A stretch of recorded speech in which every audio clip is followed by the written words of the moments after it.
my way. It's clearer in my mind with every song that plays. That I wanna get to know you better. I just wanna know your heart. We can tear it up together. Everything we do is art. And when the stars come out, we can be ourselves.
Hi everybody, welcome.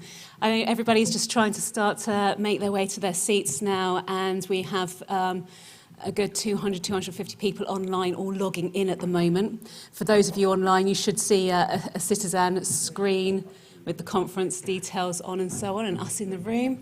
You should also see the same on the big screen up here.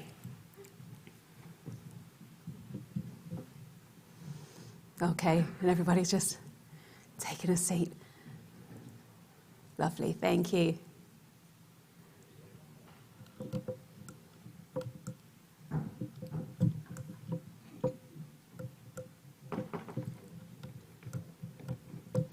So first of all, everyone, I'm Caroline Barry-Smith, and I am MOLA, so Museum of London Archaeology's Head of Audience Engagement.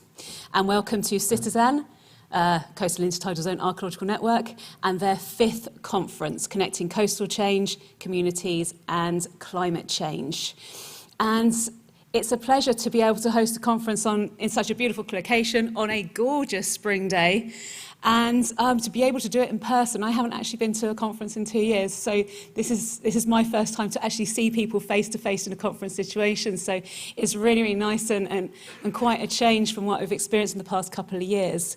But the added bonus is this is a hybrid event. So I'd also like to welcome everyone coming in online. So we have 200, 250 people coming in through our online platform. And so I'd just like to say welcome to you all and thank you very much for coming. Now, there are a few essentials I must do first. First of all, I have to give a big thank you to Andy Sherman and Hannah Thompson. I believe they're still shepherding people out in the foyer at the moment, but I'm sure they'll hear my good words to say that Andy is one of our longest serving members of Citizen. Having been with the project and from the very beginning, actually, back in 2015. And Hannah is our newest member of the Citizen team, having only joined about 6 months ago. But together, along with the support from Chris and from Hannah and from Natasha and from the rest of the Citizen team and Mola, they have put their heart and soul into making this event happen and rolled with every COVID restriction, everything that could have been thrown at them and all the risks that we had to take over the past 6 months in the hope that we could actually deliver something and deliver it live. So I'd just like to show them a round of applause of appreciation to thank them so much for bringing us here together today.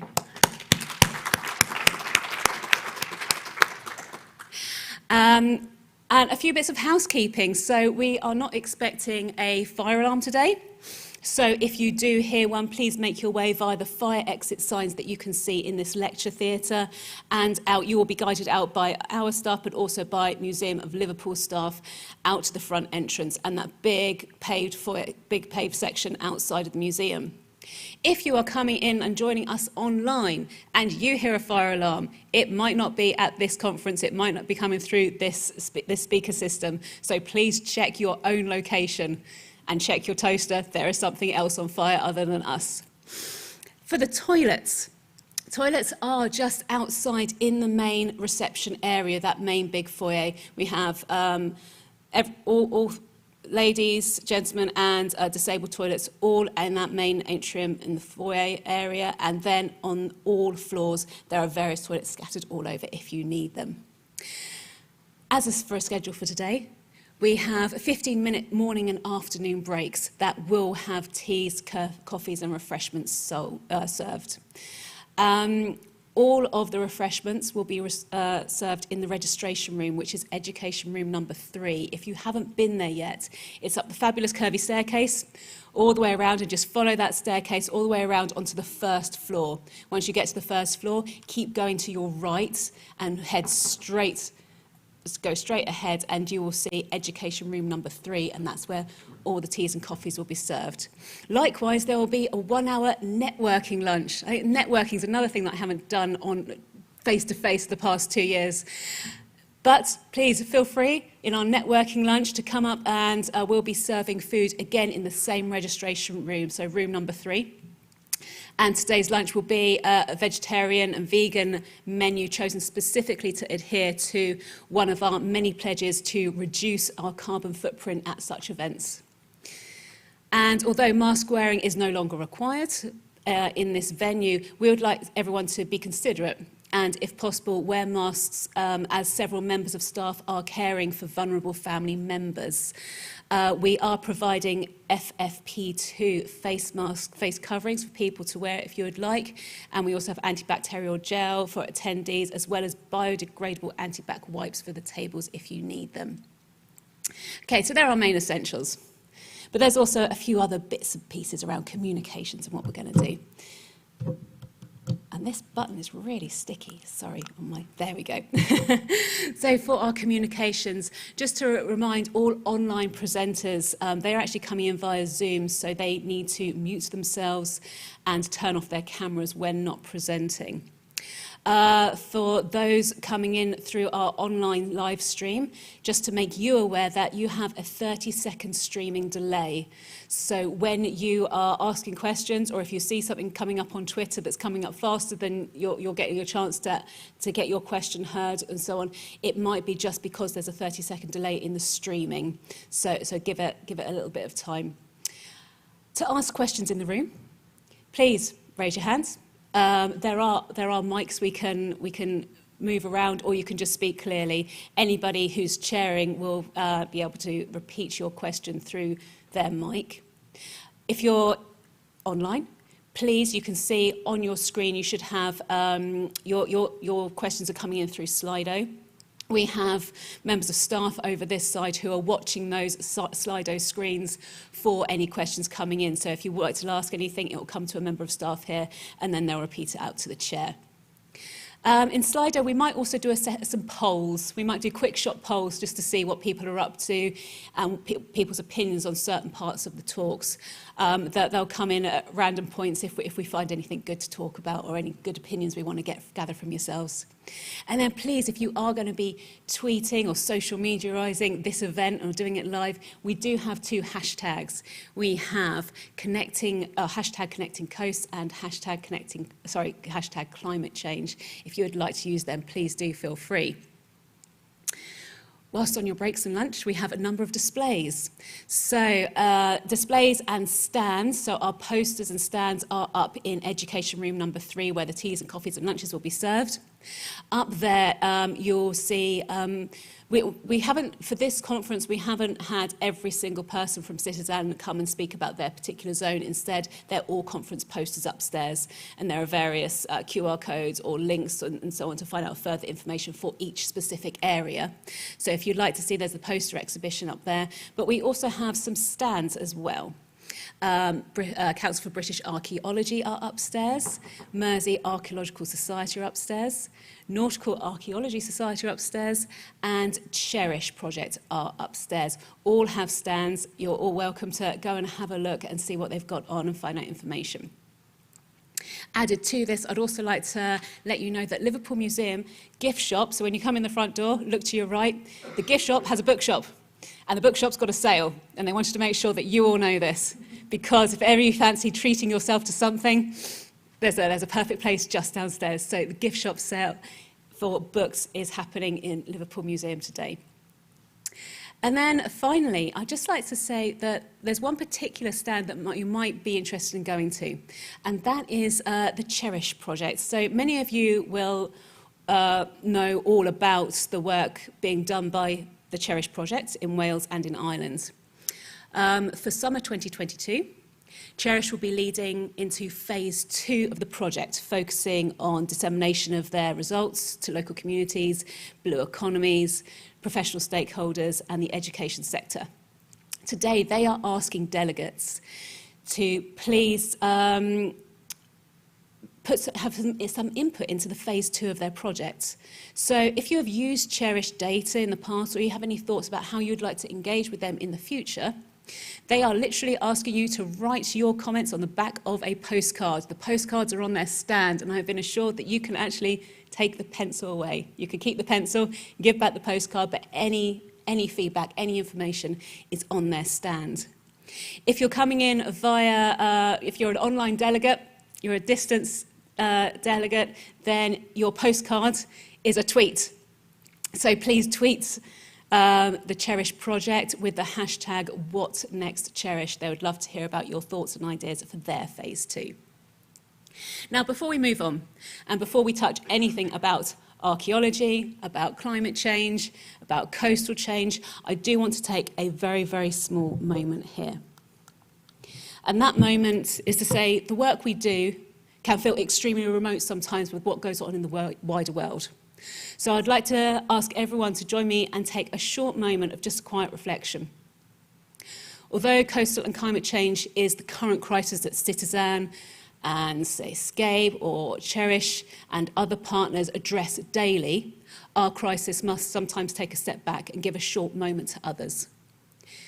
It is sometimes hard at events such as this to be merrily tweeting about what we're doing and what we're learning and how we're exchanging ideas when in our Twitter feeds there are more immediate and more horrific images and things happening within our feeds themselves. And so although we continue with life as normal here and our conference as normal today, it doesn't mean to say other wider events are not forgotten. Thank you. Okay. So now, I first have to say thank you to all our funders and our supporters throughout the past few years with Citizen. None of what we have done would have been possible alone. We couldn't do it alone. So first off, I'd like to give some gratitude to the National Trust, Council for British Archaeology, Crown Estates, Historic England, Nautical Archaeological Society, Lloyd's Register Foundation, Museum of London Archaeology, and our main funder, the Heritage Lottery Fund. Some of them are here today, and without which we would not have even gotten off the ground. But off the ground we did get. And the main question we are asking is, with the help of our supporters and inspired by projects such as Scape, such as Mola's Thames Discovery Programme, Citizen back in 2015 set about finding, measuring, testing, demonstrating where archaeology and coastal change meet. And where do they meet? They meet in the intertidal zone. But the intertidal zone is absolutely massive. Not only do we need funders, but we also needed citizen science help, because this project was too big to do alone. At the very start of the project, so the team in 2015 set out to find places and site types where archaeology can be used as a marker for coastal change and climate changes. The fundamental most important thing with the 2015 to 2018 Citizen team, along with their volunteers and app users, was to find those best areas and archaeology types that you can kick and count. And I say kick and count when I'm reminded of something. Sorry, I forgot to change the slide, haven't I? Sorry. So where you can kick and count. There we go.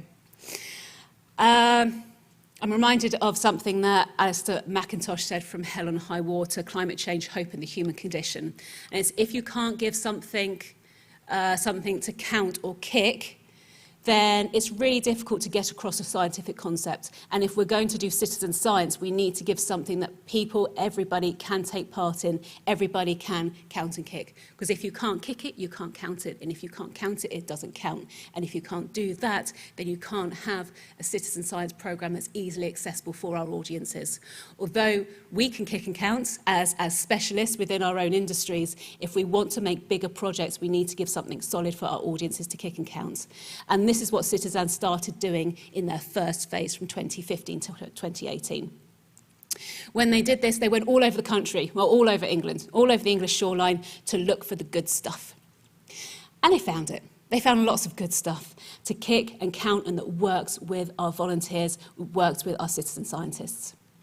It was then down to the Citizen 2019 to 2022 team to focus down and concentrate on very specific sites, not only to record the current condition of coastal archaeology and long-term change, but also start recording changes that happened within the lifetime of the project itself. All these recordings happened via our Citizen app. Again, inspired by other examples from places like the Scape Trust, we started our Citizen app.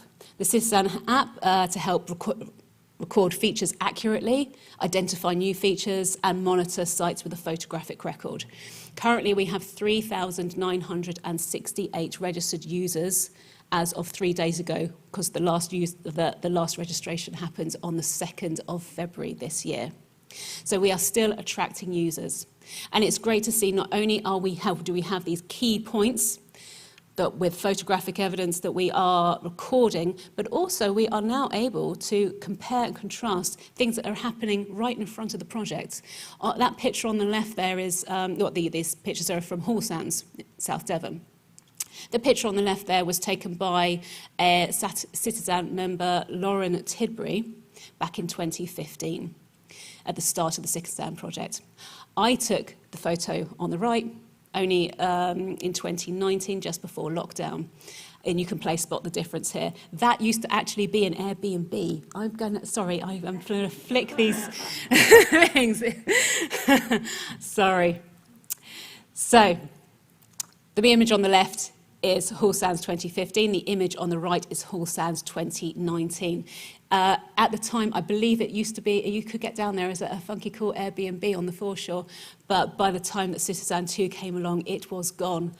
So all the pathways gone and the garage is gone, and this is happening within the lifetime of the project, so not just looking at a longer vision, but things that are happening right in front of us.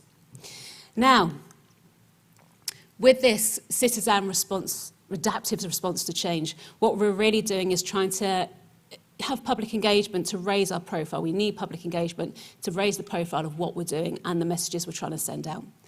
We need public participation because our site is too big. We need to get the job done. And then we also need those cross-centre partnerships for our sustainability. And that makes our citizen science project. Since 2015, we've been out with hundreds of volunteers. We've had thousands of app users recording and kicking and counting and working out what we have and making solid observations of our sites. And also working with our partners. So these cross-sector partnerships, here is Lloyd's Register Foundation digital exhibition done with Citizen, and then this is on the right is a more recent podcast done with Careers in Ruins, and looking at coastal change and climate change and where archaeology meets them. But there was one big thing that happened. Now, at the last Citizen conference, fourth Citizen conference, back in, I think it was 22nd of February 2020, I did a big, long closing speech about this. We are not survival of the fittest, we are survival of the adaptable. We have to adapt. We have to adapt to make changes to work with the climate that is around us and what we've got. And this great big speech about spirit of the adaptable was related to climate change. 4 weeks later, we went into lockdown. And I could not go on about the spirit of the adaptable and adapting and then lock down our entire team on furlough with the first crisis that came to our doorstep. So no, we carried on. I whipped them into submission. They were not going to have any furlough. We were going to adapt to this change. And I think Gustav Smil's poem actually just encompasses quite nicely the attitude we took. We will carry on. We will do this. We will just adapt and work with the environment that we have. And this adaptive change really helped us develop. If it wasn't for adaptation, then we actually probably wouldn't be doing a hybrid conference today, because we wouldn't have had that time to practice and work out how to do these kind of things, how to make new ways of communication. And there are various forms of adaptation we did. I think we have here, we changed the guided walks to self-guided walks on story maps. We changed the self-guided walks into low-tide virtual Twitter trails. The volunteer training became armchair archaeology. The school sessions became Skype a Scientist. The talks became webinars. The conferences became Twitter conferences and webinars.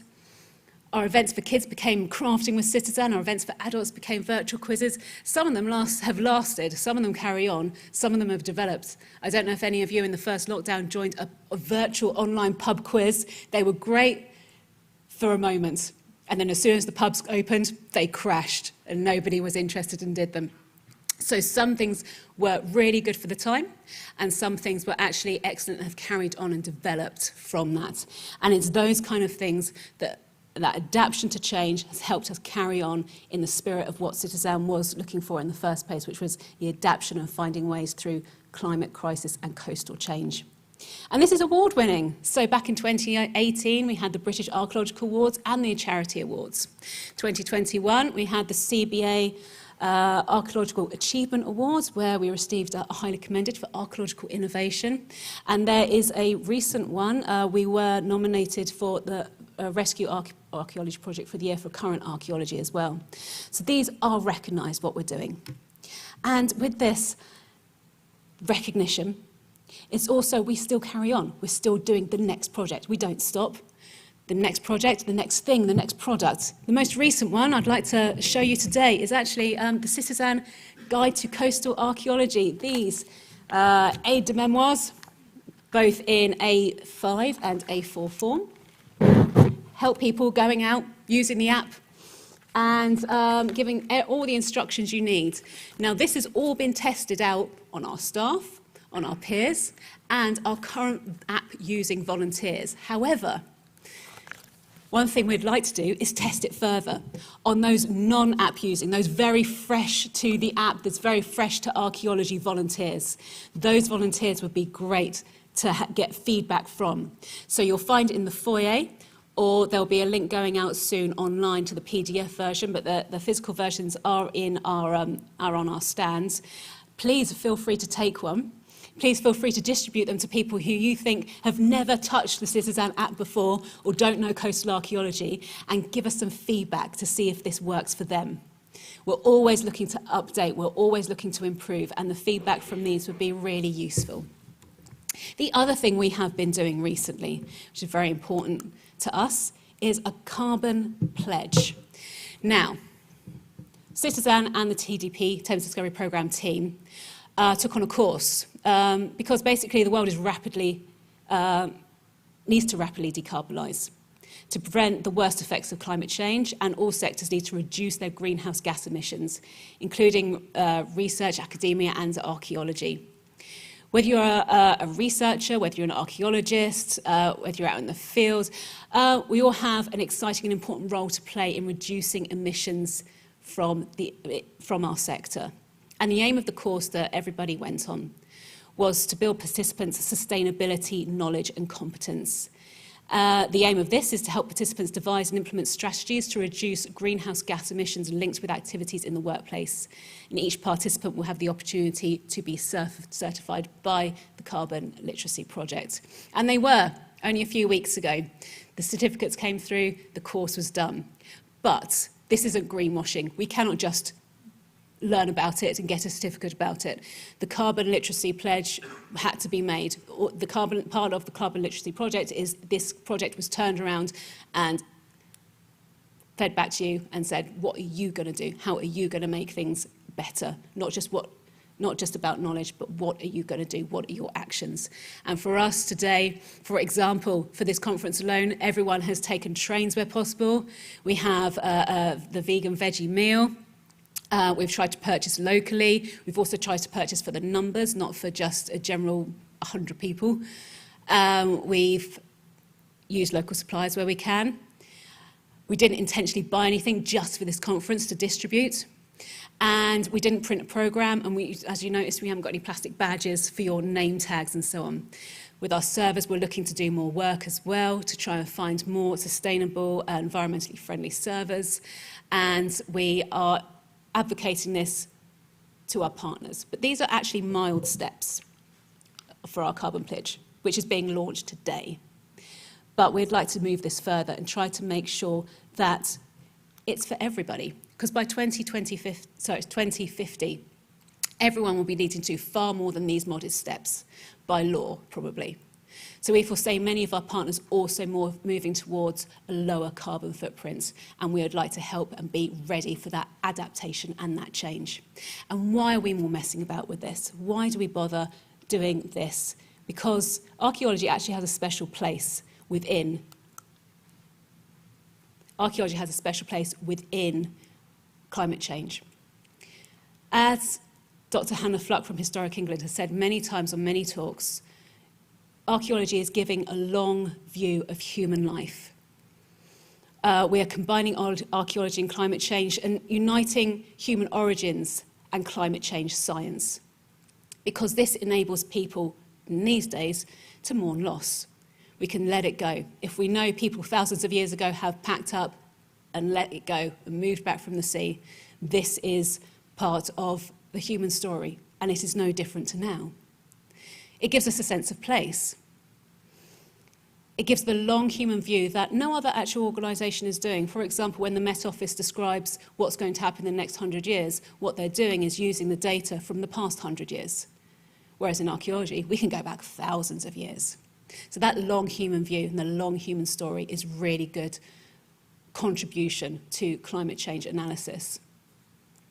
We can also demonstrate the tipping points. When is that point where we go to no return? When is that point where our temperatures are rising, our sea levels are rising, our weather is changing to the point that it won't go back, at the point where no matter what we do, there is a tipping point. There have been tipping points in the past.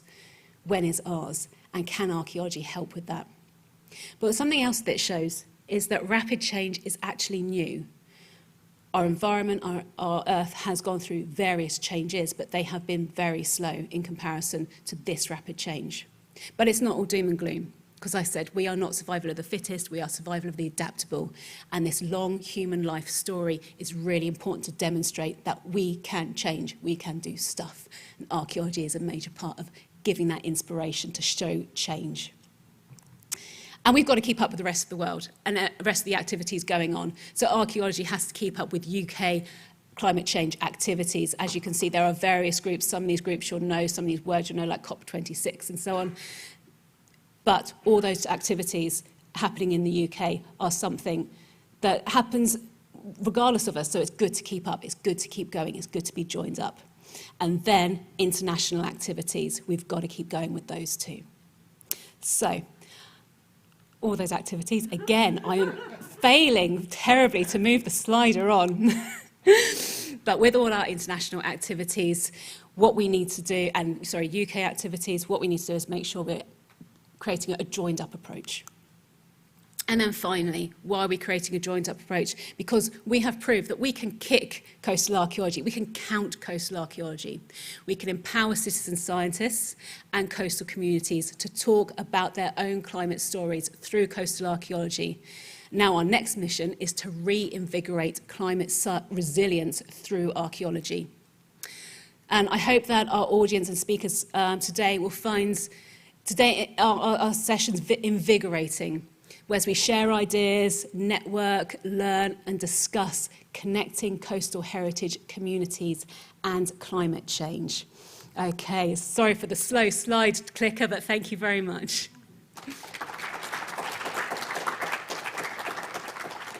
And now I'm going to pass you on to our first keynote speaker. So, Dr. Anthony Firth is an archaeologist who started his career as a volunteer diver, investigating shipwrecks and submerged prehistoric landscapes beneath the Solent. He has worked on many different aspects of coastal and marine heritage in the UK and abroad in universities, charities and the private sector. He was appointed Head of Marine Heritage Strategy at Historic England in November 2021. And today is our keynote speaker on the need to engage with coastal communities. Thank you. Hello. Hi. So I can pleased to join you in. You can see me. I'm from pleased to join you in Liverpool. Just bear with me. I'll just share screen. We can see you're coming loud and clear. Okay, that's great. So. Have you got my introductory screen just coming? Yes. Good.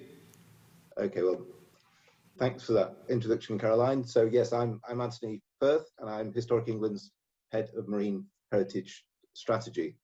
And I'd like to start by thanking Citizen for inviting me to present to you at Citizen's annual conference today. I'm sorry not to be in Liverpool in person. And echoing some points that Caroline was making, these last few years have been strange and troubling for several reasons, and it seems they're going to continue to be so. And in my presentation, I'm going to be focusing on just one crisis, the climate crisis. But given current events, this feels somewhat blinkered. But the climate crisis has become no less critical and has profound implications for communities at the coast and elsewhere. It's also a crisis that the coastal heritage sector can engage with and help alleviate in several ways. Now, the coastal heritage sector's engagement with the climate crisis is not new, of course. It's been almost 3 decades since the England's Coastal Heritage Project looked at the heritage of the coastal zone expressly in the context of sea level rise driven by CO2 emissions.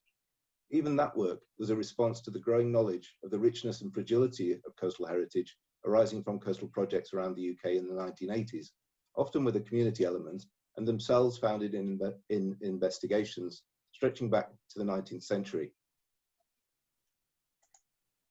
Whilst community involvement in investigating coastal heritage has a long history, it has undoubtedly gained huge momentum through initiatives like SCAPE, the Thames Discovery Programme, Citizen and Cherish, and there's much to celebrate.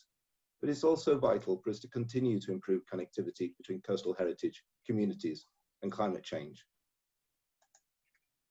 I'd like to step back a moment to explain my own role and that of Historic England. So the post of Head of Marine Heritage Strategy is new at Historic England. So it was only introduced last year. And as Caroline said, I'm new to Historic England myself, starting only last November. I've been involved in coastal heritage for quite a while though, starting as a volunteer on the Isle of Wight in the late 1980s. There, they were taking a pioneering approach to addressing coastal and marine archaeology by setting up the first local authority marine historic environment record. I think a lot of the recording that we see now does sort of go back to that origin in terms of national records, and then the various developments that we've seen in terms of apps and so on. Now, while I was at the University of Southampton in the early 1990s, I was one of the research assistants for the England's Coastal Heritage Project that I mentioned.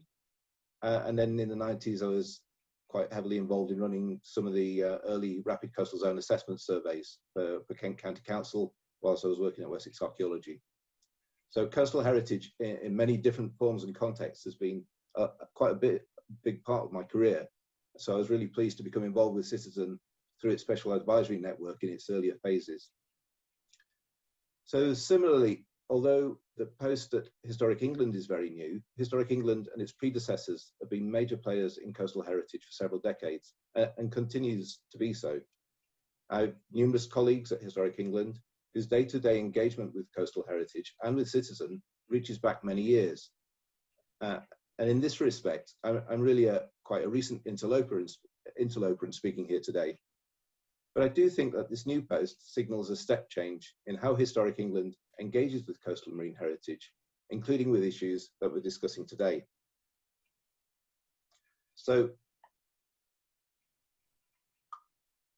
as my involvement in coastal heritage stretches back some way, I'll be drawing on this wider personal perspective. So I'm speaking from Historic England, but not necessarily representing the organisation's formal position. I'd like to turn now to my title, the need to engage with coastal communities. And I think it's important here to first recognise the enormous breadth of coastal heritage. Now, clearly, it includes material at most obvious risk from climate change, stripped bare on the foreshore, eroding from cliffs, or facing collapse from storm waves. However, it also includes material that is equally at risk, but less obviously so, where the cause of risk is not climate change directly, but our response to climate change, often referred to as adaptation. Now, the risks from climate adaptation encompass heritage within areas proposed for managed realignment and coastal habitat creation, for example. And also heritage affected by proposals to hold the line by strengthening sea defences, especially where existing defences are heritage assets in themselves.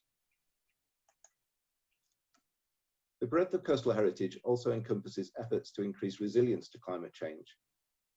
Resilience includes measures being taken to deal with and recover quickly from extreme events, but also the wider effort to prepare people to acknowledge and accept that our coastal environments, including deeply cherished heritage assets, are going to change markedly in the near future.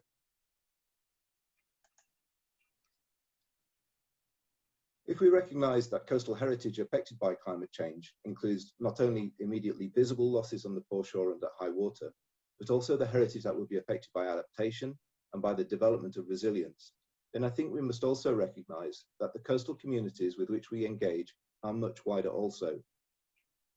We need to engage widely because the extent of heritage at risk from climate change is huge. Boots on the foreshore will always be required. But wider engagement is also necessary because if we're serious about presenting coastal heritage as part of the solution to climate change, we need our messages to resonate with larger numbers of people. Now, Historic England's already active in these spaces, as well as supporting Citizen and the Rapid Coastal Zone programme. Historic England is involved in several projects that blend coastal heritage, climate change, and community engagement. Examples include work on the Tankerton Bay and Old Brig Wrecks with Timescapes Kent, shown here. They also include recent work with South Downs National Park and Archaeology Southeast at Seaford Head, where an Iron Age hill fort, which is a scheduled monument, is being lost through cliff erosion. And faced with cases where further loss is inevitable, it's appropriate here to mention that Historic England is also a partner in Tanya Ventures' collaborative doctoral partnership on engaging with communities about the vulnerability of coastal heritage, which Tanya will be speaking about later today. More broadly, Historic England is working with a wide range of partners on the Unpathed Waters project, which is seeking a step change in digital connectivity to increase engagement between heritage sectors and the public. And sticking with the digital theme, Historic England is also working with the National Trust on a mapping tool to help raise awareness of climate change hazards to heritage from coastal erosion and flooding.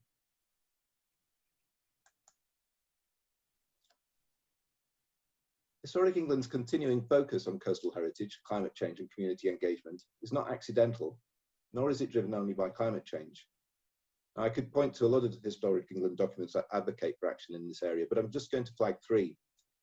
First, the emphasis in Historic England's current corporate plan and future strategy on thriving places, connected communities, and active participation. And I think coastal heritage delivers on all three of these areas. Now, these are for Historic England across the board, across all our heritage, but coastal heritage, I think, really hits the mark as a means of delivering on all three of these areas. Second, Historic England's overarching strategy for heritage and climate change, which is expected to be published later this month.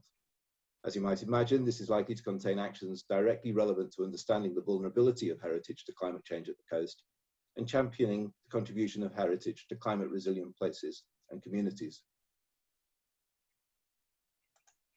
Third, Historic England's strategy for inclusion, diversity and equality.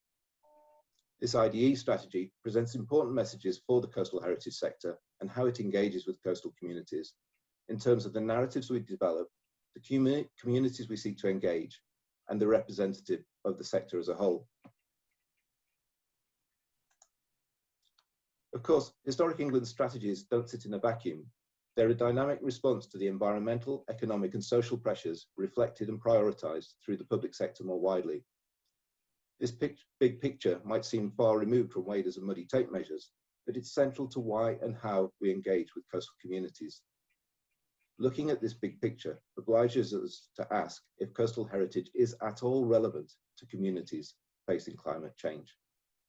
Now, my answer is a resounding yes. In fact, I'd say that if we don't foreground coastal heritage, then communities will find climate change more difficult and troubling to deal with. However, we still have some way to go in fully articulating the relevance of coastal heritage to communities, especially across the broad range of society I outlined earlier. I'm going to select just three aspects of public policy among many that are pertinent. First, the National Flood and Coastal Erosion Risk Management Strategy, FCERM it's known as.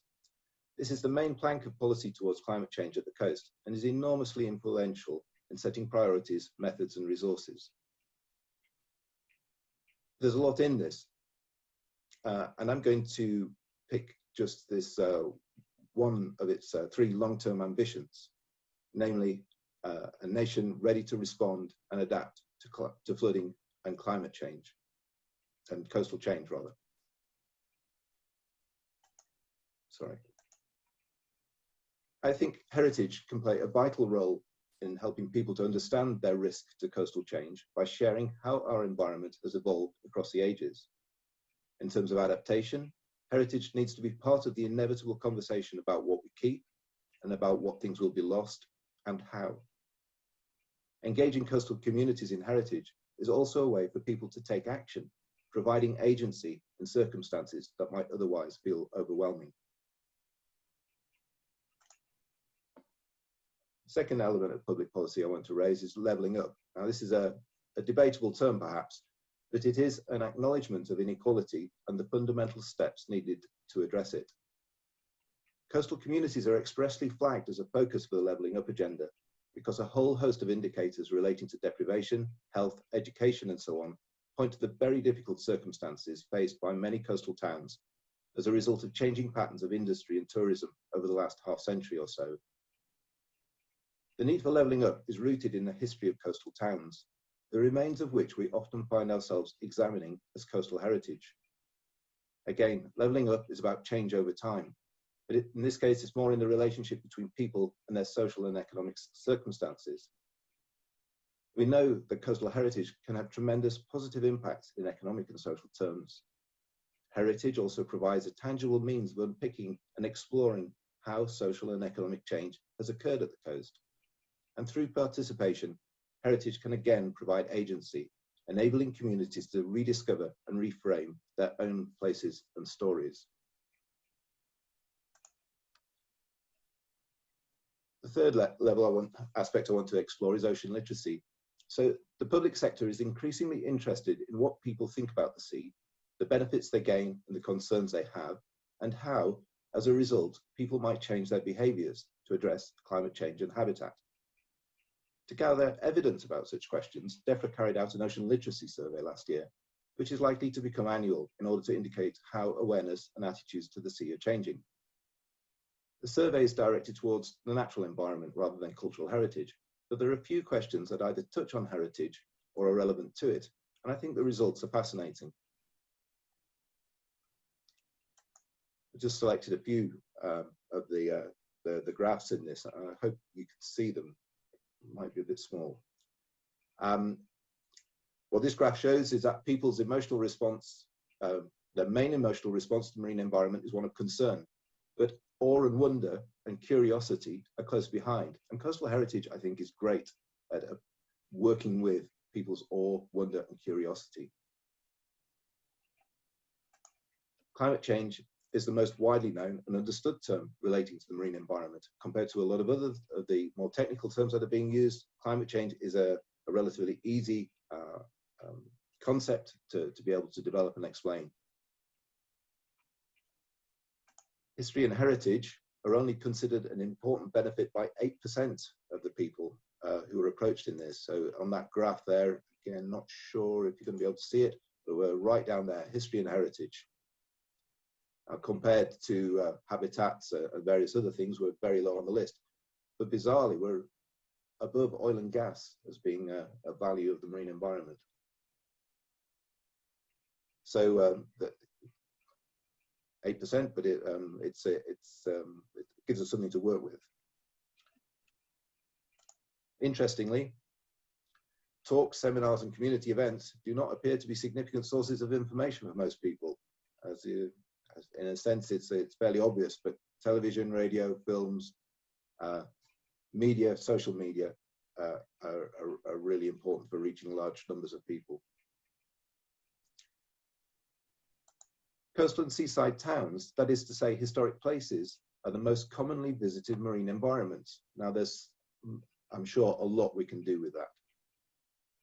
And actually, visiting a heritage site is a key form of recreational activity for the marine environment for a lot of people. So there's lots there that we can, I think, although this wasn't directed at cultural heritage, there are some really useful takeaways from it.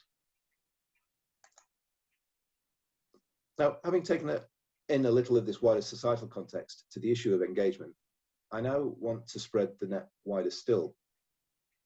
As we're all aware, the climate crisis is global. The implications for coastal heritage are international, and impacts originating in the industrialization and consumerism of our parts of the world are being felt by communities globally who may not have the wherewithal to address them.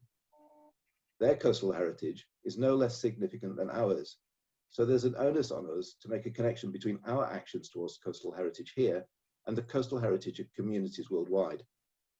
Now, happily, this is starting to happen through various initiatives, and I'm looking forward to hearing about some of those later today. There's a few points in the program where I think this will be explored in more detail. But I would like to flag the Climate Heritage Network, which I know that many organisations involved in UK coastal heritage are already members. But the Climate Heritage Network is a really important focus for mobilising coastal heritage in global action on the climate crisis. Climate Heritage Network has been instrumental, for example, in incorporating coastal heritage directly within climate action pathways advocated by the UN through the Framework Convention on Climate Change. Indeed, coastal heritage appears to have opened the door for heritage to become a focus for action across the entire climate resilience pathway. Finally, I'd like to underline the importance of the UN Ocean Decade, 2021 to 2030, as a catalyst for the coastal heritage community in the UK to engage also with the global implications of climate change.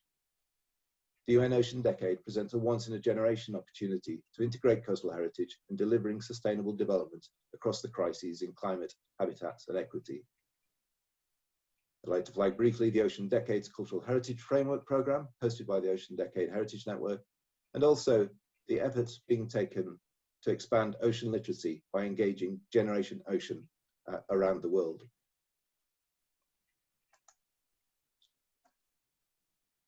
To conclude, I've sought to share with you some of the reasons why I think we need to engage with coastal communities in connecting heritage and climate change. I've tried to show how the need for engagement is perhaps wider than we might first consider. To coastal communities facing enormous changes in their environment and their social and economic circumstances, we must demonstrate the relevance of heritage. And we can and should demonstrate this relevance in terms of the big picture presented in policies on flood and coastal erosion, levelling up, and developing ocean literacy. And I've touched also on the intrinsically global character of the connections between heritage, communities, and climate change, from which we must not, indeed cannot, insulate ourselves. Now, I hope this introduction to the day has been helpful, and I look forward to hearing the presentations and discussion over the course of the conference. And thank you again for the opportunity to take part in the Citizen Conference this morning. Thank you.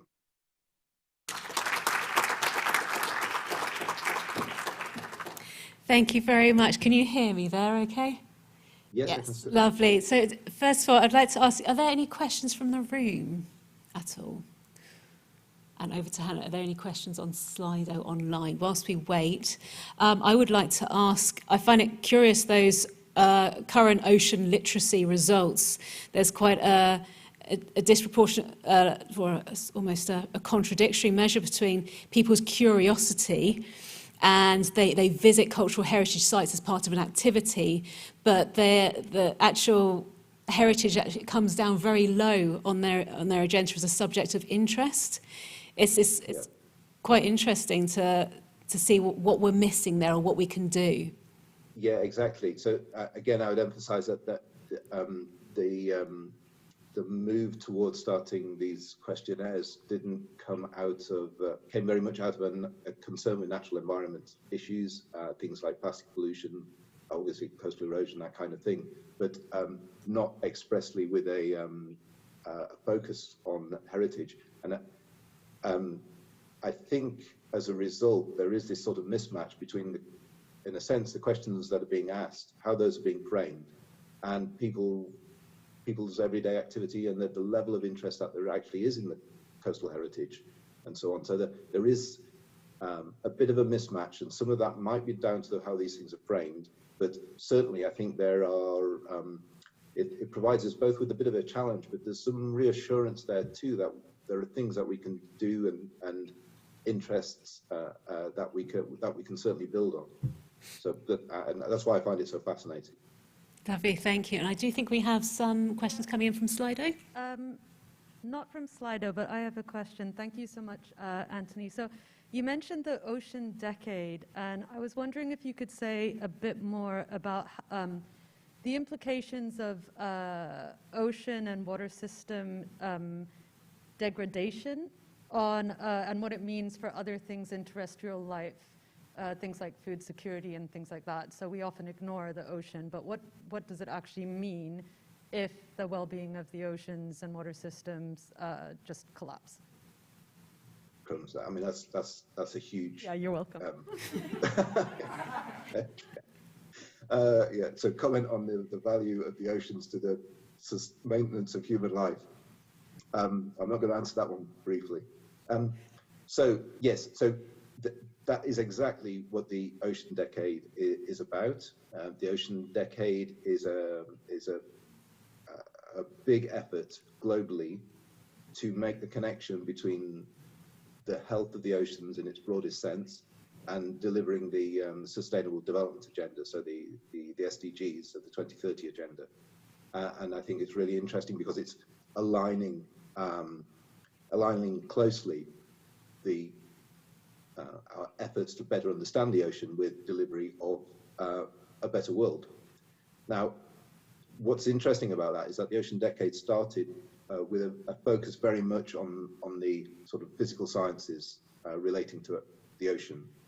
And that has changed over its implementation, over its development phase, to take a much more human-centered approach to this recognition, really, that science alone can't solve the problems of the ocean or deliver sustainable development. So we've seen over the last few years a real switch in taking on board the human dimension of the oceans, and that's something in which I think the coastal heritage community can play a very big role, and I think it's a really important open door for us to be pushing at in a UK context, but also internationally. Thanks. Will that do? Yeah, great. And I have some questions coming in from Slido. So just to say, Gustav Milne says to overcome the mismatch between heritage interest and ecological interest is the link, to link the two actively in what he's coined as eco-archaeology. And we've got a question, just one question from Satuka Basso, who says, thank you for signposting all of these many organizations. It's very helpful. Would you recommend any for a student who is in marine archaeology to get involved with?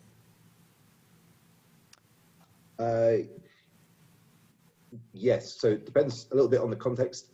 If you're UK based, then I'm sure the NAS, I hear they've got stand-ups upstairs, is a great place to start. Internationally, I would get in touch with the Ocean Decade Heritage Network. They're doing a lot of great work to make connections between people, and they'll probably be able to provide you with some useful links too. So Ocean Decade Heritage Network, and the NAS are both quite easy to find online. So I would give those a try in the first instance. And are there any other questions from the room? Real good, lovely. And any other questions online? No. No, good. And that's absolutely perfect timing. We're bang on. So thank you. Can I give it a big round of appreciation for Tony coming and being our keynote speaker today? Thank you. Thank you ever so much. It is now our tea break. Tony, you have to go to the kitchen. And for everybody else, please go for a leg stretch, a walk around, and teas and coffees are in Education Room 3. So remember, up the curly staircase and keep going round to the first floor, and then there'll be staff upstairs to guide you to Education Room 3. And it's 15 minutes, so we'll be starting sharp at 11:15. Okay, thank you very much.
and windy, the impacts of climate change on coastal heritage.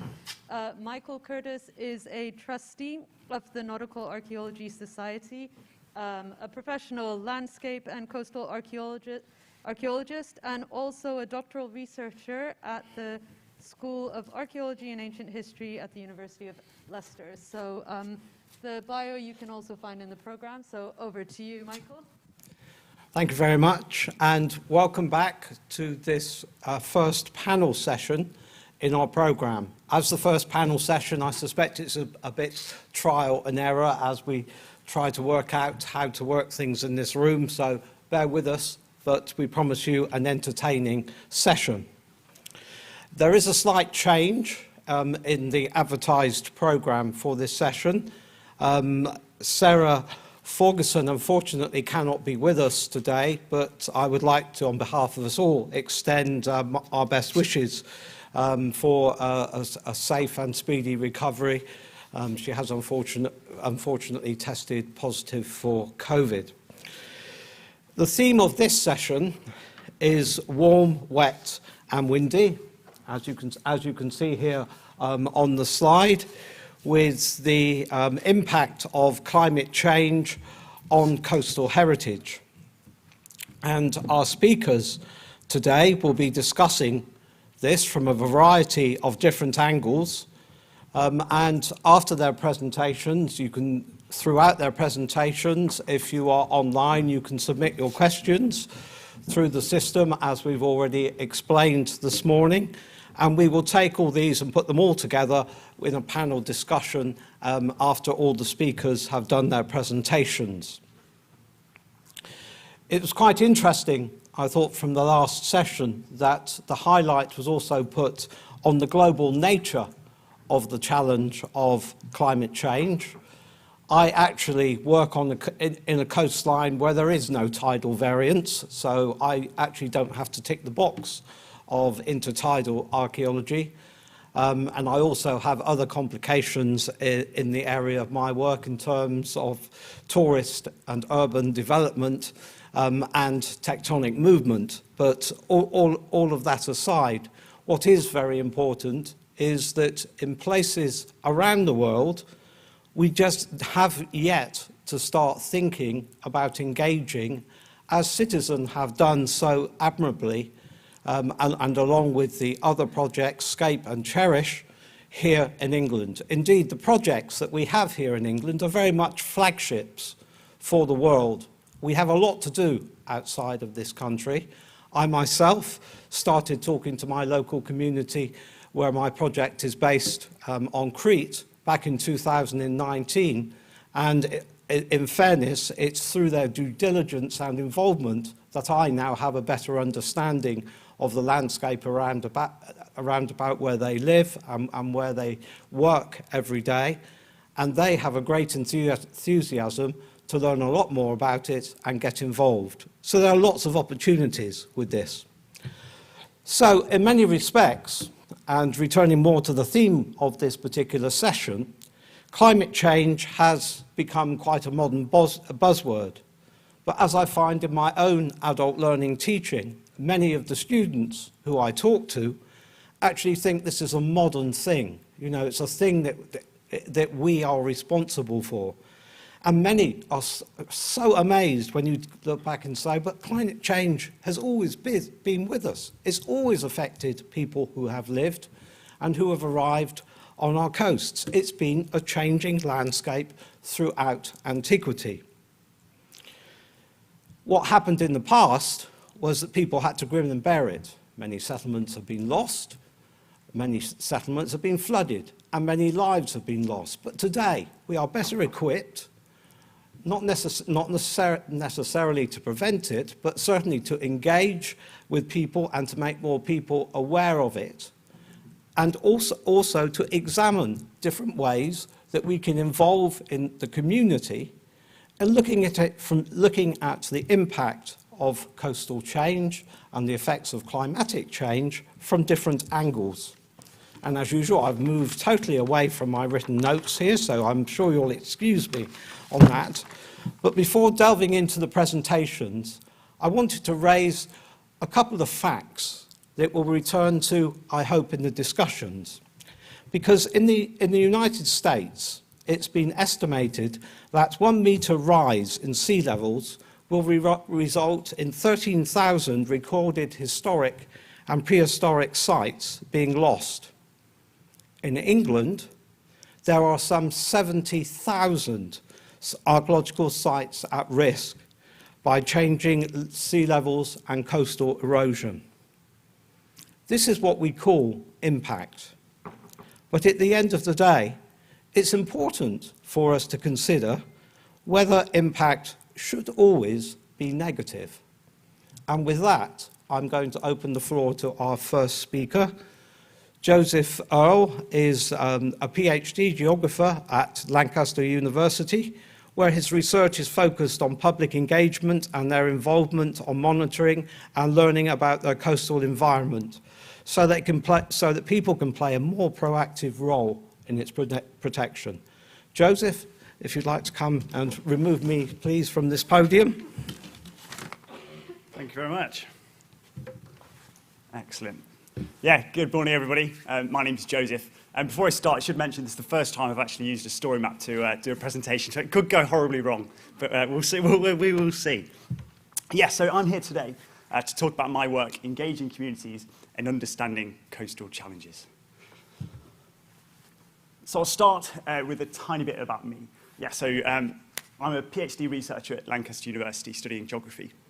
My work explores the role that local people can actually get involved in monitoring and understanding coastal change. So it means that my work leans heavily in the fields of public engagement and citizen science. Okay, so in my presentation today, I'm going to start by giving a very brief overview of some of the coastal challenges that we're facing in the Northwest, and the need to engage communities to manage these challenges. So it follows on very nicely from this morning's presentation. I argue for a collaborative approach to public engagement, and I'll talk through 2 case studies in which myself and my colleagues have tried to achieve this in our work. And lastly, I'll pull together some of the opportunities and the challenges that we've faced whilst we're conducting collaborative community engagement, which could be applicable for your own public engagement work. Thank you. Okay. So as we know then, climate change is bringing increased pressures to coastal areas around the world, bringing challenges and risks such as sea level rise, larger and more frequent storms, and increased chance of coastal flooding. We're also seeing increased anthropogenic challenges in the coastal environment. So just recently in the Northwest, we've seen increased pollution from a recent oil spill. We've had explosions of microplastics on our beaches, and we've got increased macro litter as well, and macroplastic on our beach. So communities and infrastructure in the Northwest are becoming increasingly vulnerable to these challenges. And for many of our Northwest communities, the risk is actually magnified, it's amplified by those pre-existing social and economic challenges that many of these communities are facing, for example, high levels of deprivation and those aging populations. Therefore, there's obviously this real need to tackle these issues, decrease that community vulnerability, and involve people in the long-term management of their local coastal environment. Thank you. Okay.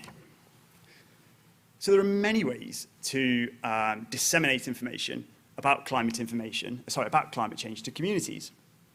Though I believe that if we are to work together to build community climate resilience, then engagement should work to collaborate with those communities themselves. So a collaborative approach to engagement develops those mutual two-way conversations and knowledge exchanges between coastal communities and stakeholders, helping to ensure that resilience, preparation, and adaptation to climate change is achieved together. So I've attempted to apply this collaborative engagement model in my own work, and I'll now talk through 2 example case studies. Yes, please. Okay, so the first case study is our Coast Watchers project, and this is what forms the basis of my PhD research. If you could please scroll down. Okay.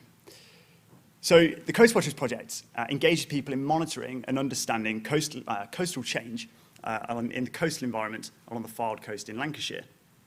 And we achieve this through the concept of citizen science, which involves people within some aspects of the research process itself. So to build a collaborative engagement approach between myself, the key stakeholders in the project, and the local community, I sought to ground the work within the actual local community and the local setting itself, so that the work provides a local relevance and interest to those local communities. It means that I spent time consulting local people. I used surveys, interviews, and online workshops to really explore people's local coastal values, their interests, and their concerns which they face in their coastal environment. So I used, in particular, I undertook quite an exploratory study exploring people's changing coastal values, experiences, and sense of place before and then during the COVID-19 pandemic along the Fylde. And the work found that many of our participants actually valued the mental and physical health benefits of being in that coastal space. But these values were disrupted by the pandemic. So, for example, a busier coast in the lockdown's aftermath, as we saw right across the UK, provoked many changed experiences for many of the local people in those spaces.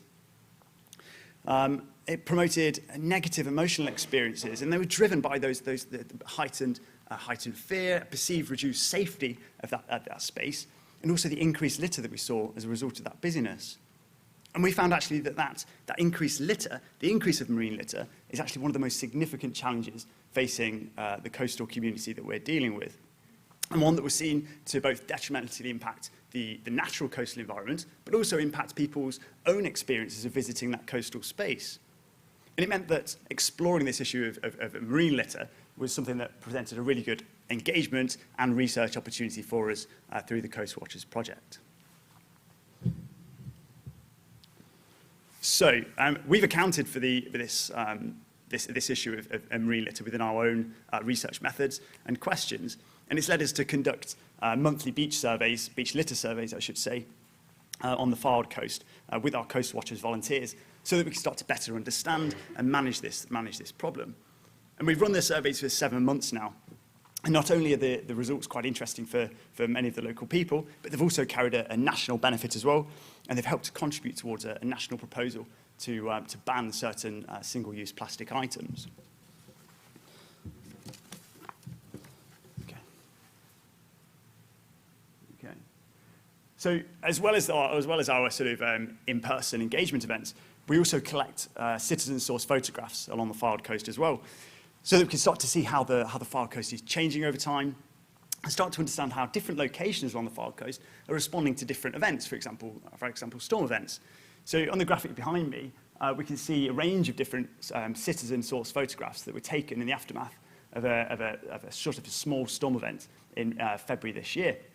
And what's quite interesting is that we had numerous reports of beachings of various marine organisms along the Fylde coast, but just within such a small spatial area, the actual organisms that were being beached were quite diverse. And this is the sort of information and sort of knowledge, if you like, that as an individual researcher you'd never be able to collect without the help of local people actually on the ground. So through our work then, we've seen that by accounting for people's values at the start of the project, it can actually help to match by accounting for those people's values, can help to match the work to those local interests and motivations, and ensure that the outputs from our work are meaningful and relevant to the community. The challenge in my work, though, is how we can now develop our citizen science work from this very tangible, visible, and everyday concern of marine litter that people see on their daily walks, to thinking about how the future of their coastal environment is going to change from climate change. Again, though, ensuring that we collaboratively account for people's changing values and sense of place in that space under climate challenges will be critical to inform this new direction, and again ensure that the work maintains its relevance to that local community. Thank you. Okay, so the next project I'd like to talk about is an ongoing research project at Lancaster University.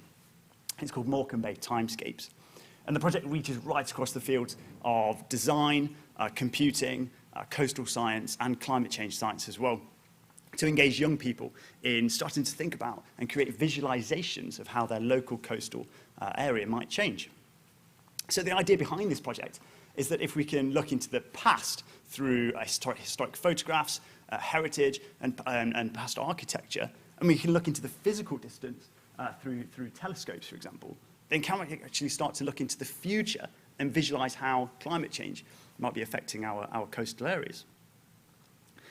So we worked with students from 4 schools across Morecambe Bay to create 3D stereoscopic visualizations of how they think different locations around the bay may look under different climate scenarios. And the students were taken on a collaborative journey, if you like, of learning about how their local areas changed through the past and how it may change into the future. We also collected their own experiences and their parents' experiences of how they've perceived their own change in their local area. And then ultimately, they went away, designed and made their own visualizations. So compared to the Coast Watchers project, in which we're dealing with that contemporary coastal issue, the Timescape project is exploring that relationship between the students' future sense of coastal place and those possible climate impacts in those areas. So, just to show you, if you could please scroll down, some of the outputs that we've got from the work so far. So I've just picked 3 visualizations just to share with you today, but there's many more. I think there's around about 80 that we've got. So this location here is Sunderland Point, which is right at the tip of Morecambe Bay, and it's sort of an exposed peninsula on the mouth of the River Lune. And this student has visualized a future where sea level rise and erosion has gone unchecked, if you like. So it's caused the area to become eroded and a barren landscape with very little human interference. But if we move just 200 meters north of where this visualization has been imagined, if you could please scroll down, again, we're at Sunderland Point. This student has imagined a very different future environment.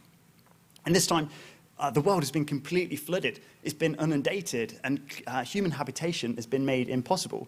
Instead, plants and animals have reclaimed this wilded landscape for themselves. If you could please scroll down to the next one.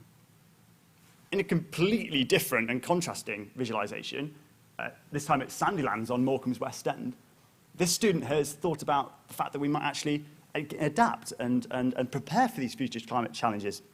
And this student has thought about maybe we'll be building our future buildings on stills or maybe on floating walkways.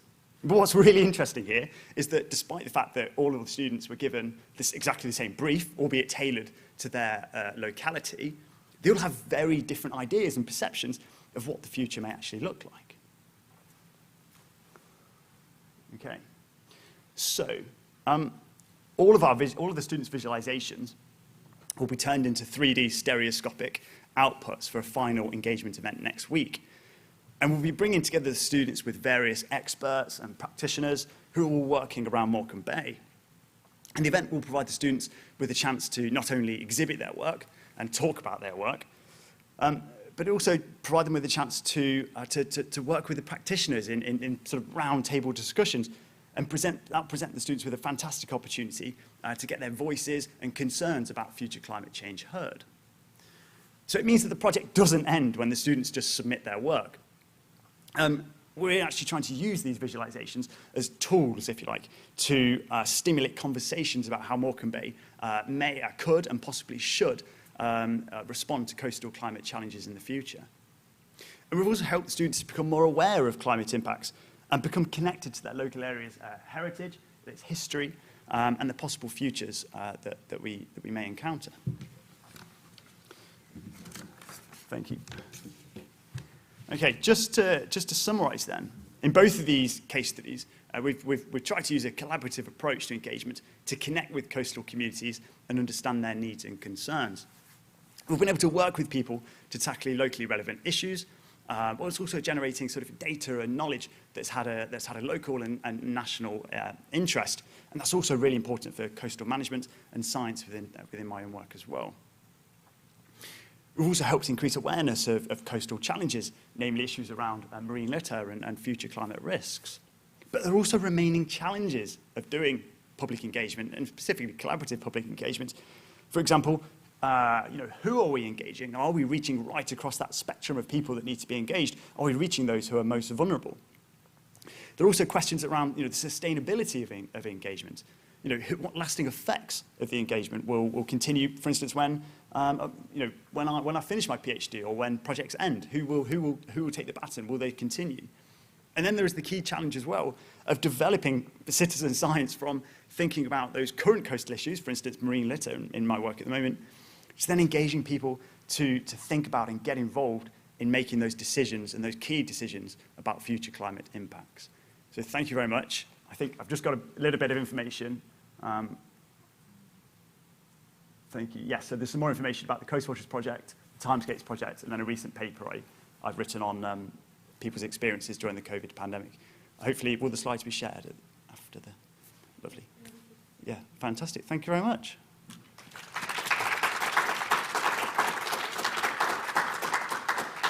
Thank you. Shall I sit back down? Yes, please. Thank you. You're excused, I think, in education terminology. Joseph, thank you very much. That was a really, really interesting presentation. You've raised some very interesting, questions there, certainly, which I think we'll pull out when we get to the discussion stage. So our next speaker is coming virtually to us on the screen. Salma Sabor is a postgraduate researcher at the University of Southampton.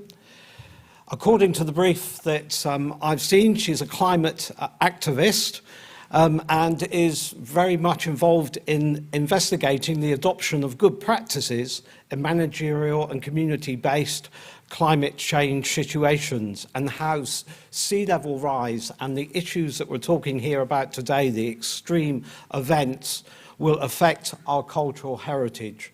So welcome, Salma, and I'll hand it over to you now, and the technology. Thank you very much. Thank you. I'm just checking if you can hear me well. Yes, we can hear you. Perfect, thank you. So first of all, I'm really happy to be here virtually, but I feel like I'm there, especially after the 2 years of the pandemic where virtual became nearly normal. This is my last month of my PhD. It's really the end, and I'm here to present a little bit my experience and also my results doing an interdisciplinary assessment of shoreline change, including erosion and flooding on coastal natural World Heritage sites.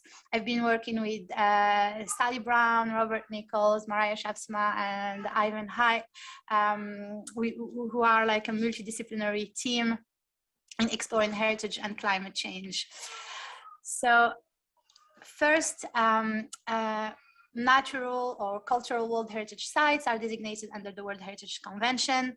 They are priceless, irreplaceable natural and cultural assets. They are characterized by the uniqueness of their biodiversity, geodiversity, natural beauty, and cultural significance. And in my research, I concentrated on natural World Heritage sites, which are considered alongside other protected areas as the foundation of life on Earth, but that are also places of highly cultural values, as I will be showing in this presentation.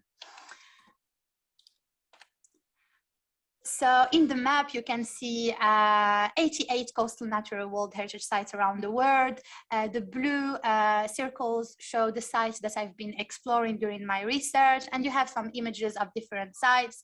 You may know the Jurassic Coast in the UK, the Banc d'Arguin National Park in Mauritania, and the Sundarbans in Bangladesh. In this presentation, I'm gonna go from global to local. So I'm gonna present a global physical assessment of shoreline change, and then explore perception of managers, and finally conclude with the perception of communities. So for the first global assessment, I used satellite images to assess 3 decades of shoreline change within natural World Heritage sites.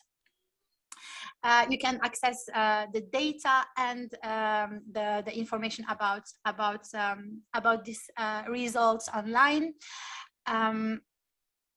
What I did is looking at 67 sites worldwide using satellite images, but also trying to understand why those sites have been changing. So why is there erosive processes or accretive processes in different sites, using also global data sets of geomorphology and global data sets of drivers of shoreline change, such as sea level rise, but also climatic indices.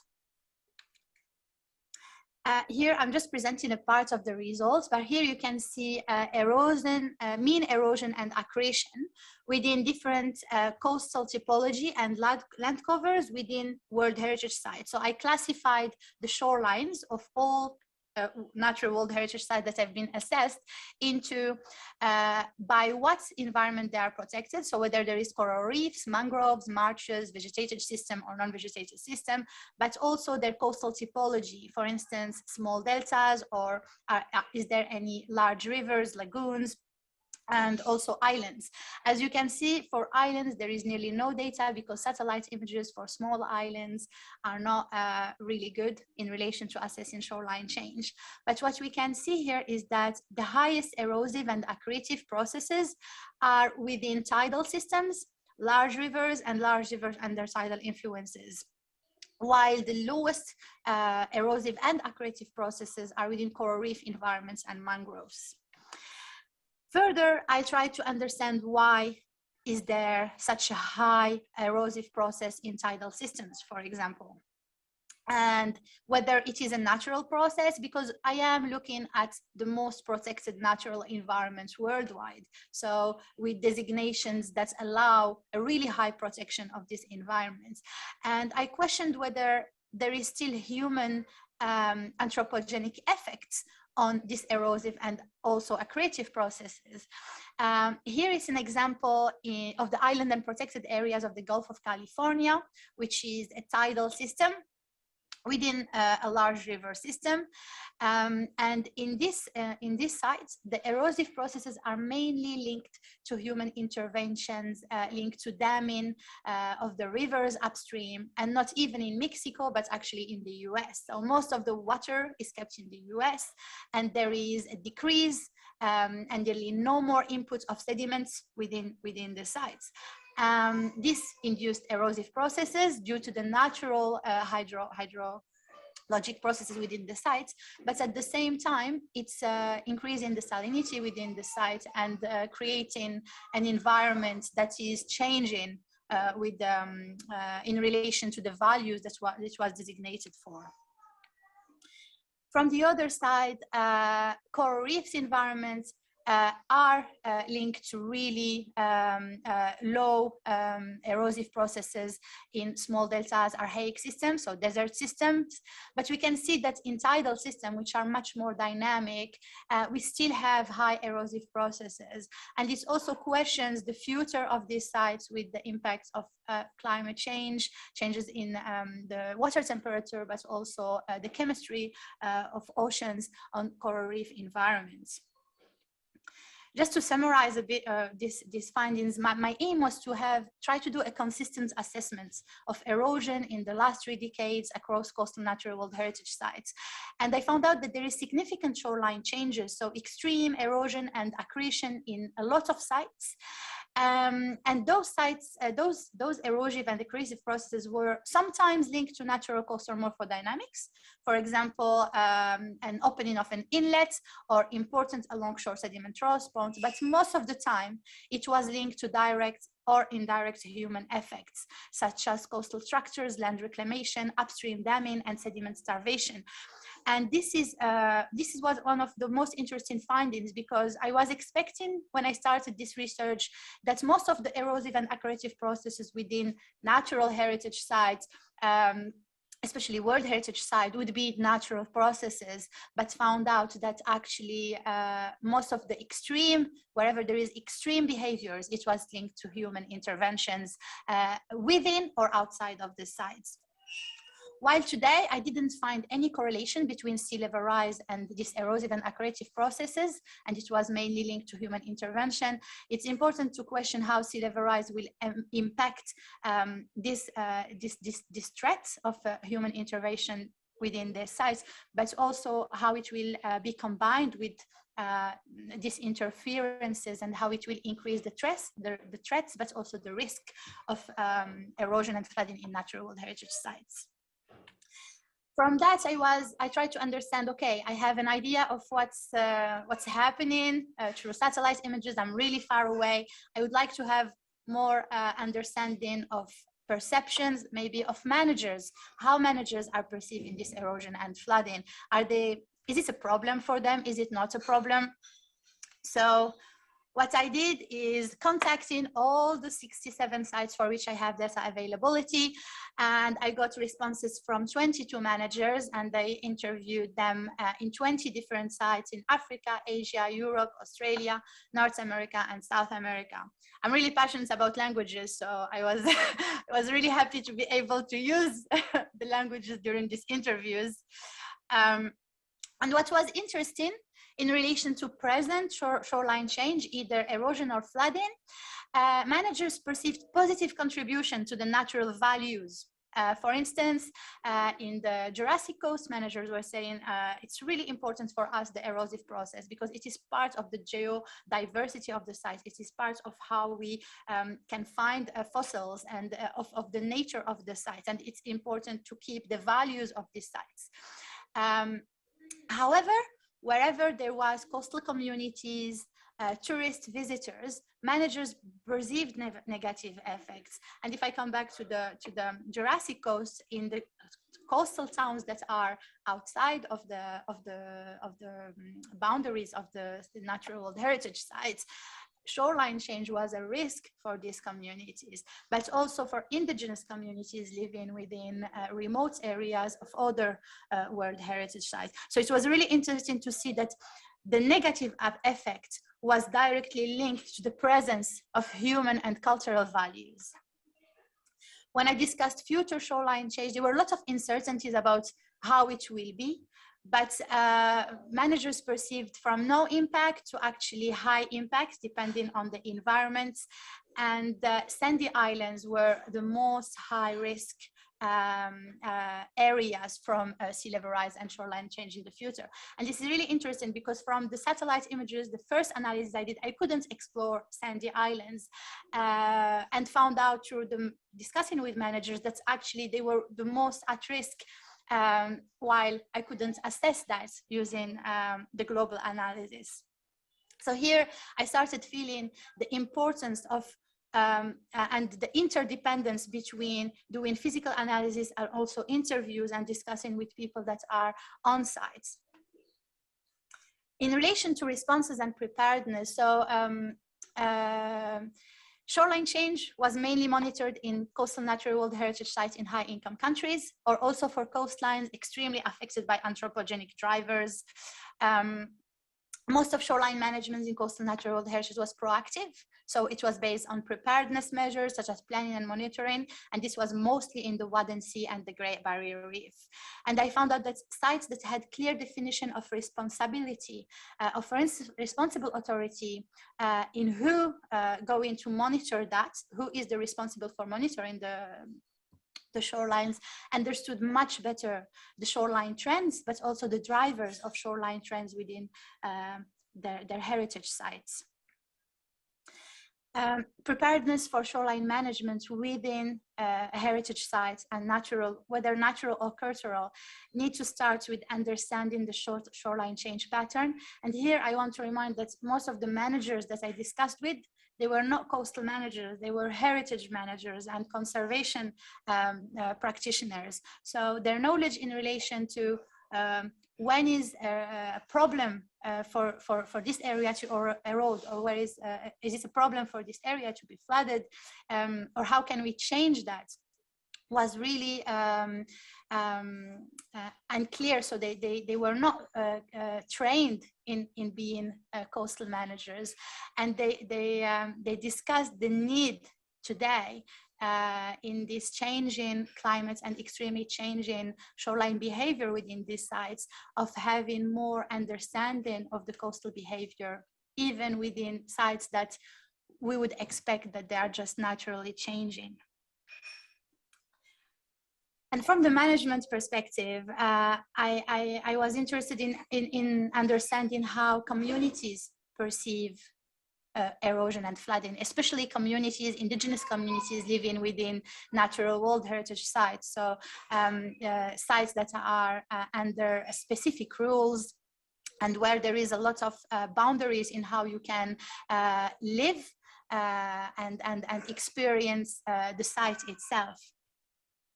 I just recommend, I based my research here in Africa in the Banc d'Arguin National Park, and I recommend these two papers that just have been published about African heritage sites written as sea level rise accelerates, but also decolonizing climate change heritage research. So for my local analysis, I conducted focus group discussions with 30 villagers within 2 sites in the Banc d'Arguin National Park in Mauritania. However, due to the pandemic, while I was planning to go, I didn't go, which finally was a blessing. I perceive it as a blessing because I could develop trainings with managers in relation to qualitative data assessment. And I conducted collaboratively with managers of the sites, these focus groups, by being present online. So I was not there, but even the data analysis and the data translation was done online with the managers. So the Banc d'Arguin is a wetland in the desert in Mauritania. It's 750 kilometers of coastlines. It's composed of swamps, small islands. It's really important for migratory birds from Northern Europe, but it is also an important nursery for the fisheries in West Africa. There are 9 villages within the Banc d'Arguin National Park where Imrigan communities live. So the Imrigan communities are ancient slaves that have escaped slavery and went to the coastline of Mauritania to live. And they were also going to the islands when there were a lot of wars within the continent. They are the only people allowed to live within this site. And they are also the only people allowed to use the resources of the site. So they live from fisheries. There is a clear separation between the role of men and women within the communities. Here, so you can see a map of all the villages, and the 4th villages going from the top is Iwik, which you can see, a zoom in on the village and also a picture of the village. So it's really flat areas. So you can imagine that if there is a breach somewhere in the coastline, the whole area can be flooded really quickly. In the satellite image, you can see that there is a river starting on the right of the village. This river didn't exist 30 years ago. So these are like new changes. These coastal ecosystems are really changing really quickly.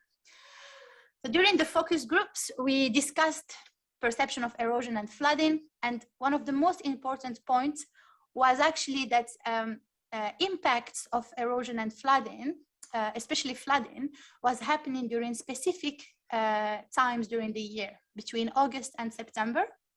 You can see in the 2 images down of the slide, this is a present shoreline change as perceived by one of the participants, and this is the future of the village. So you can see that the red lines are erosion and the blue lines are the limits of the area flooded.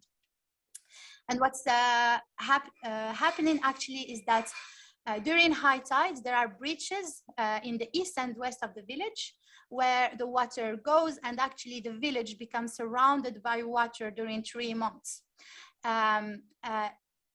The managers had an idea about that, but actually it's an information we can't get from satellite images. And that was described really thoroughly by communities living there. Because it is affecting their livelihood a lot. They described human impacts, social impacts, and physical impacts. In the image here, you can see that this is the inland flooding.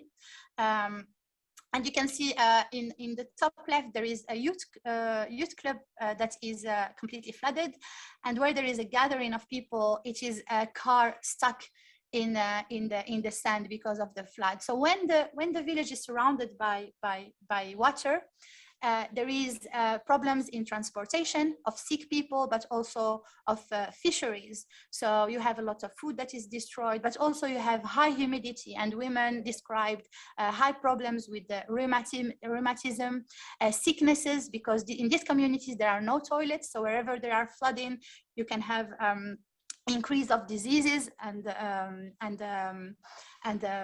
problems, especially for children. And personally, when I discussed with them the first time these issues, I was not expecting that, because I was not expecting all the impact that they are already living within this site, while there is no preparedness at all in relation to the impact they are experiencing. So what they had to do is actually responding as quickly as they can when the flood happens, or when the erosive processes happen. For example, they started protecting with sandbags. Some of the houses were elevated. They tried to make wooden roads for the cars to pass.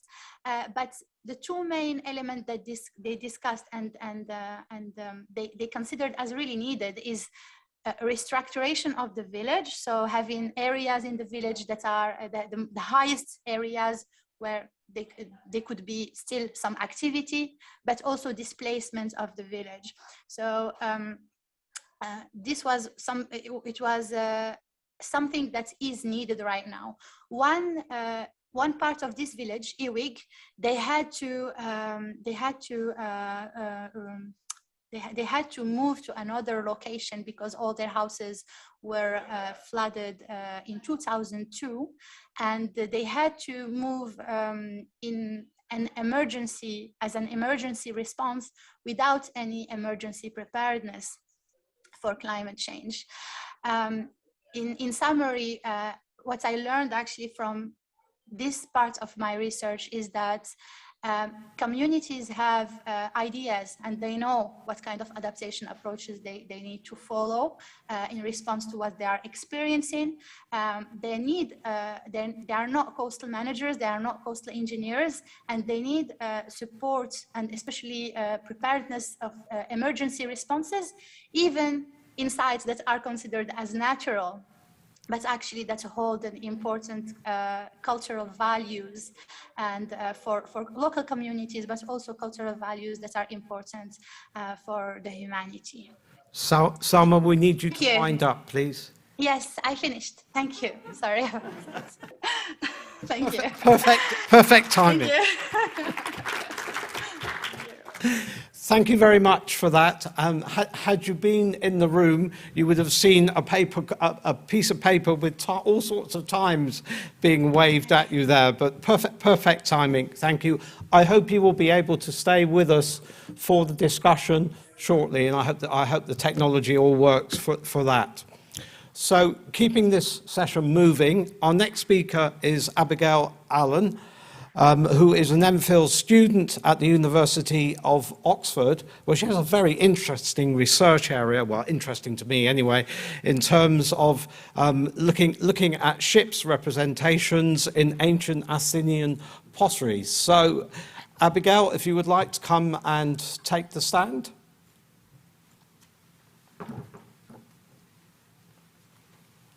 Is there like a clicker for the slides? Here we are. Is it just the green button? It's the green Cool. Okay. Hi, everyone. So I've never done an in-person conference before because of the pandemic, so a little bit nervous. Also got a script for the first time ever, so we'll see how it goes. So this paper stems from National Historic Ships UK's climate change report, which was largely written in the summer of 2020. And this is actually during an unprecedented climate change caused heat wave, which got me thinking about a lot of sort of industry-esque things to be thinking about, like when we're in offices, not just on ships. And then the report was published in October 2021 to coincide with COP26. So this paper today will focus on Volume 1 of the 2-volume report. So Volume 1 considers the current and future impacts of anthropogenic climate change on historic vessels and their associated infrastructure. So before we go on, I thought it'd be important to explain what National Historic Ships is. So National Historic Ships is an independent advisory body established in July 2006 and funded by the Department for Digital, Culture, Media and Sport, or DCMS, to provide objective advice on all matters related to historic vessels and also their supporting infrastructure, so things like ports, historic harbour walls, etc. So there are over 1,800 historic ships in the UK, from the smallest canal narrowboat to vast warships. And I'm from the Black Country, so I have a particular soft spot for the narrowboats. And in order to be deemed a UK historic ship, a vessel must be substantially intact, based in UK waters, and have demonstrable associations with the UK. Each of these vessels is somehow significant, so whether that's in terms of their naval architecture, being the last surviving example of a certain ship type, or having been involved in a significant local or national event. These historic ships can be constructed from a range of materials, from wood to metal, which in turn brings with it lots of different conservation issues. Some are situated in wet docks, notably HMS Belfast, pictured here, which is moored on the Thames in the centre of London, while others are in dry docks. Some are working heritage assets, meaning they still sail today, whether for recreation or otherwise, whilst others are stationary museum ships. Some are privately owned, others are owned by charitable organisations. So the conservation needs of these assets therefore differ hugely, as does their vulnerability and susceptibility to different climate change impacts. So now that you have an understanding of historic ships' place within the broader maritime heritage sector, we can begin to consider the impacts of climate change on historic ships and their associated infrastructure. So the impacts of climate change can be split into two categories, direct and indirect. Direct impacts relate to physical, biological and chemical processes caused by greenhouse gas emissions, whereas indirect impacts are the result of human actions undertaken to adapt to or mitigate climate change, which then have knock-on adverse effects. In today's presentation, we'll focus on a selection of the impacts caused by temperature rise and sea level rise, in bold on the slide here, and their consequent effects on historic ships. And we'll also be able to see in passing some of the indirect impacts. So one of the most obvious facets of climate change is temperature rise, which is warming of the climate. So warming of the climate system is unequivocal and includes atmospheric, cryospheric and oceanic temperature increases, all of which will impact maritime heritage. So on the slide here, I included a picture of SS Shield Hall's boiler room for the temperature rise slide, just because it's hot in a boiler room. That was the logic. So interestingly, rising temperatures and the impacts of this have actually been highlighted by historic vessels. So the reality of the melting Arctic, for example, has been famously and poignantly exemplified by the discovery of Sir John Franklin's HMS Erebus, pictured here in a painting, which was lost in the Northwest Passage in 1848, when she was unable to penetrate through ice sheets which no longer exist. For those vessels still intact today, an increase in both atmospheric and oceanic temperature brings multiple risks. Temperature increases and fluctuations don't just result in heat waves, but also impact the global water cycle, air circulation, the salinity of water and biodiversity, as well as increase the likelihood and impact of fires and result in material strain. Some historic ships have strict conservation needs requiring large enclosed areas with environmental controls. Two very different examples of ships with such needs are the SS Great Britain and Peggy. So the hull of the SS Great Britain sits in a temperature-controlled dry dock below a glass plate at the waterline known as the Glass Sea, which you can see here. Using a huge dehumidification plant, the Glass Sea serves to keep the air in the dock at a relative humidity of 20%, which is as arid as the Arizona desert, due to the iron hull's extreme vulnerability to corrosion by moisture. The National Historic Fleet vessel Peggy, on the other hand, is a small clinker-built boat from 1789 located in Douglas on the Isle of Man. She's the oldest complete vessel on the National Register of Historic Vessels, and so her significance is uncontested. Peggy was found stored in a boat cellar where she had lain undiscovered for more than 150 years. I'm not quite sure how you forget that you have an entire boat in your cellar, but it happened. The humid environment and intermittent flood conditions of the cellar had damaged her, and so she needed to be kept from now on in a carefully controlled environment. It was therefore decided that Peggy should be situated in the courtyard of the nearby Nautical Museum, with a structure enclosing the entire space to control the external environment, as shown in the architect's drawing here. To get her there, they had to crane her out of the cellar, which I'm sure was a lot of fun. From a museum perspective, the Dover Museum and Bronze Age Boat Gallery, which cares for an exceptionally fragile Bronze Age boat, its bits of previously waterlogged 3,500-year-old wood, have found that changing weather patterns have made it difficult to maintain a stable relative humidity in its glass case during the summer months. You can see here the glass case just at the sides of the photo. The museum tends to rely on heating, ventilation, and air conditioning, which are known as HVAC systems, to help regulate temperature and humidity all year round. But this is very expensive both financially and in terms of energy consumption. So although this boat isn't substantially intact, and therefore doesn't actually count as a historic ship, but rather an archaeological ship. This is a really interesting example of how climate change will affect the historic ship sector in the broadest sense, including in museums. And obviously, I think a lot of people here today are archaeologists, so are inclined to be quite interested in things like this. So these things don't necessarily seem at first like climate change related issues. Instead, they're just sort of normal conservation issues, right? However, in a warming climate with changing moisture levels and increased fluctuations, strictly controlling environments for conservation will be possible, but at an increasingly high financial cost, and also increasing in difficulty and, importantly, increasing energy burdens. So it's now that we return to what I mentioned earlier about indirect impacts. Our responses to the changing climate, in this case increasing fluctuating temperatures and humidity, will have knock-on adverse effects. Temperature rise will also impact biodiversity. So we're going to be talking about shipworms, or more properly marine borers, as they're actually not worms, but mollusks like clams or mussels. This is my favorite case study. I don't really know why, but I just find shipworms and pest control in museums more generally really fascinating. I think it's because it's a little bit gross. So shipworms are basically highly destructive borers that really like wood, which is obviously not so great if you have a load of floating wood that you'd like to keep in one piece. According to a 2011 study, if shipworms encounter optimal conditions, within 10 years they can completely destroy large maritime wooden structures. Teredo nivalis, or T. nivalis for short, which is shown here in its very attractive state, is commonly referred to as the naval shipworm because of its fondness for wooden ships, and it has previously been the species of shipworm posing the highest borer hazard in Northern Europe. As many species of shipworms are warm water species, their activity will increase and be found further northwards in the future due to a warmer climate and milder, wetter winters. Changes in shipworm patterns, with their distribution moving further north and their breeding and growing seasons increasing, have already started to occur, as highlighted by Borges et al. And then, obviously, increasing in distribution and increasing in numbers will also increase the shipworm's destructivity.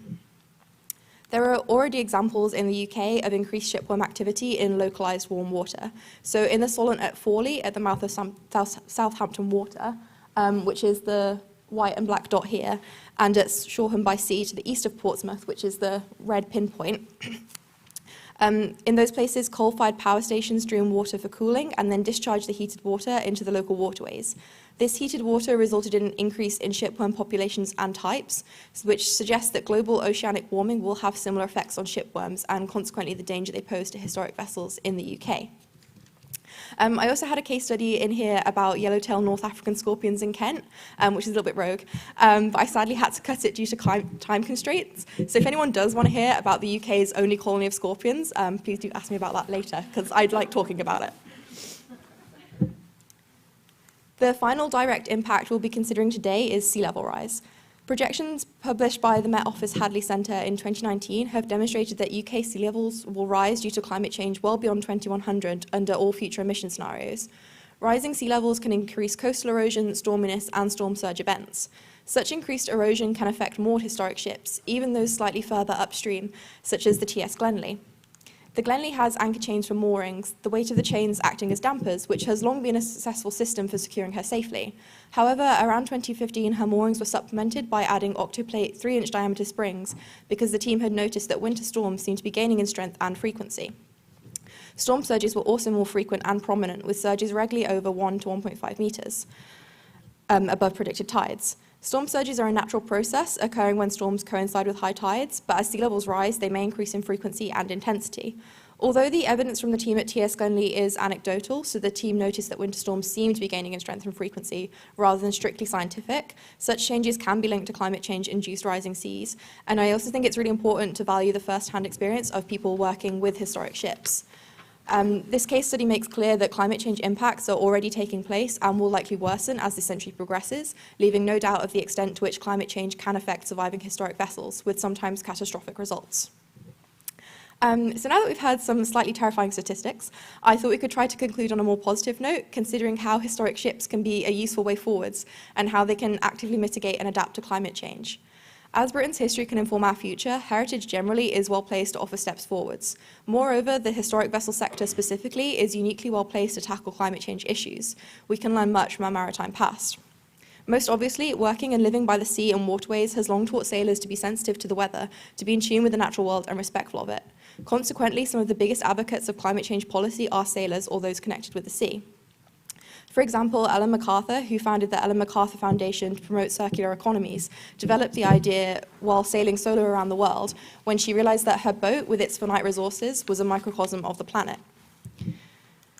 Additionally, logs and other items collected by historic ships have been able to clearly and definitively illustrate weather changes. Having such records of weather events can help scientists create models predicting how weather conditions are likely to change as global temperature continues to rise. And finally, with high numbers of historic vessels remaining in operational use, they are uniquely placed to do many proactive things to tackle climate change, which you can read more about in Volume 2 of the report.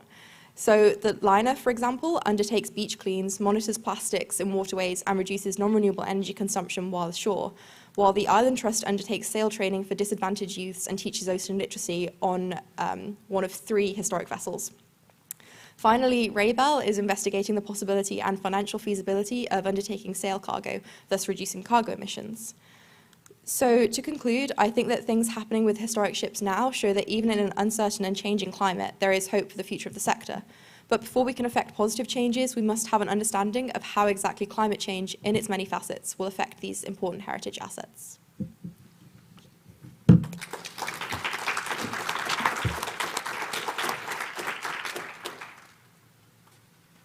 Thank you very much. A very, very interesting presentation. I'm just looking around because one of the things when you have to go between 2 sets of glasses is you always have the wrong pair on. Well, thank you very much for that. That was very interesting. I certainly would like to know more about the section that you cut out. That sounded very, very intriguing, and I'm sure others will be asking you about that as well.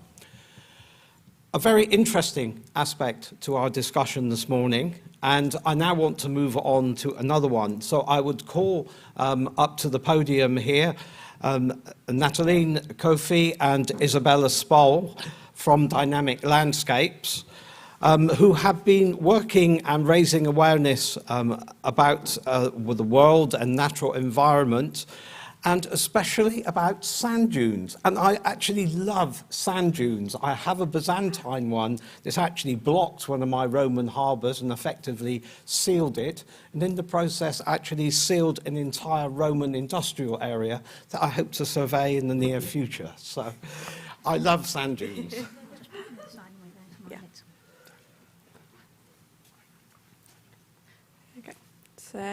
So we're going to be talking about the Dynamic Dunescapes project, which is a funded project from Heritage Lottery Fund and EU Life, and it's a big partnership project. So it's led by Natural England in partnership with Plant Life, National Trusts, Natural Resources Wales and Wildlife Trusts as well. So why sand dunes? Why the focus on sand dunes? Main reason is because they are listed as the habitat most at risk in Europe for biodiversity loss.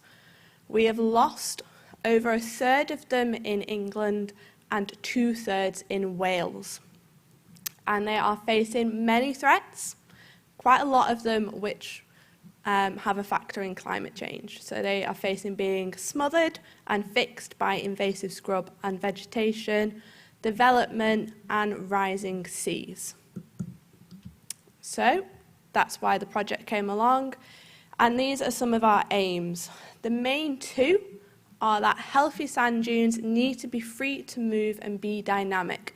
We want to restore natural processes to our sand dunes, and this in turn will help them be more resilient to climate change and rising seas. And then we've also got a big people engagement side to the project, where we want to connect people to their sand dunes and the history of their sand dunes so that they can feel that love for our sand dunes and help us look after them in the future.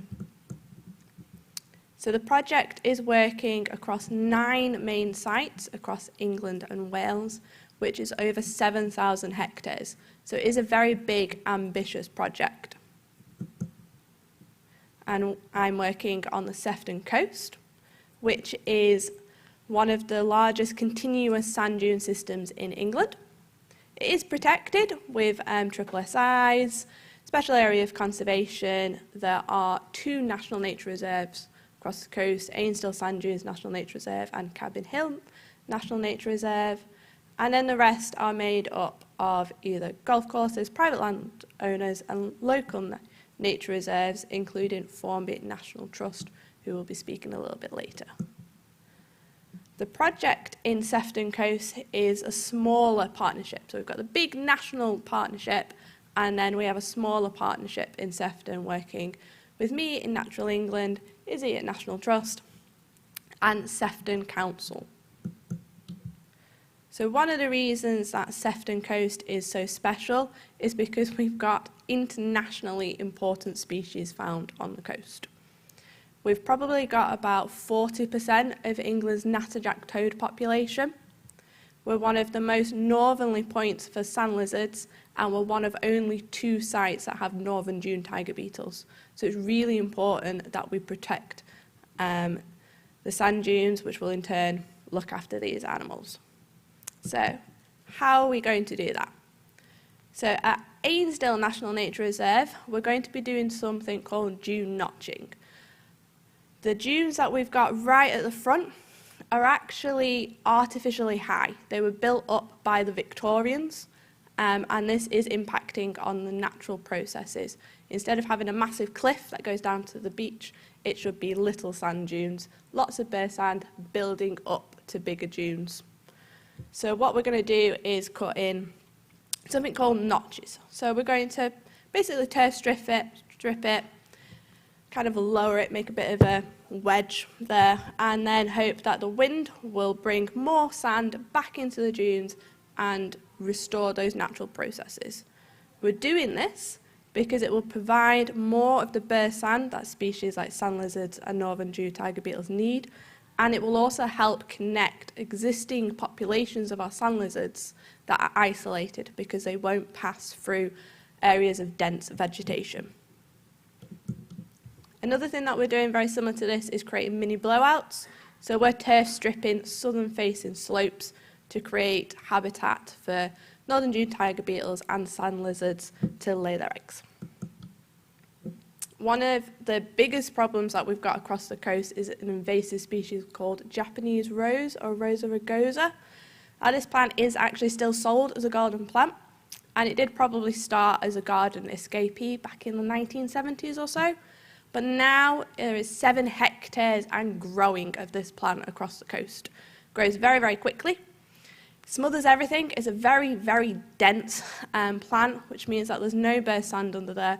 So it is taking the habitat that our protected species need. So we are working to remove this across the whole Sefton Coast and get rid of as much of that 6 hectares as we can. And the last part of our capital works is working on a dune heath restoration. So this area we call the triangle. You see it is a triangle shape. This is actually a privately owned SSSI. It's right next to Lancashire Wildlife Trust Freshfield Dune Heath, and it used to be part of Freshfield Golf Course, which disappeared in about the 60s. It was designated a SSSI in 2000, but since then has actually seen very little management. So as you can see in the 2019 aerial photo, there's very little of that heather still visible. Now we're really lucky on the coast, on the Sefton Coast, to have a lot of dune heath, but this is the most at-risk habitat, and it is really important. So we've been doing some work to clear some of the overgrown trees and scrub and open back up areas of heather when we've actually gone into some of the quite dense thickets, we've found openings where there have been remnants of that heather holding on. So we've opened it up, and you can see in 2021 where the areas we've opened up. And when we go and look closely, you can't really see it on an aerial photo, we're seeing the heather growing back. We're seeing really small shoots. Really interesting, we're seeing them growing back where the tracks, the contractors have been. So that's really interesting. That disturbance has actually really helped the regeneration. So I'm really excited to go back in summer and see it in flower and see what it looks like. So there are capital works. And then the next big part of the project is community engagement and connecting our communities to their sand dunes. Traditionally, people kind of ignore the sand dunes, they just go through them to get to the beach. But as we've seen, there's loads of amazing things on our sand dunes. So we've been doing quite a lot of work to connect people with their sand dunes and connect people in different ways as well. So we're targeting people through nature, we've been doing walks, we're doing bio-blitzes, surveys, and we've got a citizen science project as well, but also different ways of connecting people through the arts. So there's going to be a community artist project, there's going to be a couple actually, and one of those will also be connecting people with their memories of the sand dunes, particularly working with people living with dementia. Working with dog owners, we have our Pause for Thought campaign and branded dog bandanas. And then we've also been doing quite a lot of events. We've done some Tai Chi, we've done some paper lanterns for Halloween. And then one of the big things that we found during the pandemic is using posters and social media to connect people and let people know what's happening and why it is happening. So we found that really valuable when we haven't been able to get out and do face-to-face engagement with people and tell them face-to-face what is happening and why. Having those posters in the area has been really valuable, and it has helped mean that people aren't so confused or so angry about us doing some of this work. They understand the importance of it and why we've been doing that.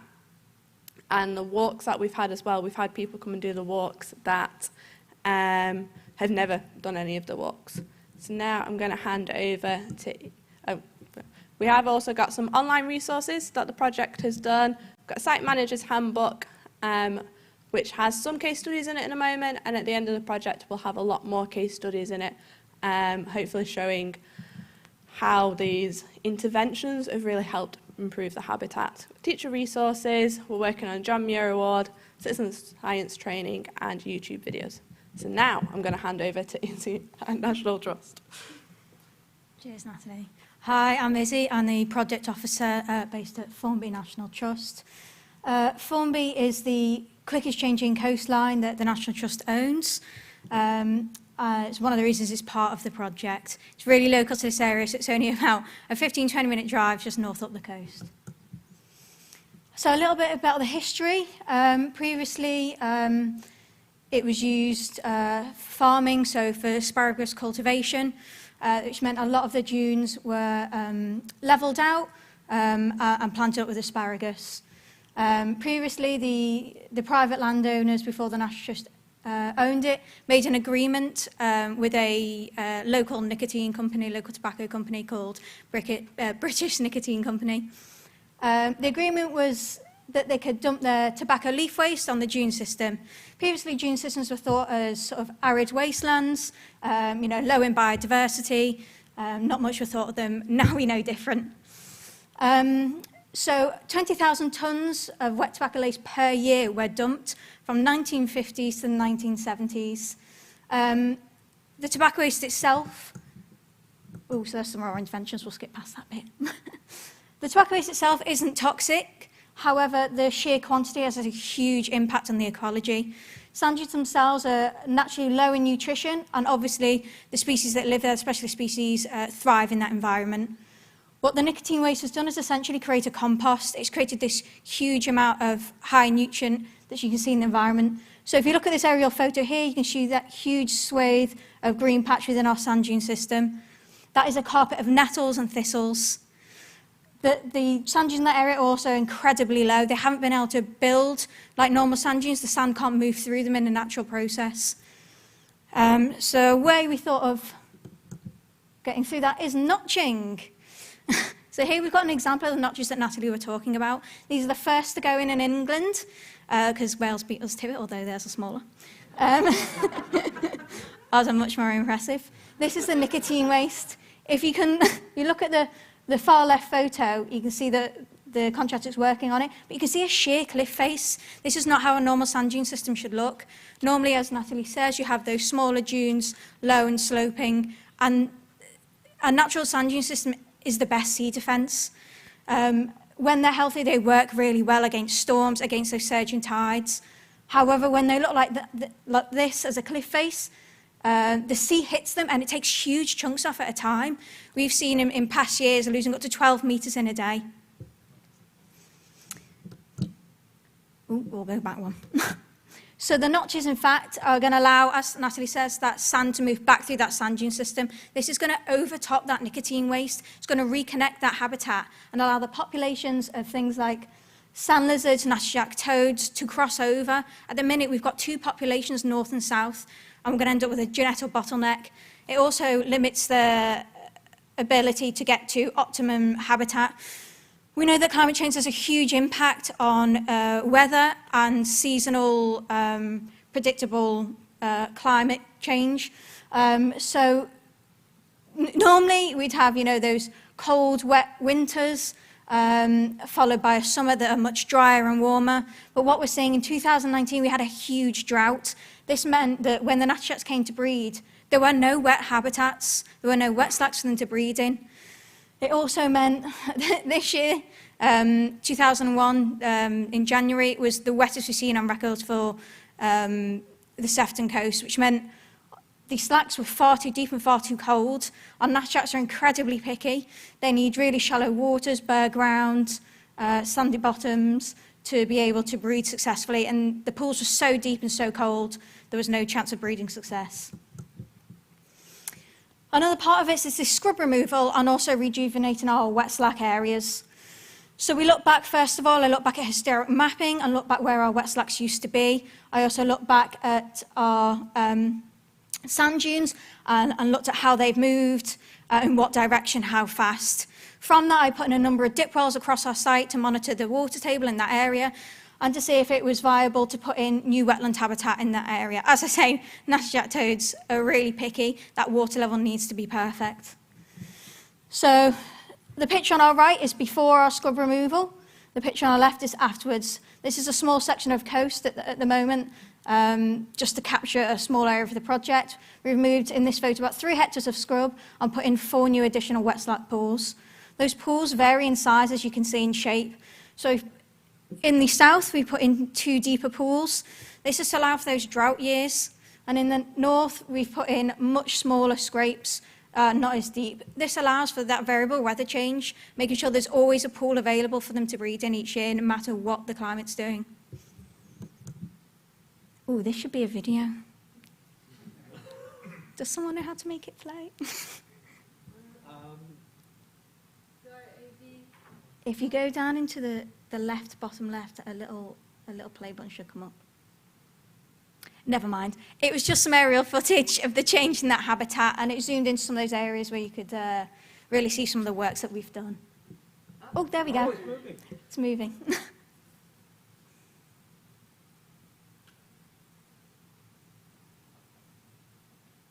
As you can see, it's made a huge difference. It's really opened up to allow that sand to move. The sand movement helps naturally scour out and maintain those pools. So each year, as the wind blows in winter, it will scour out that pool, keeping the right depth to the pool, making sure no vegetation comes in. Vegetation allows natural predators like newts and things to lay their eggs in there. These will heavily predate on our natterjack toads.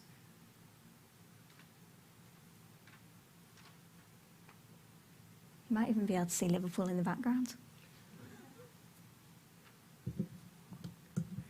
Okay, and so future works.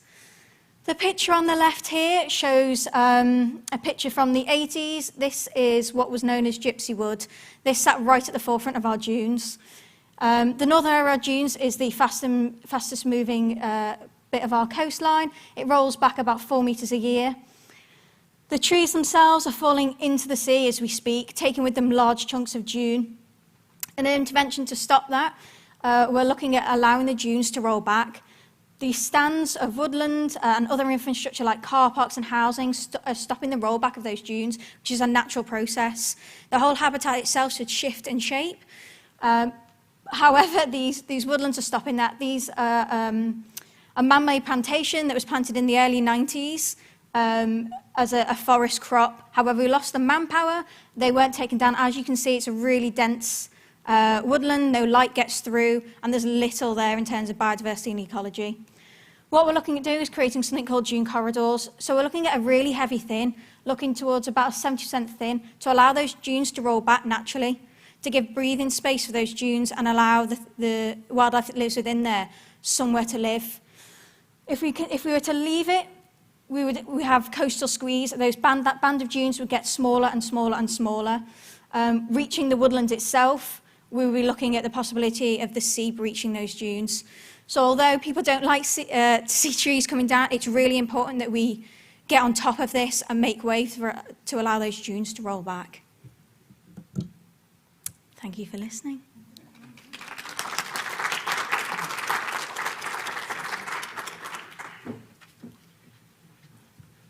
Thank you very much for a very interesting and another dimension to our discussion here in this panel session.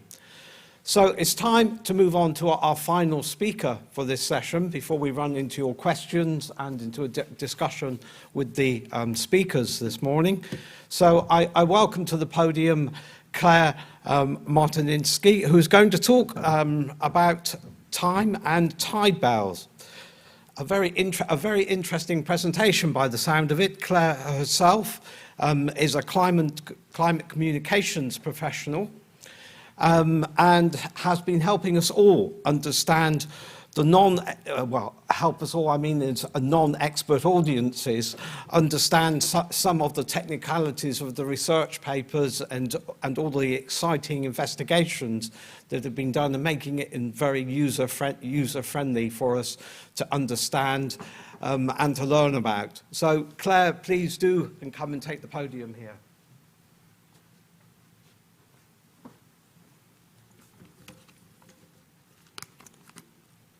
Thank you. I'm really delighted to be able to speak to you about the time and tide bells today.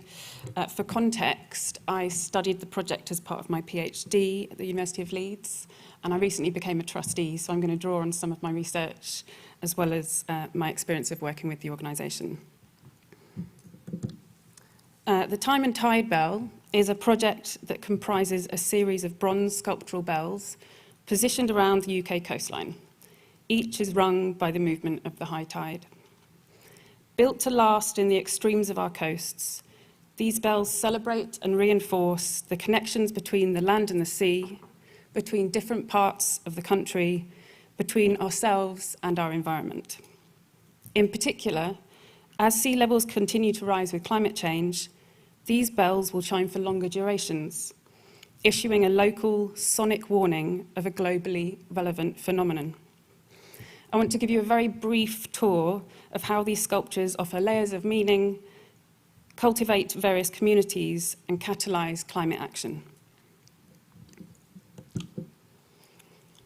The structure of the bells, conceived and created by sculptor Marcus Vergette, is formed of two large bronze castings, one inverted and mounted atop the other, the whole structure measuring 1.6 metres tall when assembled.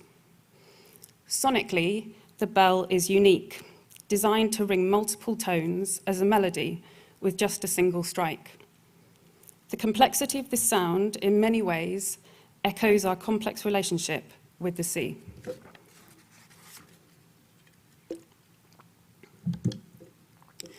Currently, there are 7 bells installed at the following locations: Appledore in Devon, Boster on the Isle of Lewis, Trinity Buoy Wharf in London, Aberdyfi in the west coast of Wales, Cymais on Anglesey, Morecambe, just along the coast from here, and Mablethorpe in Lincolnshire.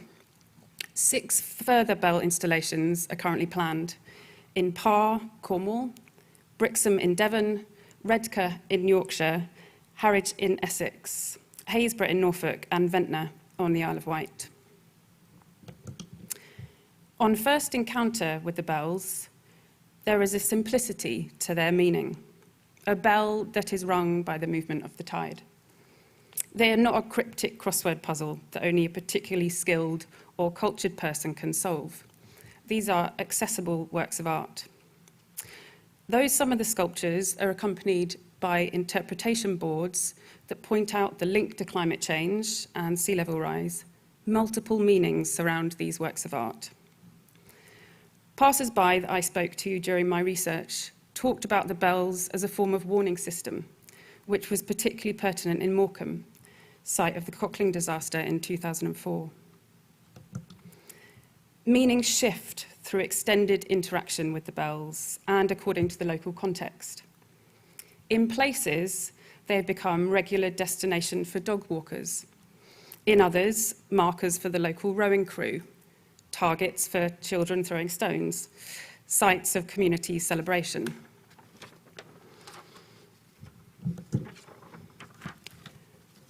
Where they are located, the bells have become part of the landscape, sonically, visually, materially, and socially. In Camais, a photograph of the bell features on the sign that welcomes you into town. In a subtle way, locating a bell in Morecambe or Camais or Appledore also locates climate change in these places, collapsing the perceived distance that often persists in our minds. The bells quietly bring climate change into our everyday. Though the bells themselves are offered as a gift to a community, the logistical and financial aspects of installation demand the creation of a local action group. These groups work tirelessly, often for several years, navigating various hurdles to secure permissions and resources required. The installation of a bell brings together, if just for a short while, what may otherwise be quite unlikely communities of environmental activists, engineering firms, community leaders, and local artists.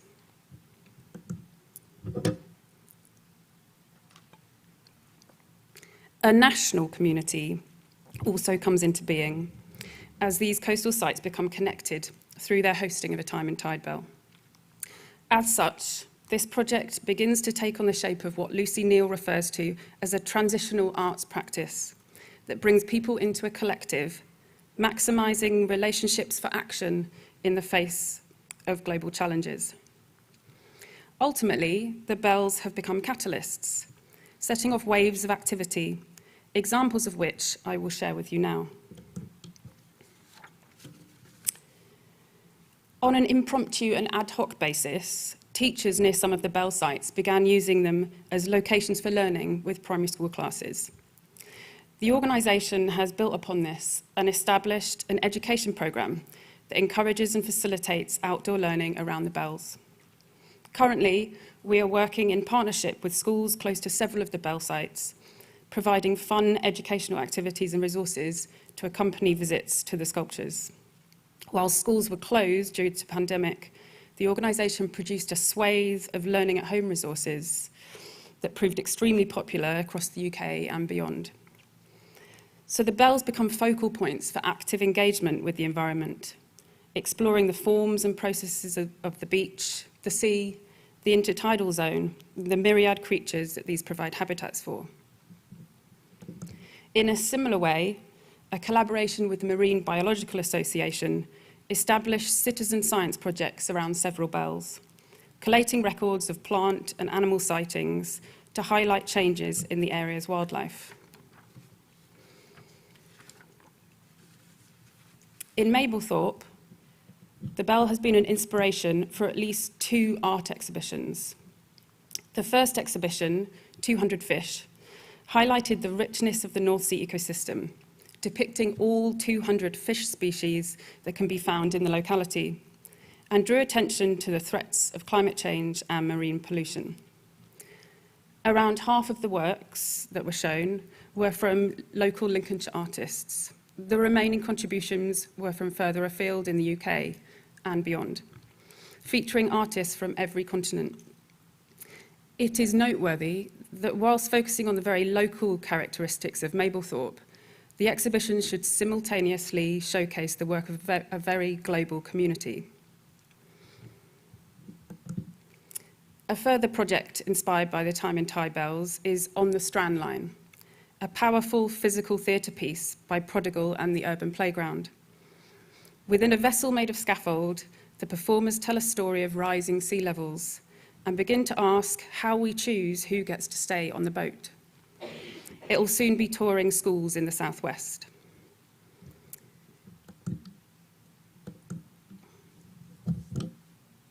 Okay. There we go.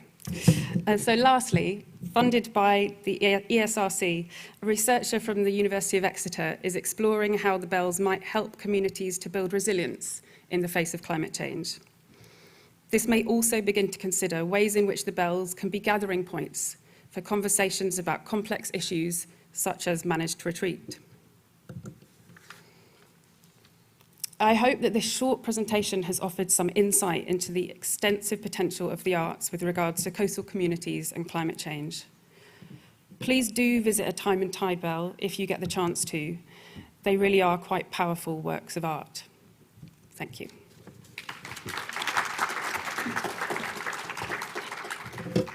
Thank you very much for that. Before you disappear, what's the cost?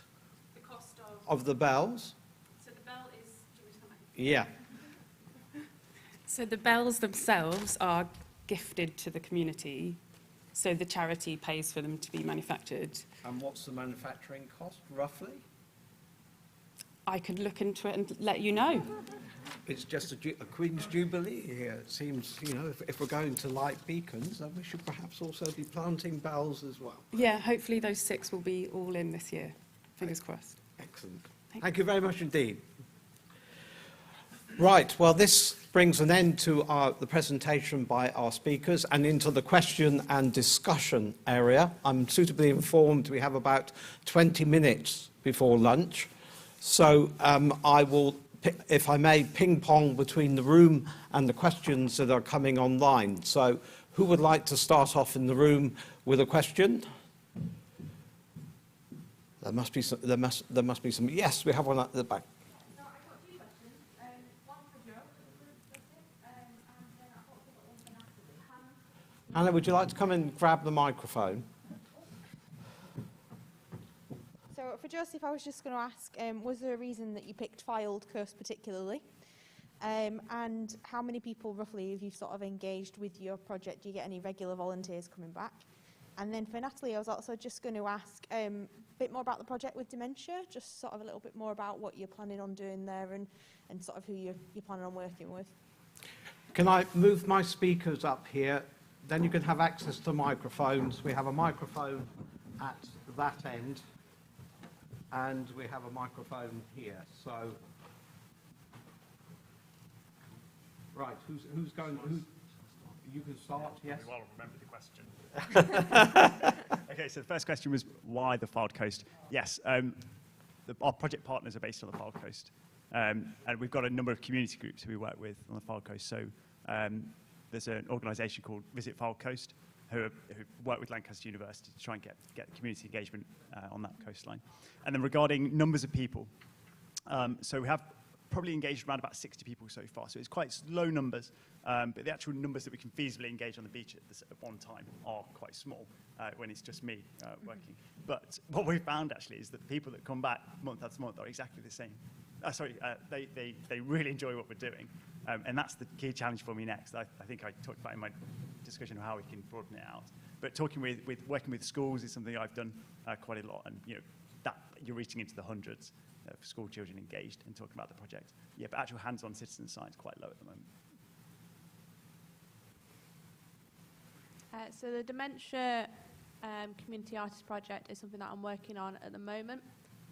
So it's kind of changed a little bit, but because of COVID, I'm hoping to bring it back now to what I kind of originally envisioned. So we're hoping to work with the Atkinson Museum and invite people to come and talk about their memories of the sand dunes. And we've got these postcards, which are designed to, they've got a scratch and sniff, and it smells like sunscreen.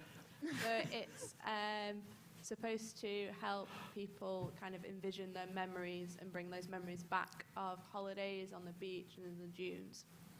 And I'm hoping to use these to get people to write their memories, draw their memories, anything like that, and then create a travelling art display which will go around care homes. And we've also got something called a reminiscence box, which we're hoping that when it goes round care homes will build up. But it starts with what we've got in there. We've got some rock in there, we've got a blanket, we've got a swimming cap, and then we've also got some really old Victorian postcards in there. So the hope is that that will travel around and people will add their memories and their little tokens to it, and it will grow and be a travelling museum piece. But yeah, it's in development at the moment. Hannah, do we have a question online? Yeah, thanks. So there's a couple of questions that have come in online. First, I'll go to Salma.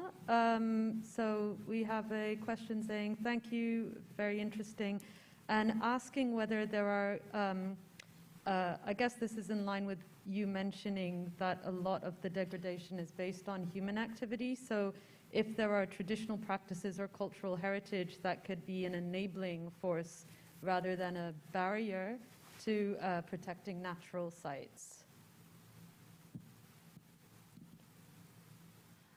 Yes, in relation to specifically the communities that I worked with, their interactions with the coastline,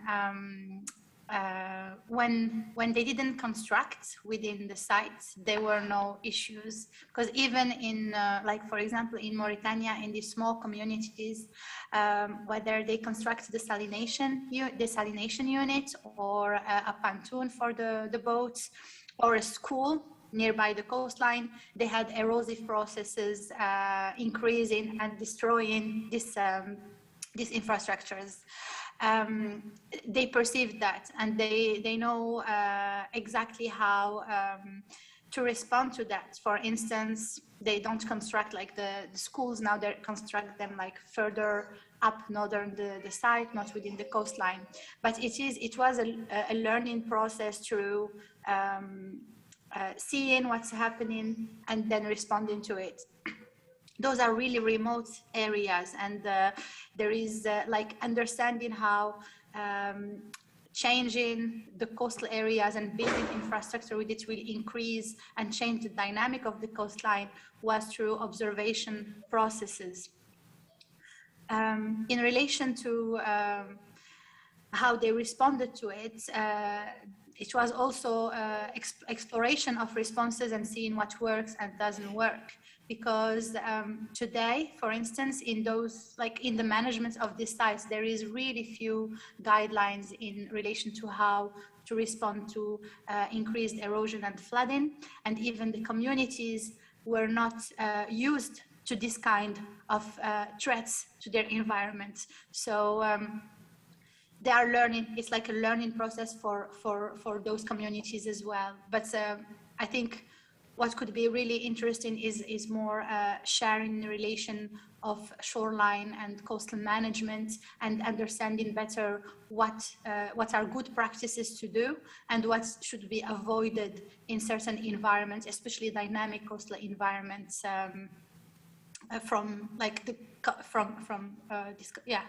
for these communities to respond. Because they didn't have specific ways to respond to that, or like indigenous old responses, because they didn't experience these threats before. Thank you. Thank you.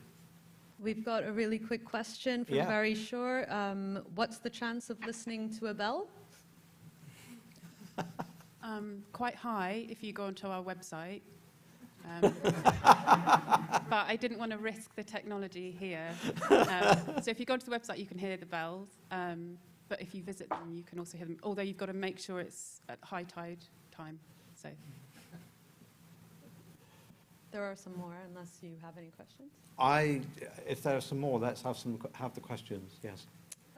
So one for Abigail. So you mentioned climate change will impact the way that we conserve and conservation practices, and considering there's funding issues there, do you have any thoughts about how that will work, whether we just try and save everything or whether there will be a triage system and selection? But how will climate impact conservation, I think, is the question. So I think sort of from my personal perspective, rather than necessarily from National Historic Ships perspective, I think we did discuss before that essentially with the scale of climate change and how it is the biggest risk to heritage in the world, you essentially can't save everything, so there will have to be some kind of triage system. But then deciding how that works is obviously really tricky. So with the National Historic Ships that we have in the UK, they're all sort of registered. And on the register, each one says what their significance is, but that can really vary.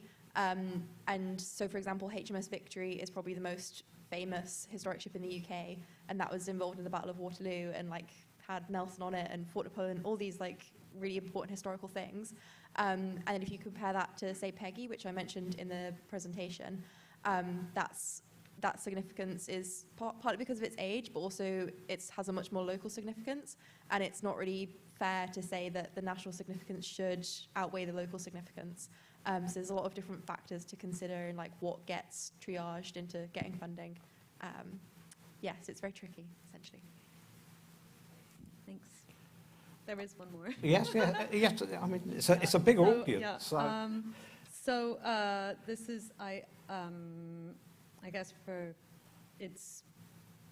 okay, I read it out. Love the idea of getting students to think about their future scenarios. I wonder if you noticed any of their responses having relevance to tangible or intangible heritage. Where do I start with this one? I've not actually, so although we've seen the visualizations, we've not actually collected them all together yet. So that's going to be at the final event next Friday, when all the work's going to be exhibited at once. So I can't actually answer that one fully at the moment. I've only had the samples that I've looked through. But regarding heritage, I'll have a think about it and come back to you if that's okay. Sure. We'll come back to them. Sure, yeah. And yeah, and then there's one more, I believe it's for Salma from Gustav Milne. Does sea temperature change and salinity change impact on biodiversity, habitat, and fish stock change? Yes, it affects the local availability of fish stocks and also the local biodiversity. You can have changes, so you can have fish that will migrate to other places if they find more suitable places. But yeah, there is definitely a change, especially if you have, for example, in the example that I showed, where you had no more sediment inputs, but also no more freshwater inputs. So the ecosystem completely shifted into a much more high salinity system, and affected the availability of nutrients for the fish, but also the type of fish and plants that were available there. So it definitely affects the ecosystem completely. That's it from online questions. Okay, anyone? Yes, we have a question over on the far side. We'll try and get Hannah to run around with it. So Hannah's running around with the microphone for those at home. Thank you. Hi. So my question's for Abigail, and it's regarding the distribution of shipworms. And I was wondering if there'd been any attempts to model how those distributions might change going into the future, either kind of at a UK level or kind of a global scale? So I'm not sure if there have been attempts to monitor, because I haven't been checking up on the shipworm literature recently. But in the report that I wrote, I looked at several case studies that had taken place in northwestern Europe, predominantly in Holland, in sort of the mid-2010s. So they'd sort of monitored changes coastally and slightly upstream in Holland of shipworm distribution patterns. And the reason why they'd used the specific river that they used there is because its temperature and like all the different sort of climate factors were quite similar to other rivers across Europe. So they'd sort of predicted these changes, but not necessarily like modeled them specifically. But they might well have like come back to it since then, so I'll have to check. Thank you. Thank you for that. Any more questions here? Yes, we have another one here. Come on, Hannah, run. It's nearly lunchtime. Hello.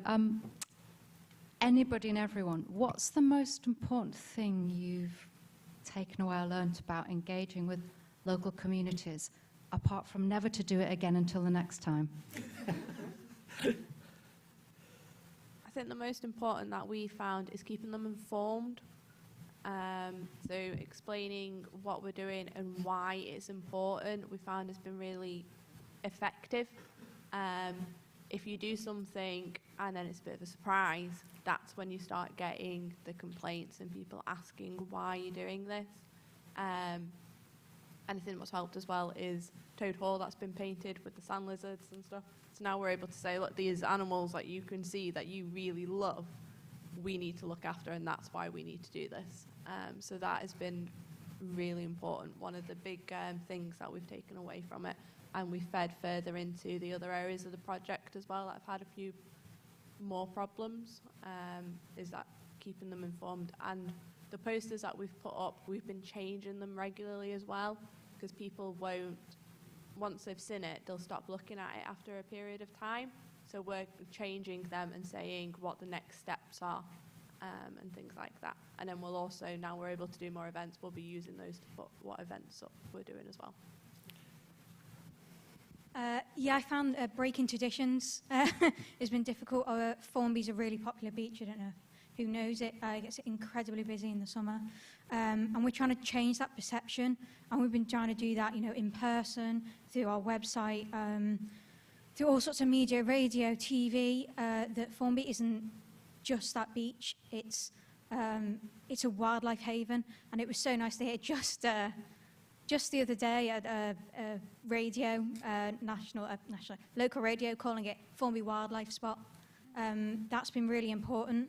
Part of that has been breaking the traditions of local schools. We have a really local high school that sits right at the back of our sand dune systems, and they open their back doors onto our dunes, and it's their tradition every year to do their cross-country run through our dune system, which isn't a problem. However, we have a really important feature there called Devil's Hole. It's a huge blowout on wet slack. It's one of the most important features you have right across the Sefton coast, if not in the UK, for sand dune systems, and they run straight through it.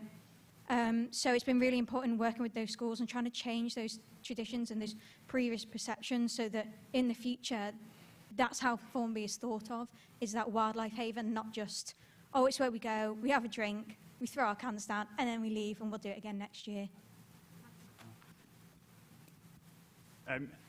For me, coming from a sort of a research background, there can be that danger, if you like, of thinking that I'm going to be quite exploitative of the local communities. No, I'm going in, collecting data from them. I'm just going to leave it as it is.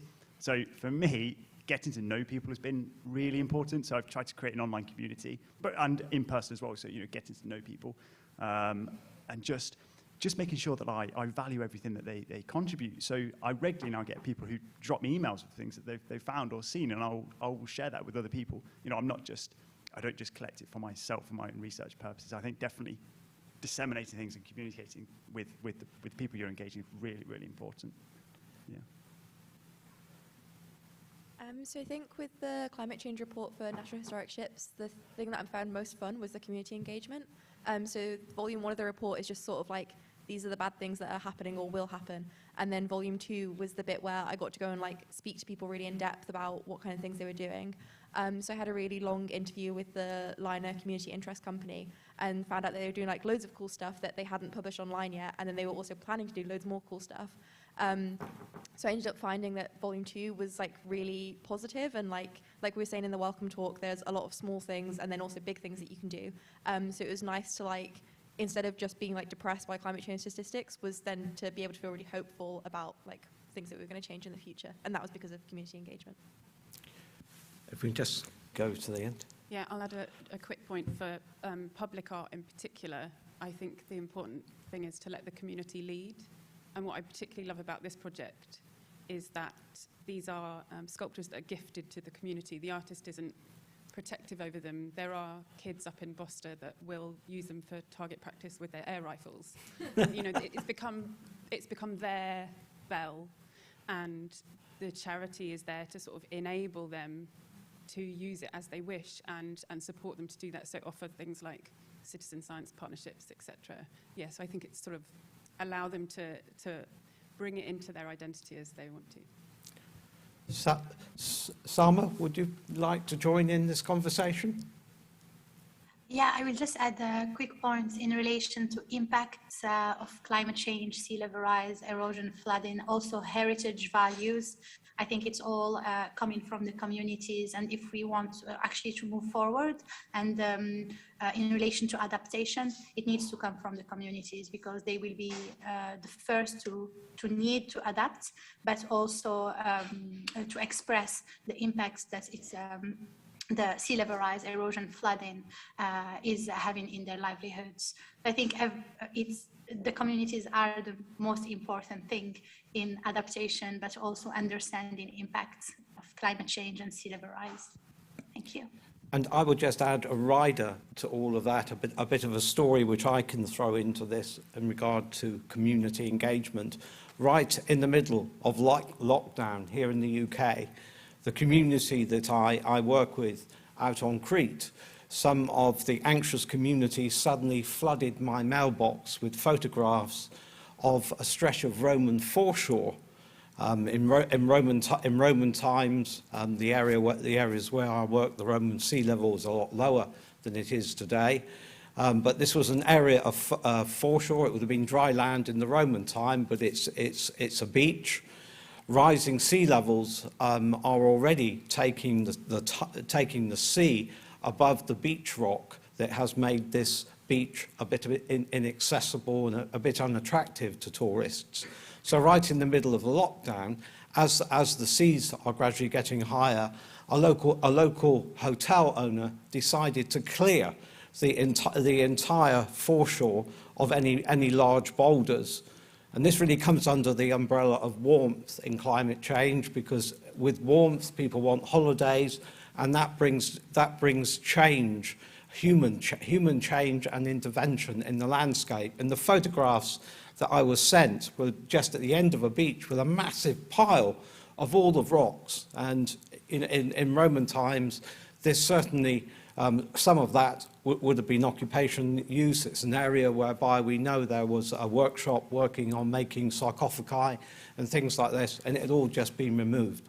So engaging with the community is very important through the actions of the community, and them contacting me was a rather roundabout way to do it, but we went all the way from Crete to me at home and down to the local ministry on the island, who sent out the Coast Guard and got it all stopped. It was a bit late, but we managed to stop it, and the person was suitably dealt with for that. So it shows the value of community engagement.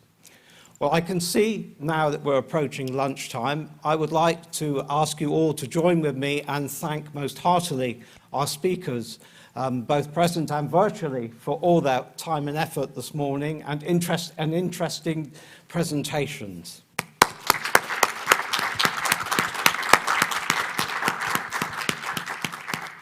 And with that, I'm going to close this morning's session and send everyone not just to lunch, but to that word networking.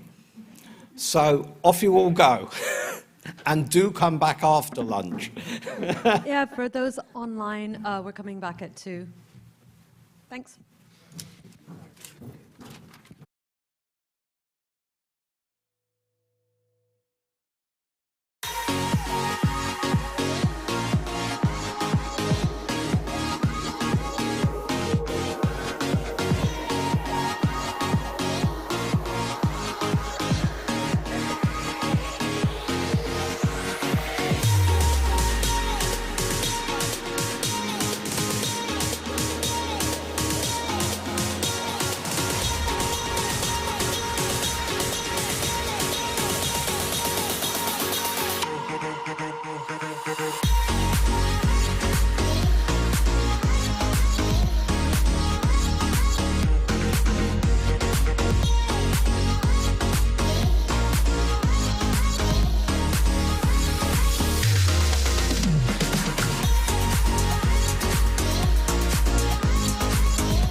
Yeah, I'll do it again. Hi, for those of us joining us online, if you just bear with us a couple of minutes, we'll be kicking off.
Okay, hello everybody, and welcome to the afternoon session. I'm really pleased to be kicking off and chairing this session. So my name's Neil Redfern, and I'm the Executive Director of the Council for British Archaeology.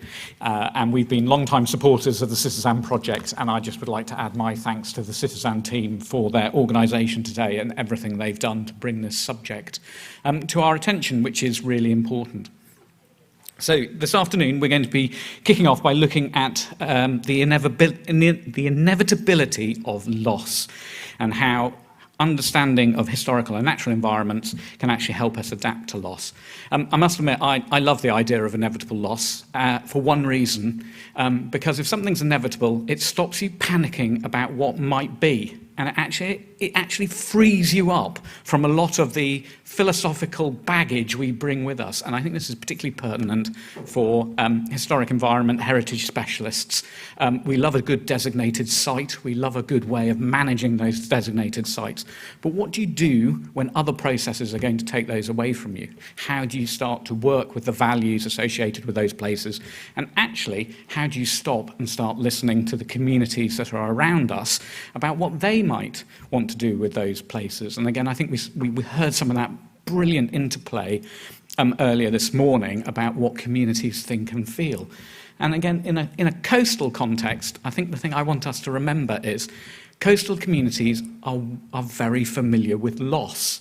You know, these are fishing communities who often daily would experience the loss of family members who'd been out in, really challenging environments.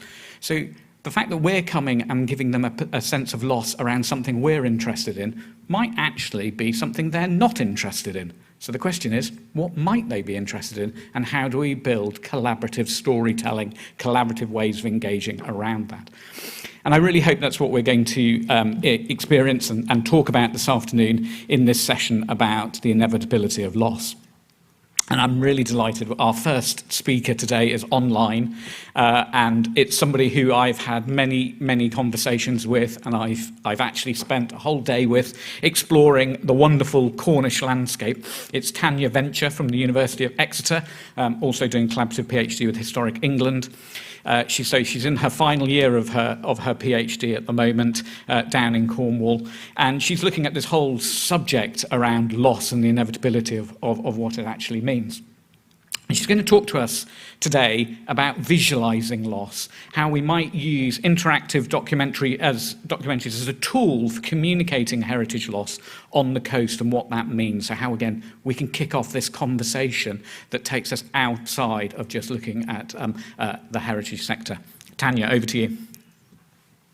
Brilliant, thank you so much. So hello from sunny Falmouth and happy St. Piran's Day. It's auspicious. So my name's Tanya, and I'm in my final year of my PhD. So today I'm going to be, there you go, not struggling with PowerPoint. That's good. So first of all, I'll talk about why look at loss in the first place, and then go on to describe exactly what an IDoc is, an interactive documentary, and how it's a novel methodology for archaeology research and research and communication. There you go, that's a good communication there. Then I'll describe the process of actually creating a space for loss, so creating this interactive documentary, and end with a little bit of the future of the research. So just to start, I would like to say that this research is part of the collaborative doctoral partnership between the University of Exeter and Historic England. So I'd just like to say a massive thank you to all of my supervisors, which span the University of Exeter and Historic England, for their support with the project. So in 2016, Historic England specifically wanted to start to develop a framework to discuss the management of inevitable change and loss to heritage assets on the coast.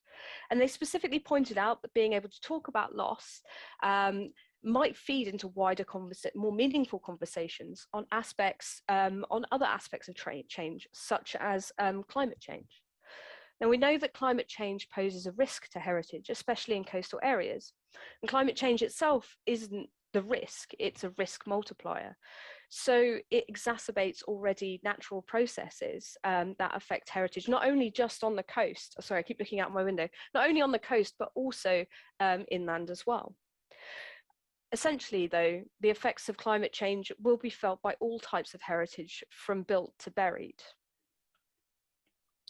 And heritage plays a really important part in helping people to understand and adapt to an uncertain and changing future.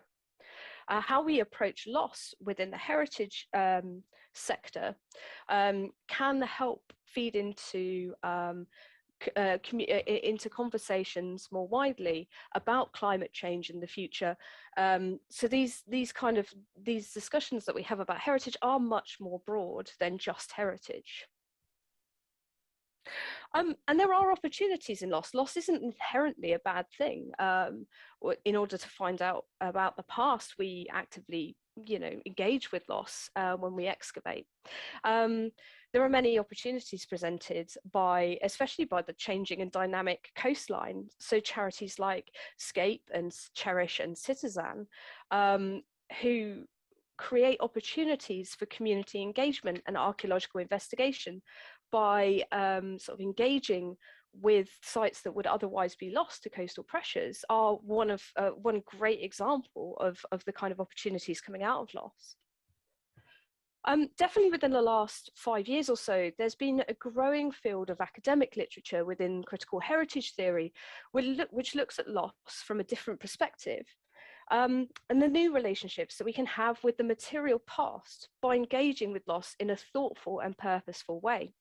And it's really important to note that this isn't just saying things are going to get lost, so why bother? This is actually actively doing something that is quite hard, which is actively engaging with that process. So loss and change have also been explored not just in the academic sphere, but also through projects. So the Learning from Loss film is a really good example of a field trip, sorry, I said field work, looking at bringing community members and heritage professionals together to talk about the changing coast. There's also really good strategies within heritage organisations themselves to help manage change.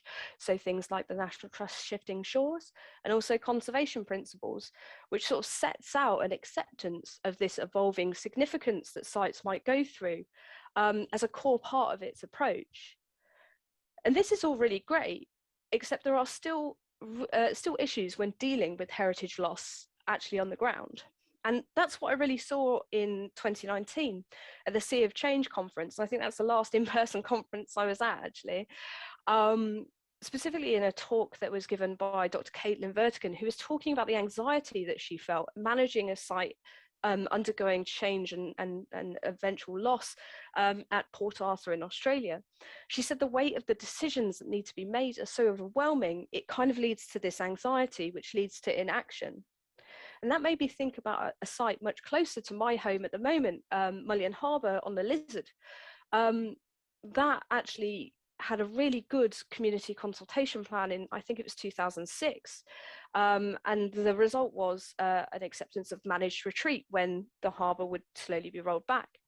However, when it came to actually implement that, the tipping points were never actually addressed, never actually set out. So the decision, again, became too large, created a lot of anxiety, and it led to perceived inaction and a breakdown in communication between the National Trust and the community. So we have all these great resources, but there's still problems in really utilising them. And that's where my work comes in. I'm sort of creating a space where we can talk about loss, maybe in a slightly more positive way, and trying to find a space where we can tap in and really utilise these fantastic resources available to us. So to do that, I wanted to use film. My background is in archaeology and filmmaking. I was lucky enough to work with Scape for a number of years, producing a whole range of films, which was amazing. It gave me the confidence to embrace film as a methodology. And even though I've turned into a bit of a traitor and I'm now a geography student, I still managed to make, I still think that film has an incredibly important role to play in both geography and archaeology as disciplines. And it's while I was working for Scape that I became really interested in interactive documentaries.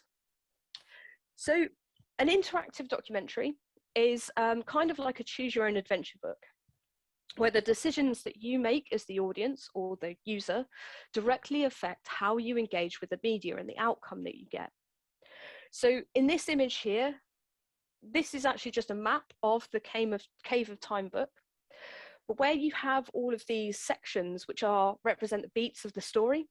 In an interactive documentary, these might be text, they might be small pieces of film, they might be sound or music, images, and all of these things, all of these different paths can be navigated by you as the audience, and it will create meaning specific to that individual. The I in iDoc can also stand for immersive, but for this project, I really wanted to kind of concentrate on the original meaning of interactivity. And though I've attempted to define what an archaeological iDoc is, and I've based that on Colleen Morgan's definition of what an archaeological film is, there is a certain looseness to the definition that I think is important, and attempts to strictly define what is considered an iDoc have been resisted, which actually is a strength in itself.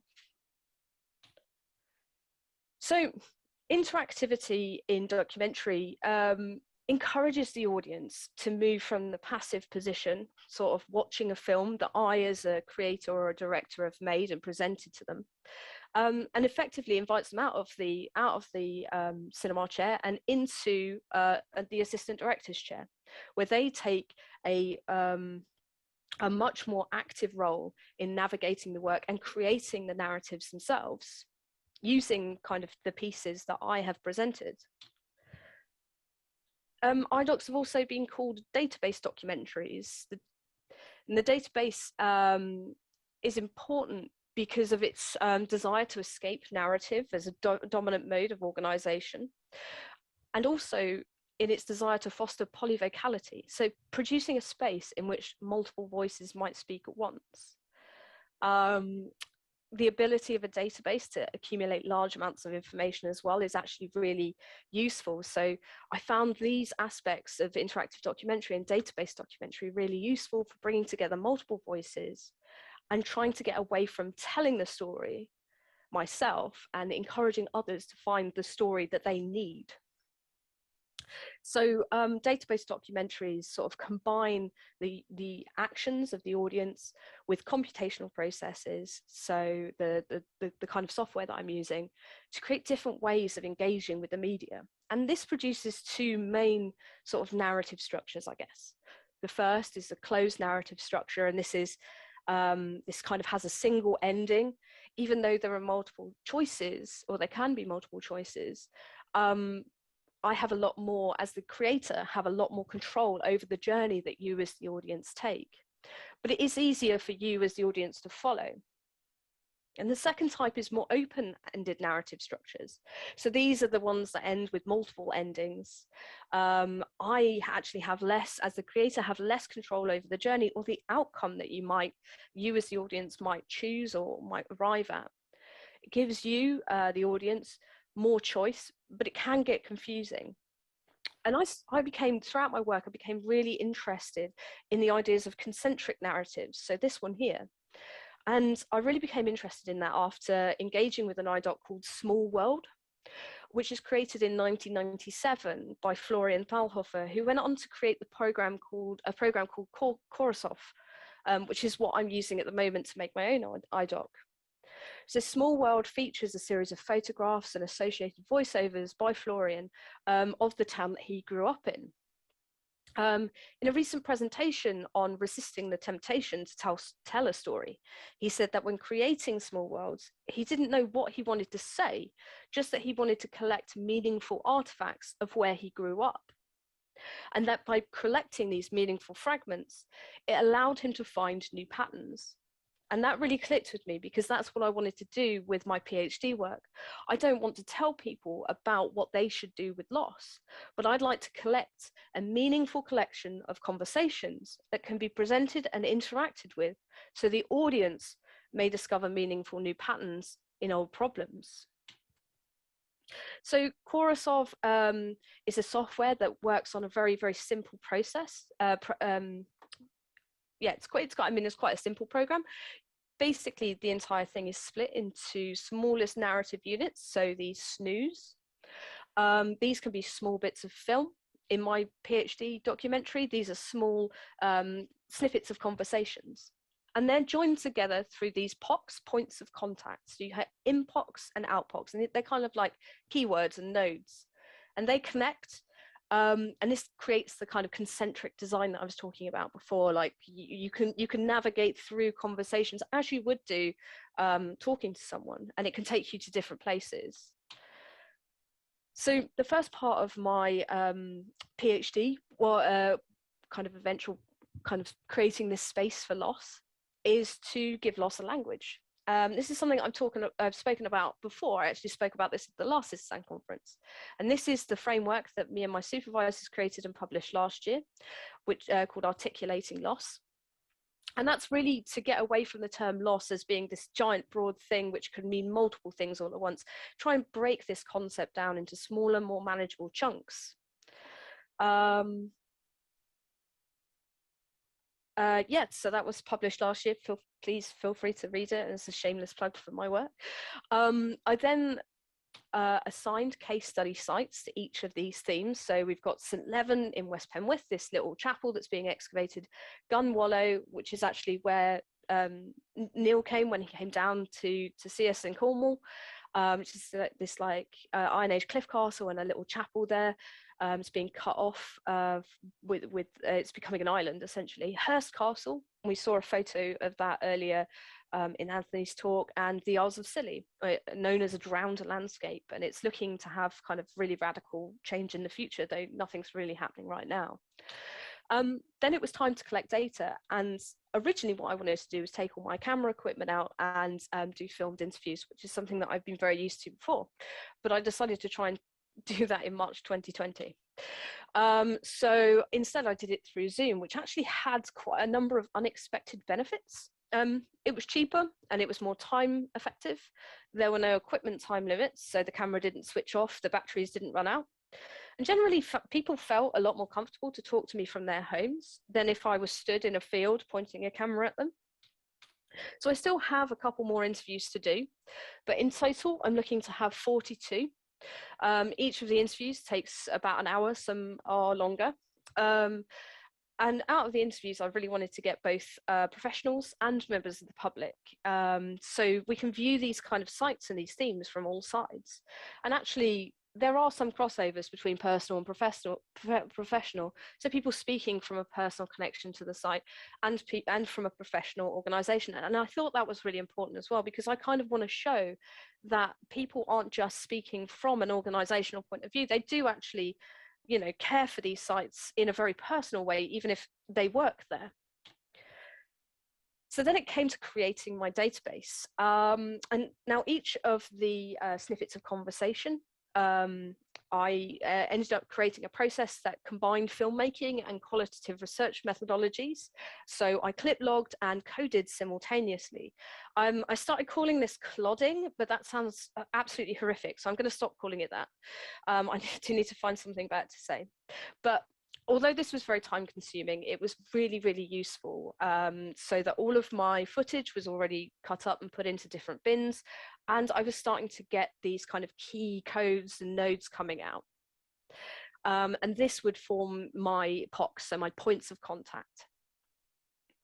I split these nodes into key nodes, so nodes that are relevant to that site, and bridge nodes. So this allows for like sort of connections between sites. So the idea of safety actually goes across sites.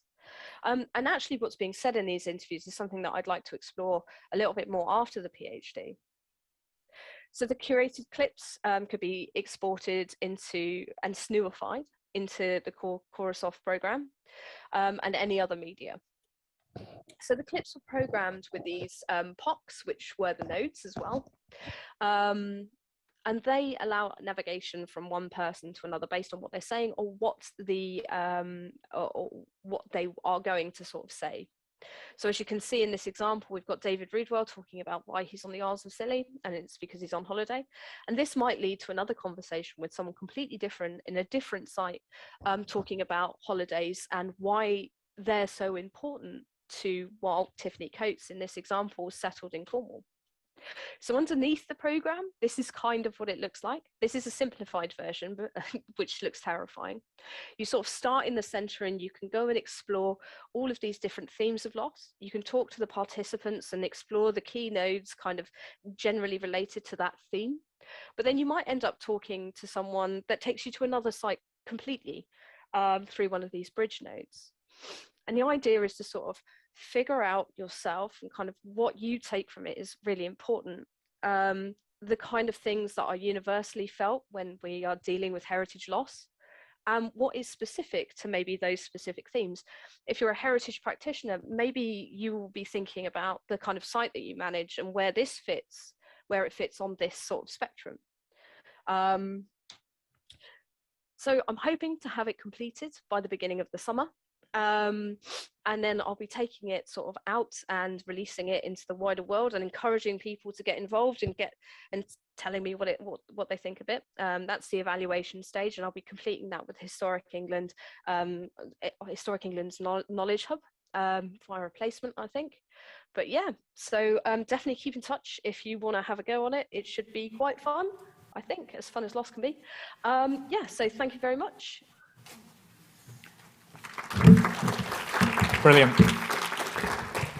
Thank you, Tanya. Just one observation from me very quickly. Obviously, we did go and visit Gunwallow, and we went to the chapel, and we were going so that Tanya could talk about her work to me. There was nothing about loss when we were there, because two things happened. We came across a bench that someone had put flowers at, and it was to commemorate someone. And it was a really uplifting moment. It wasn't actually about loss. It was about storytelling. And then we went to the chapel, and a member of the chapel community was there, and they were practicing ringing the bells because it was only the second time they were able to do it after lockdown, and they'd all seized up, and they let us all have a go. So actually, for me, Gunwallow doesn't represent any form of loss. It actually, I rang the church bells at Gunwallow, which is like the most brilliant thing. And so I think that's what's so fascinating about this subject and the way you're trying to capture it is the experiences are so different for everybody when you start to actually tap into those. Brilliant, thank you. Right, we're going to move on to our second speaker for the afternoon now. And I'd like to introduce you to Dr. Louise Ann Wilson. Louise is an artist, a scenographer, I hope I'm saying that right, a researcher who creates specific walking performances in rural landscapes that give a voice to the missing or marginal life events. Now, I have to be honest here, I had to go and Google what scenographer actually meant. And so here you go. It is the art of perspective representation, especially as applied to the design and painting of staged scenery, apparently. I hope you're going to enlighten us a little bit more. But the word I really liked in that is the one about perspective. So again, how do we draw in other people's perspectives? So Louise, over to you.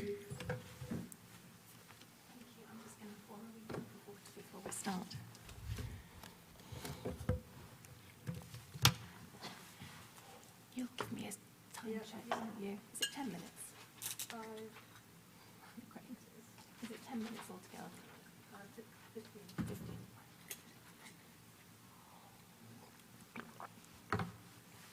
Brilliant. So hi, everybody. It's lovely to be here. Thank you. So I'll explain what a scenographer is. Maybe a little bit more, I can unpack it. But in my case, I use the landscape, the living, breathing, moving, visceral, three-dimensional, multi-dimensional landscape as the space in which I make walking performance and site-specific walking performance, so work that's absolutely made in and of and about a site. So today I'm going to talk about a piece called Mullion Tide, which was made on the coastline of Mullion, from Poldhu Cove down to Mullion Cove, which is the place that Tanya had just mentioned. So it's on the Lizard Peninsula in Cornwall, and I'm going to talk about that piece of work. So Mullion Tide was a walk which started in Poldhu Cove, which is about 3 miles up the coast from Mullion Cove Harbour, and it went along the coastal path and eventually arriving in and at Mullion Cove. And as the performance moved along the coastal path, there was about 20 people in each audience group, and it performed over a weekend, and I think we performed it 3 times. And I led the piece. So when I say performed, the work was performed by the people of Mullion and the surrounding area, and it was made in collaboration with those people. And it was about a 3-hour-long piece that went along the coast, as I say, which was about 2.5-mile journey. And as the performance moved, it stopped at a series of stations along the route, and at those stations different things happened, different people were met.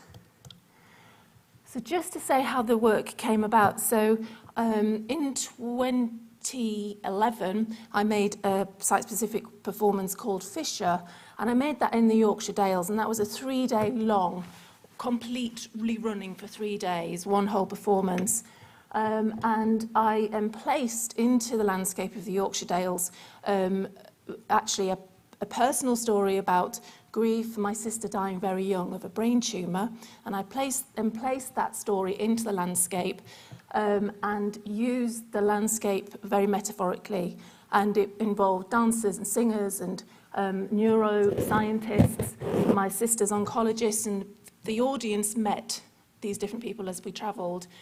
And a company called Golden Tree down in Cornwall, one of the people working for our organisation knew about this piece of work. I think she'd studied Fisher for her PhD.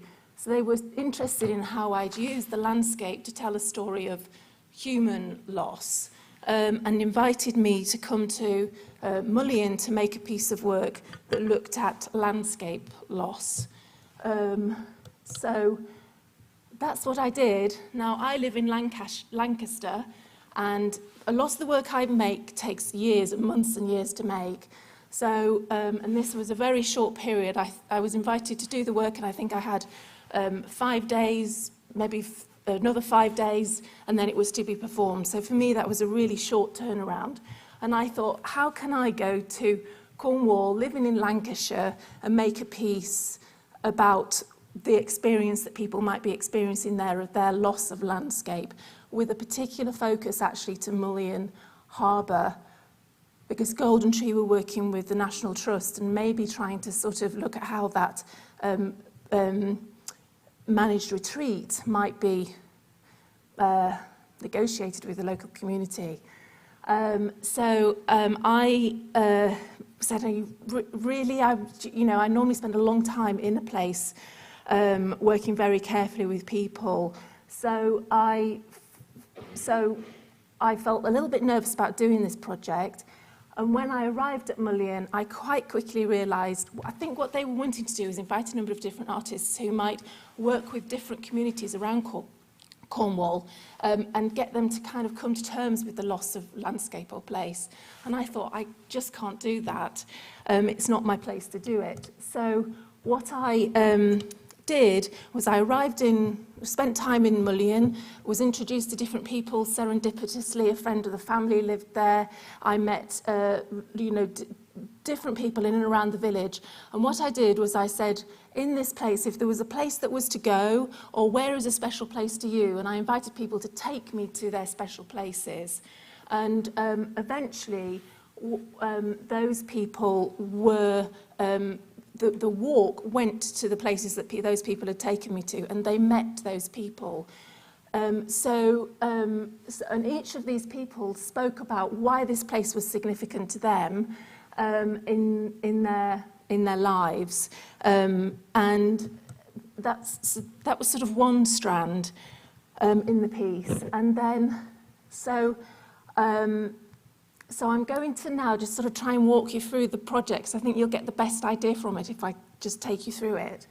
So it worked in different ways. There's lots of different modes often in the work that I make.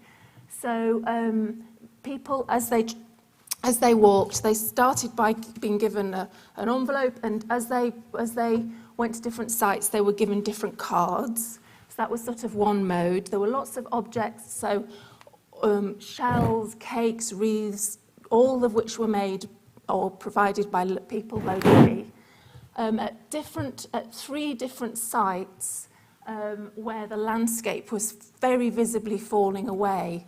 The National Trust warden, Justin Whitehouse, he spoke about what was physically happening in the landscape there.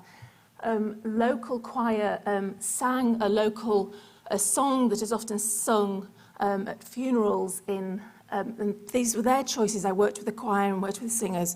A song called The White Rose, which is often sung at funerals, which is actually about life and aging and the dying process and the sort of living process. And a wreath of roses was laid at each spot where the landscape was clearly falling away. And then tapping into actually some of Caitlin De Silva's work around palliative landscapes, but not directly. I did work with a palliative care nurse who was also a surfer, lived in the area, and he, like Justin and the singers, met people at 3 different coves, and he talked about the palliative process in these different places. So he was talking about how in his professional work he introduces the idea of change and adaptation to the people he's working with. Then he talks about the sort of need for truth when we're uncertain about what might be happening to us in our lives, when we know that we will be, when we're dying, when we're in the palliative process, and then also the process of sort of dying and letting go. So I worked with Saul to in place a palliative process in the landscape as well. Sort of wanted the piece to have a sort of promenade feel to it. In the church, there's a big tradition there of people coming out to the coast and singing and walking, and so I was really working with what people there do. It wasn't my work. I was the person who, 5 minutes, crikey, right, better get going.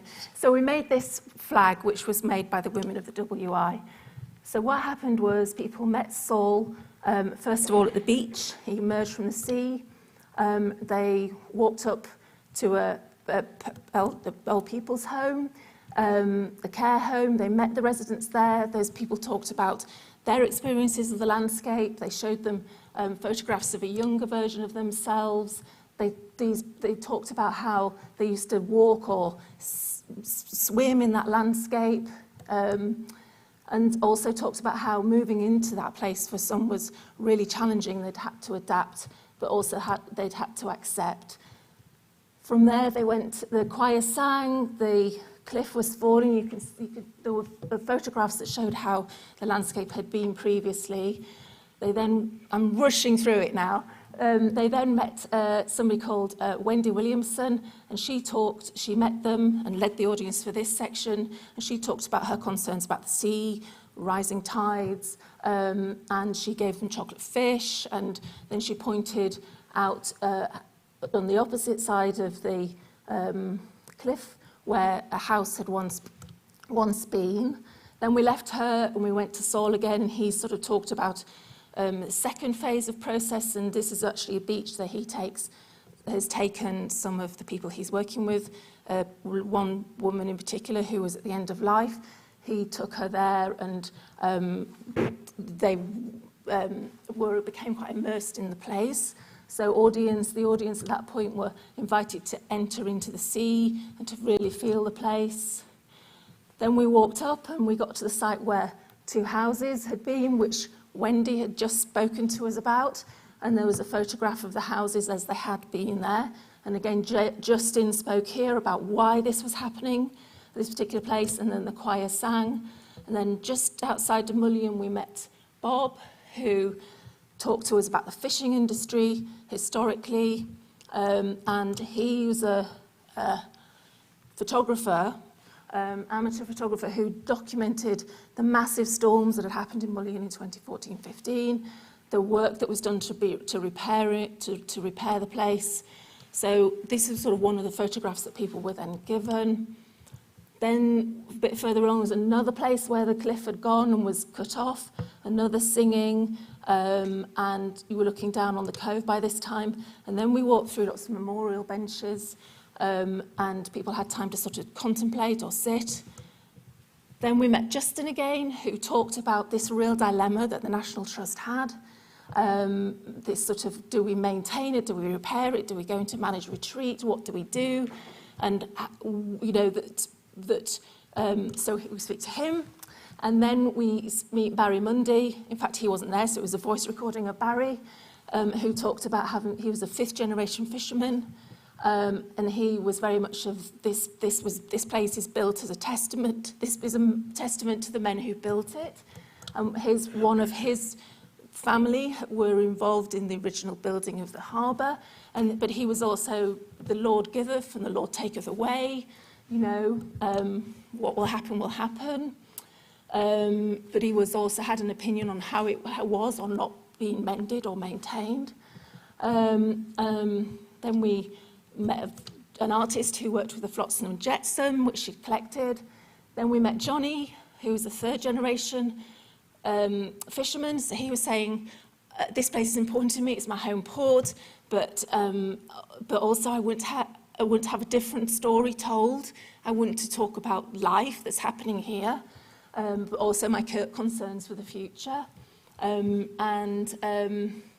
He really said that telling his story and having a story, you know, his story being added to this sort of narrative around Mullion was really important for him.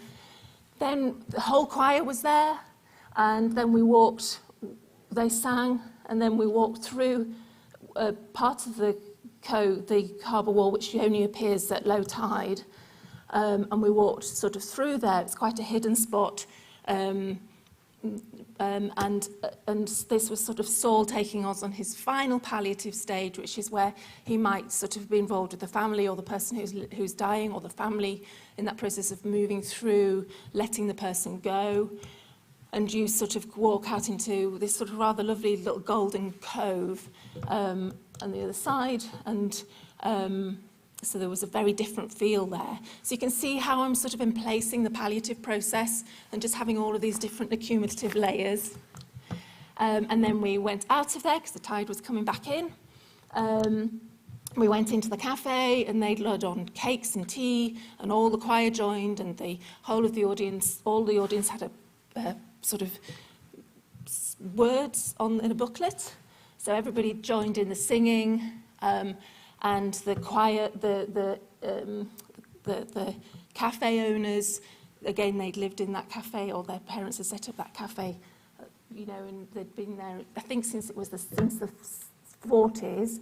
And actually, this black and white photograph of their family, the lady who owns the cafe, this was her mom. So you can see there's all these kind of, this is the story now, this is the story as was.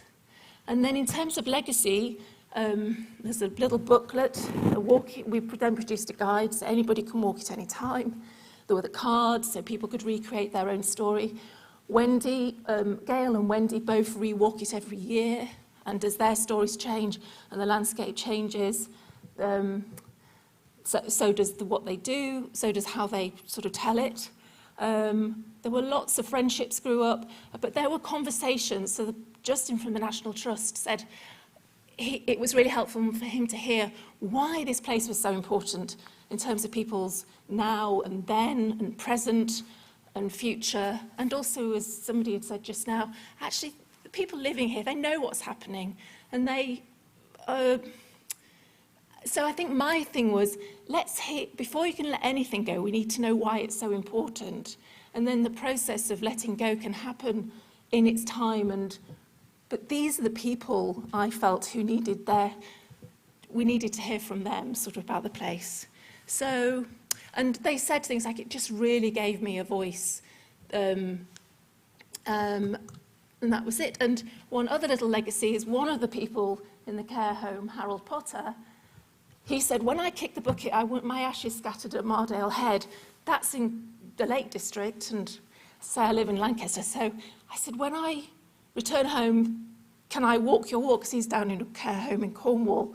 So I set up a whole new project from Harold, which is about walking walks and landscapes that people can no longer walk in. So lots of legacy. And I've just published a book last week. It is out. And there's a chapter on Mullion Tide in that if you're interested. Great. Thanks, everyone.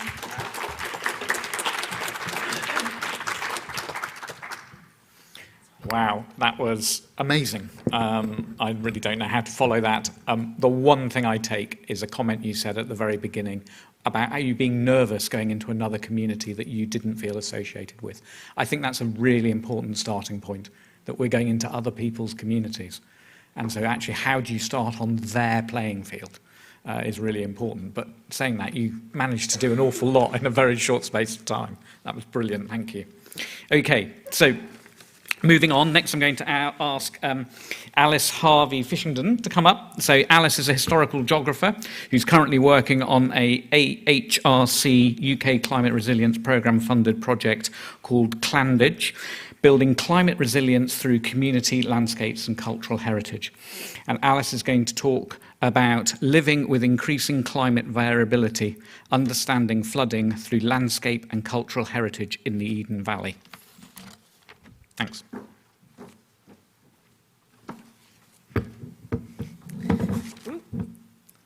Tilted desk. Okay, yeah, thank you for coming to this conference. Thank you for inviting me to be here. So yeah, we'll be moving upstream, up to a river catchment for this talk, but a lot of the themes and questions and things to think about are very similar.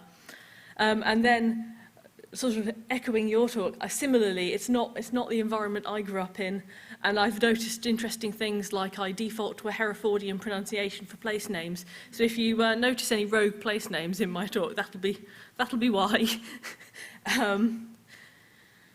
So today I'm going to talk about some of the work I've been involved in, which looks at understanding history of human activity in catchments and their landscapes, and how this can inform sustainable future management and inform resilience planning. This is still work in progress, but I'm going to be able to talk a little bit about some of the bits we've already done here today. And I think these bits are quite an interesting case study for discussing some of these ideas. So I guess to begin with, I should give you some of my thoughts on why we should consider the wider landscape and history when exploring flood risk. Primarily, this is, as I think we know as archaeologists, because the landscape has been shaped by human activity over thousands and thousands of years. And this, of course, includes all our watercourses, both directly and indirectly. So to form a full picture of flood vulnerability, it is important to understand how communities have used and have changed watercourses through time. And then when it comes to flood risk, the dynamic nature of water brings really interesting aspects into play. So just modelling land height doesn't tell you everything you need to know about flood risk And even when you're thinking about modelling flows, this might not do it. This also can be problematic, because unless we have a clear understanding of the development of the catchment and consider upstream infrastructure and the potential failure of upstream infrastructure, you can't get a clear picture. And in these cases, in rivers, it's often unmapped what's upstream, and the past events aren't always taken into account. And so this project is looking to uncover these infrastructure in the rivers and to collect records of past events which have affected them. This ties into current narratives around flood management, such as natural flood management, which, while moving towards a more holistic view of flooding, still falls short of acknowledging and engaging with long-term human intervention, and sometimes creates misleading ideas about returning to some natural state of the river before human involvement, which of course is not possible nor desirable. Flooding is, broadly speaking, only a problem in areas of high human activity. In an entirely natural environment, flooding would probably actually be desirable. So the work I'm going to talk about today is part of the ongoing Clandidge project, which is an interdisciplinary project bringing together historical, hydrological and archaeological expertise, including Anthony Firth, who we heard from earlier, in his other hat as part of Fjorda, who along with Emma developed some of the methodologies used in the project on other catchments. As part of this project, we're bringing together the physical landscape evidence with the historical records, including descriptions of river management and records of events in and around the river. We're identifying how people have used and shaped watercourses and adjacent lands through time, identifying adaptation to flooding, drought and storms, and developing a toolkit which will hopefully be used by others in the future and which we'd really love to see used in a coastal environment. We're also, of course, engaging with local communities and community groups. The study area is the river region catchment in Cumbria, which you may remember in 2015 was badly affected by floods. And since extreme weather is predicted to become more frequent in the future, people in this area are going to face more flood events. So today I'm going to pull a few examples out of our database from the area around Penrith and Emont Bridge.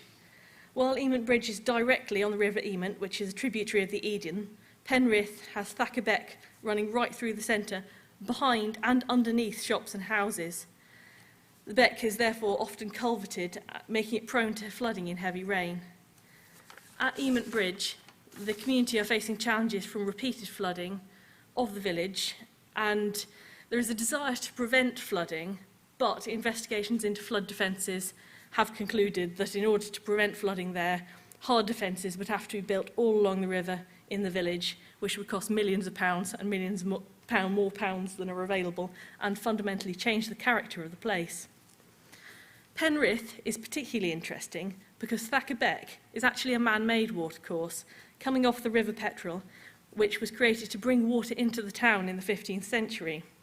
This brings an interesting extra element to our discussion of flooding. At what point does an artificial watercourse become an integral part of the landscape? Since houses are now supplied with piped water, would it be acceptable to fill in the beck or redirect it back into its original course? I think most people there see it as an important part of their landscape and an important part of their town. But should we be talking about whether it does more harm than good? Apologies for the quality on this slide.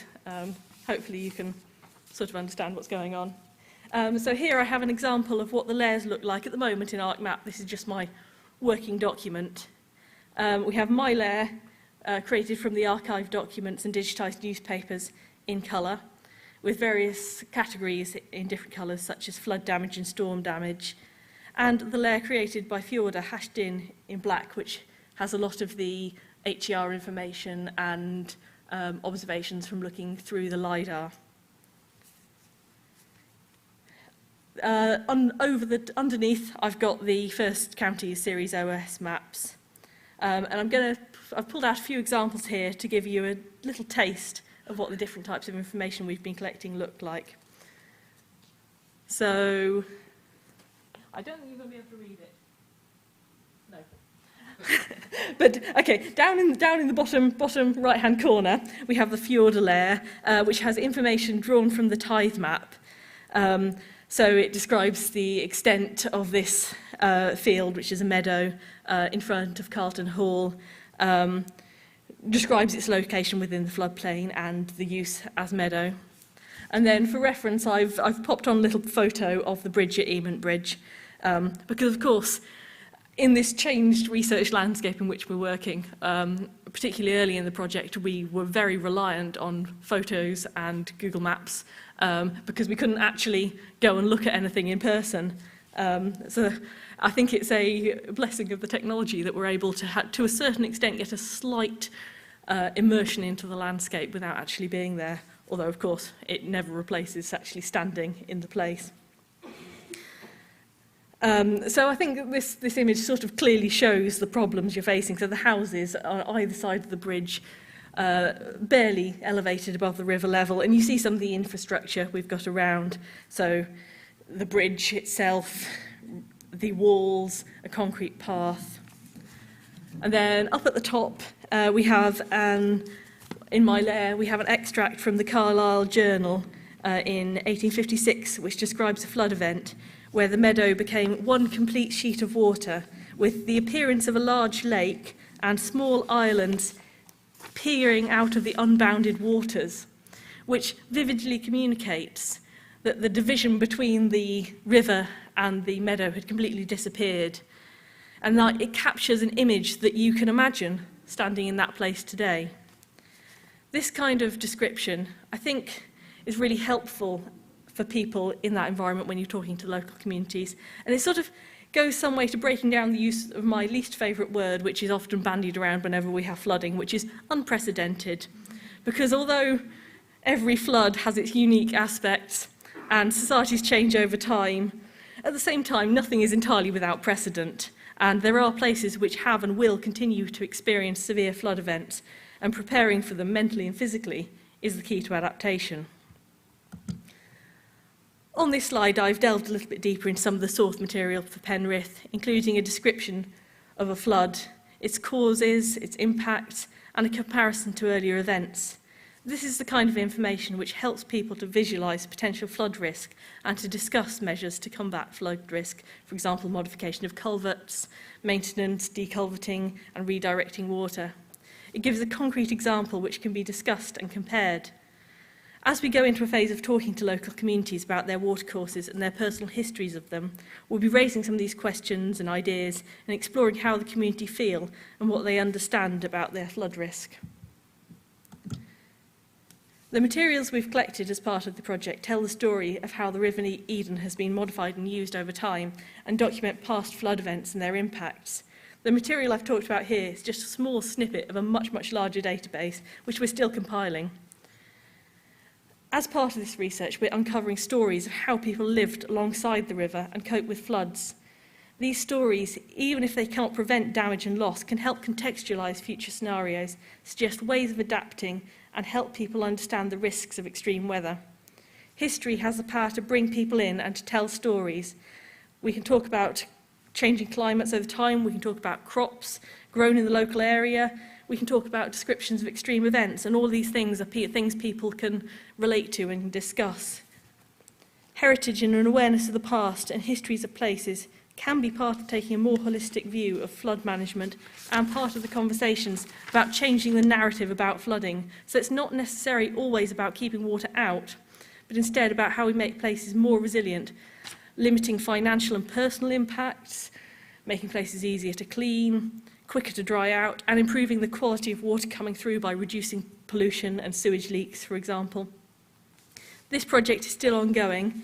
I'm happy to try and answer any questions later, and also feel free to send me an email or interact with me or the project on Twitter. Brilliant. Thank you. That was, again, another really fantastic talk. And again, for me, highlighting two things, just the complexity of our landscapes and places. and that sometimes we try and define them too quickly and too readily. They are totally integrated, and I think that's really, really important to understand. And that other one about looking back at past events, and that they do happen and we can learn from them. And sometimes we overlook them because we just don't have the time necessarily to go and look at those things. So I think that was absolutely brilliant. Thank you. Right, finally, I'd like to ask Helen Johnson to come up. Helen is an archaeologist with the Thames Discovery Programme, and which is recording and researching the archaeology along the Thames foreshore. She's currently leading River Recoveries, a 2-year heritage-funded project to support London's communities in their recovery from the COVID-19 pandemic by encouraging participation in foreshore activities and volunteering. And Helen's going to talk to us about River Recoveries. Thanks, Helen. Thank you. Thank you for having me. Put that down. Okay, yes. Yeah, it's great to be here. And really nice to see everyone and some old faces and some new faces. So that's, yeah, really nice. I'm bringing a little bit of the urban after several lovely, wonderful rural projects. So, River Recoveries. So for those of you that don't know Thames Discovery Programme, we are a community archaeology project that's been running on the tidal Thames in London since 2008. So in many ways, we're the origin story for Citizen and projects like Scrape and stuff as well. And we cover all of the tidal Thames in London, which is most of the river in the city, from about Richmond in West London down to the Dartford crossing, where the M25 crosses the river, and then we hand over to Citizen. We've trained hundreds of people over the year in archaeological recording techniques, and we have features that cover 10,000 years of people occupying the space that is now known as London in many different ways. And this is some of our volunteers a few years ago recording ships' timbers on the foreshore at Rotherhithe. Yeah, so where are we? So the last few years have been a little bit rocky for us, not going to lie, and as they have been for a lot of other people. And so we knew there were several challenges facing the project, and one of those is that we've been around since 2008, but we haven't really had the opportunity to kind of reflect on what we do and update on what we do. And if you visit our website, you can see it is very 2008. We had a very fixed volunteering program. You have to sign up for a couple of days on specific dates in the year, and if you weren't available, then sorry, to come back next year maybe. And we have a huge paper archive now. There's shelves bulging with files full of plans and drawings and stuff, and it all needed digitizing and making it accessible for the local communities, and also for researchers and planners and people to just kind of find out what we've been finding on the foreshore. So we knew that, and we've known that for a long time. And the other side of things is that people's relationship to the foreshore has changed an awful lot. And during lockdown, it became a really vital open space for communities in London. And a lot of people discovered it for the first time as a space that they could go to do your daily exercise, as it were. Yeah, just there's a lot of attitudes towards the foreshore, and that still does exist about it's an unsafe place, or not quite sure how to access it, but the pandemic kind of opened it up for a lot of people as a place for leisure, and as you can see, sunbathing, but also mudlarking, people who go down there and search for artifacts.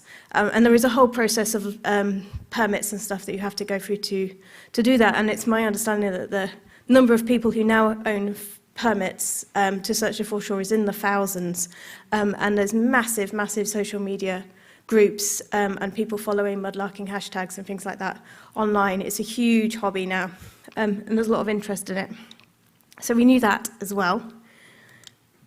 We also know that there is a real problem with access to open space in London,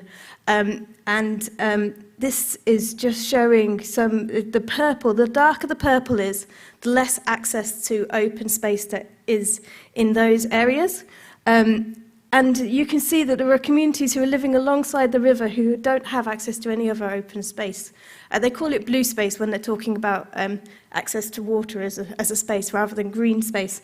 And we've highlighted 4 particular communities. We've got Fulham and Putney in West London, Bankside, South Bank, Southwark, Limehouse and Wapping in East London, and in Deptford in South East London, where there's particularly interesting foreshore archaeology, but also communities in those areas don't have that much access to open space in those areas. So the river is a potential open space that those communities could be accessing.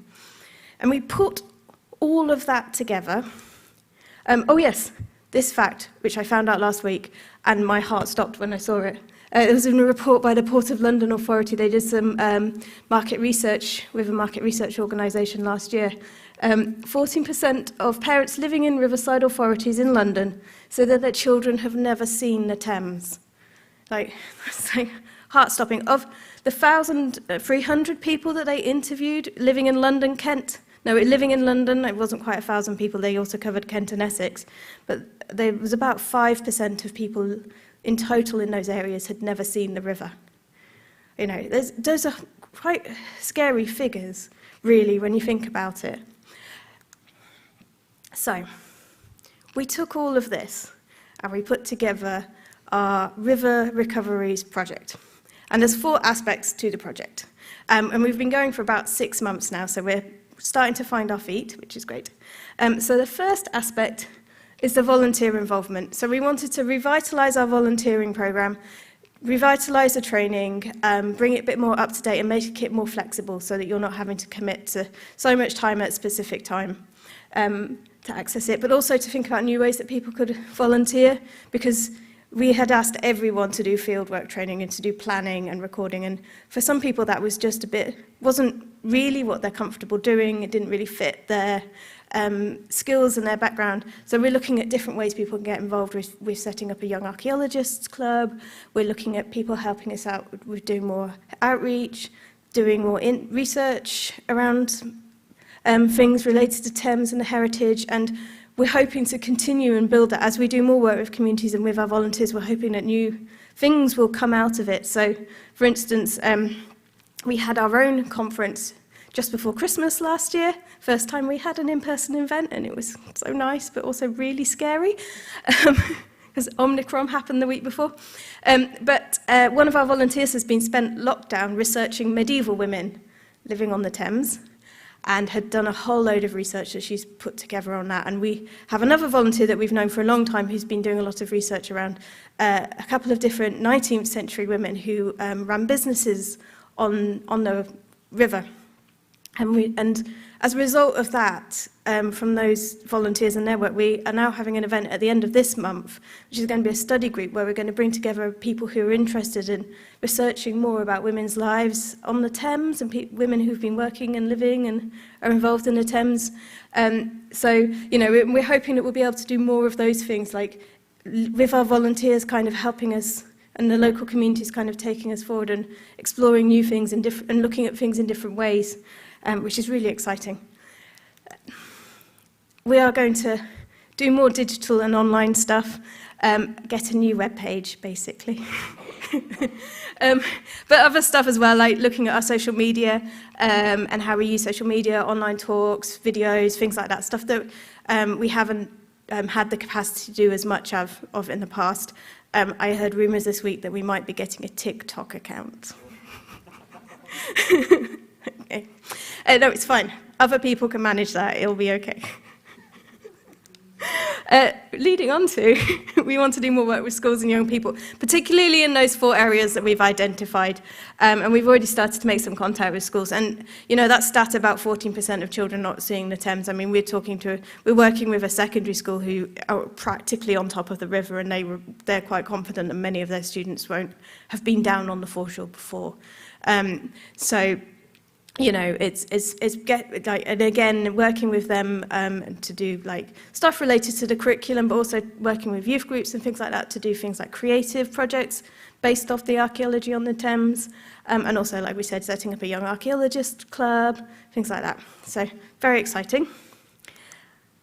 And then finally, and really important, and I think this is key for any of these kind of projects, is planning for the future. We want to make sure that we're still here after the end of this funding, so we're doing some important but maybe not as, jazzy stuff. Like we're working with some consultants to do a business plan and some fundraising. Just good, but yes, there's less shiny slides I can show, pretty pictures of people doing happy things around that, but I will be happy. So we have funding from the Heritage Lottery Fund, also from the Port of London and from the City of London Archaeological Trust, and we're also looking at some other funding as well. And we also have some income coming in through some of the fundraising activities we do and things like guided walks and stuff like that as well. There's some nice, happy, shiny people on the foreshore. So yeah, and why is it important? And so this is a picture of an extreme high tide at Greenwich in 2020, in May 2020, which was taken by Ian Toklove. And as you can see, the tide is very, very close to the top of the river wall, and the ground surface is much lower. So if the river wall wasn't there, this area of Greenwich would be flooded, and probably a lot of London will be flooded. And I'm not entirely sure why the Environment Agency didn't shut the barrier that day, because this is normally the kind of tide that Thames Barrier would be closed for. They must have been very confident that it wasn't going to go any higher, I guess. But what was really interesting talking to Ian, who took the picture, he was like, a lot of the people were walking along that strip and just weren't even paying attention to what the river was doing. And so there's a real lack of awareness of this, what the impacts that climate change is going to have on the river and in London in the future. The current plans are that the river walls across the city are going to have to be raised by 0.5 metre by 2050. And the consultations have started to happen in the City of London around how that is actually going to take place. The last IPCC report said that actually sea level rises are happening quicker than we anticipated, so it's likely that actually that is going to need to be done sooner rather than later. And then the goal is to raise the river walls by 1 metre by the end of the century. But I suspect actually that's going to also happen a lot sooner. And that's going to have a huge impact on the city, visually, people's relationship with the river.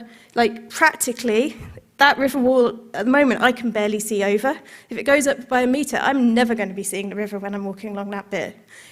So how we manage that, how we respond to that is going to be really, really key.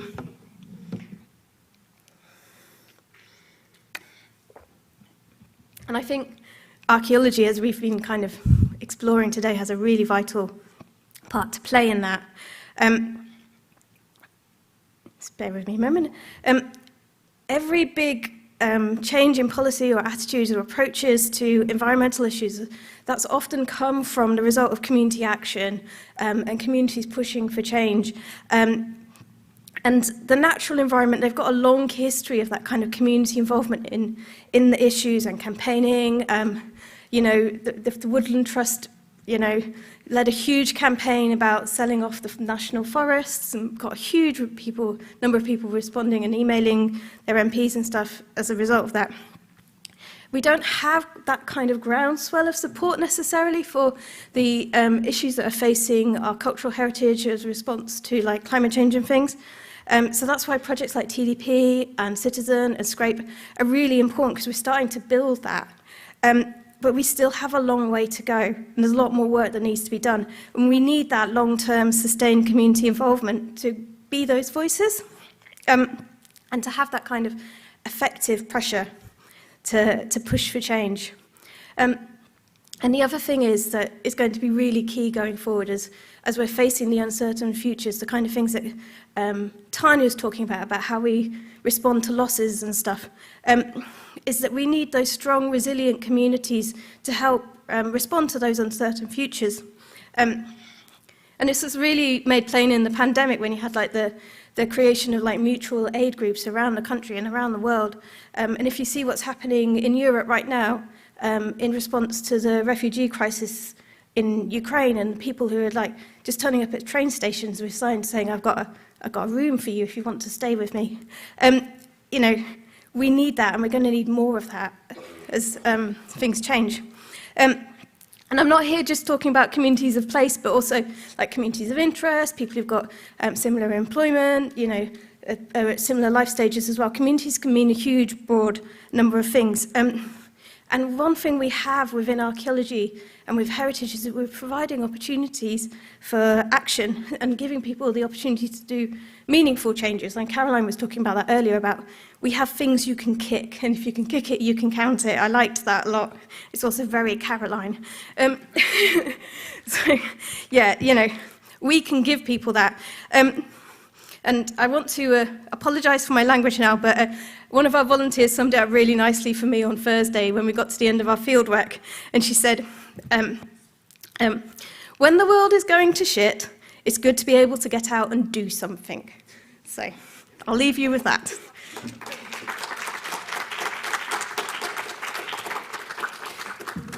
Brilliant, Helen. Thank you very much. If I could just ask the panel speakers to reconvene and get Tanya back on. Just reflecting there on what Helen was saying, two things.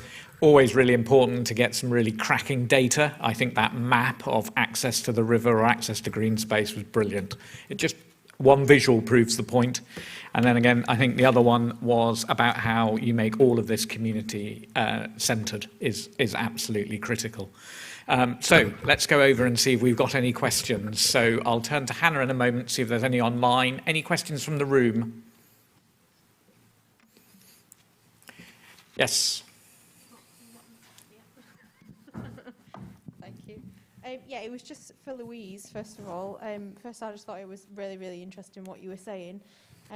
But I thought the best part of it was when you were talking about sort of the communities that you got together, and that lady that had to accept that she sort of, yeah, I thought that was quite an interesting one, because it's not all sort of happy-go-lucky, is it? She had to accept that she had to live in that community when she didn't necessarily choose that in the first place. And so I was just going to ask, did you have a lot of families that were sort of incomers and residents with longer family connections? What was the kind of split in your project?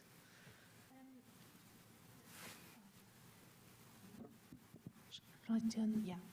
So that lady was living in the care home, so they were quite a self-contained community, if you like, and most of the people in there were either had lived in Mullion or the surrounding area, or at least in that part of Cornwall, and had, you know, lived or worked along that coastline, building walls or running B&Bs, and just jusalised there.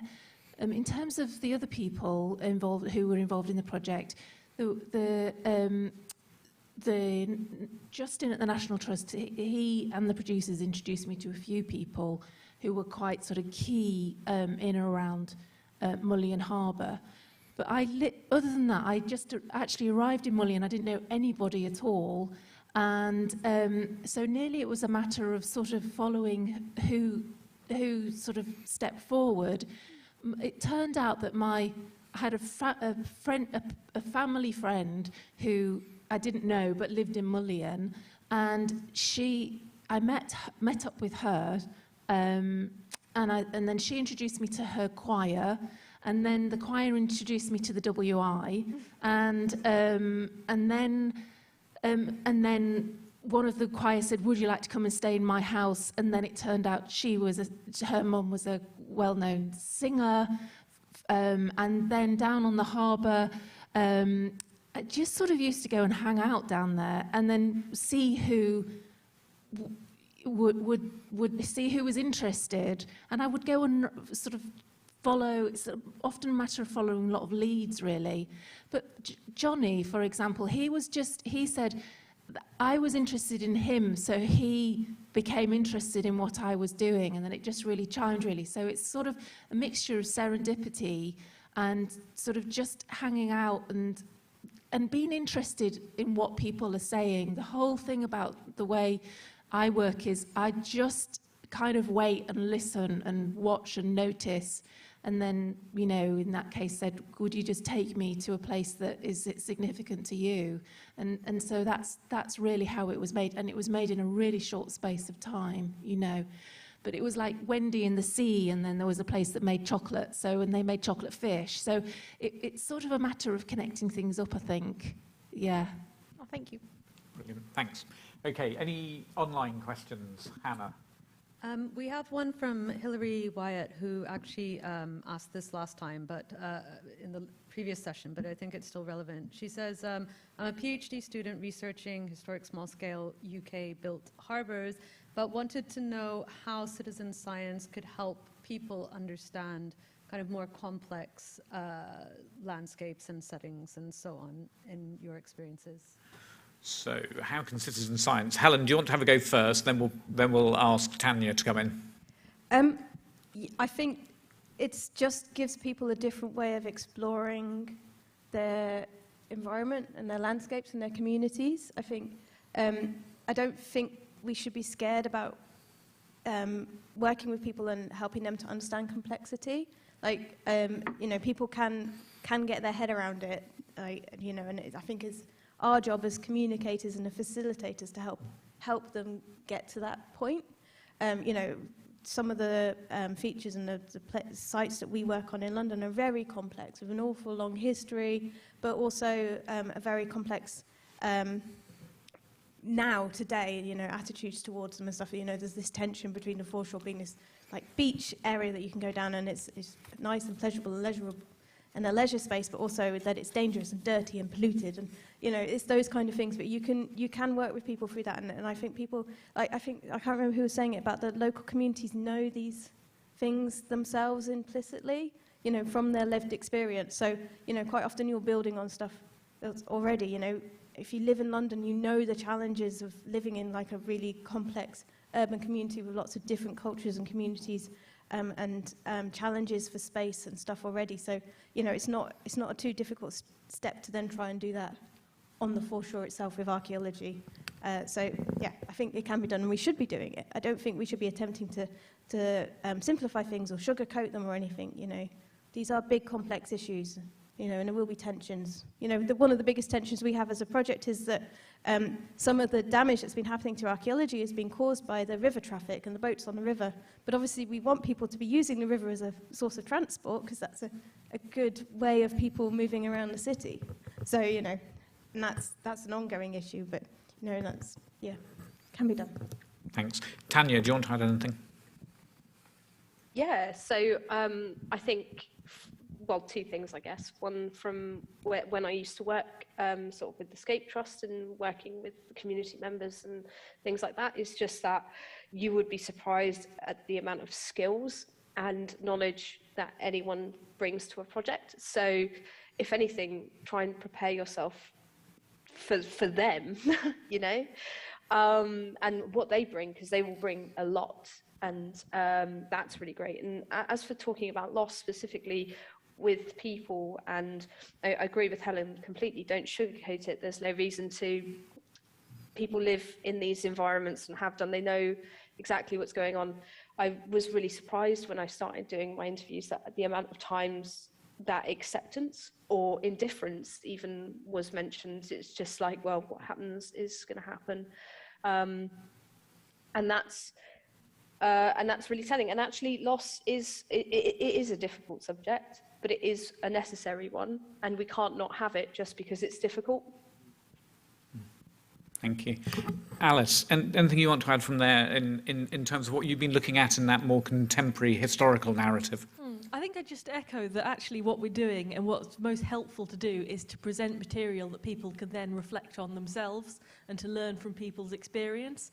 So whether that's archaeological or historical documents, it's all doing the same thing. It's you're learning from them, and you're giving them something to frame their thinking around. Yeah, brilliant. Learning from them, that's a really, really good point. That actually, it's the communities who can teach us about their places.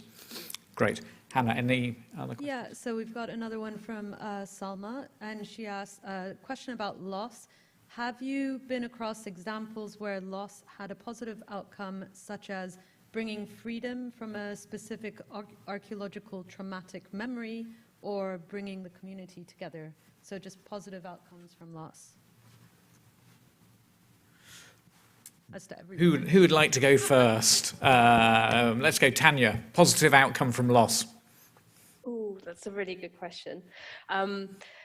Actually, some of the opportunities that I've managed to speak to people about that have been brought up to me, not particularly traumatic, I guess, because that's not really the nature of the sites that I'm working with.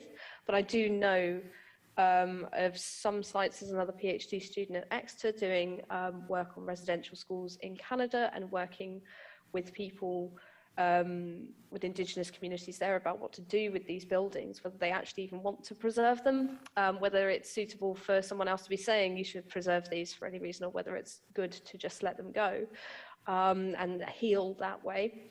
My own particular sites haven't been traumatic, but lots of people have independently said about positive things that have happened through loss. So one thing actually was the Hearst Castle wall collapse.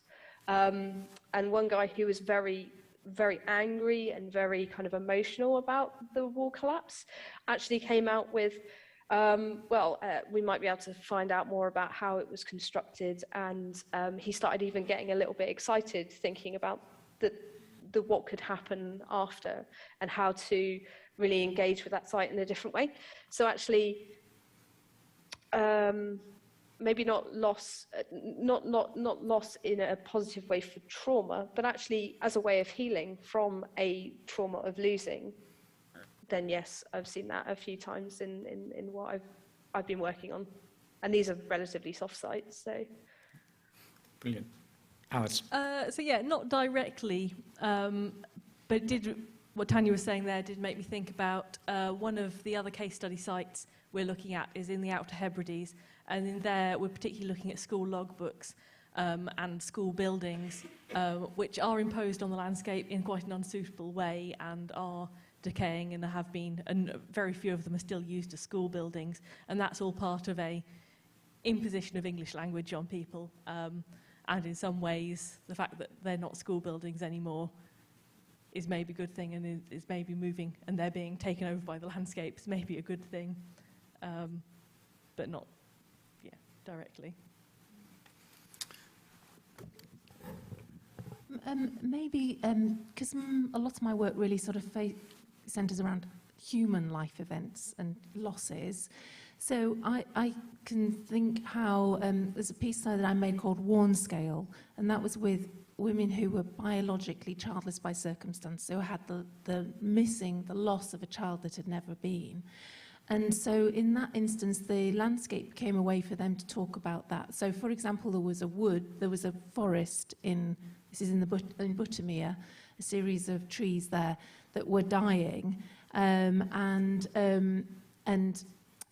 they could talk about their situation through that woodland, but also the dying of the trees, which was because the land there has been flooded, so they can hold the water back, so that communities further downstream are not flooded.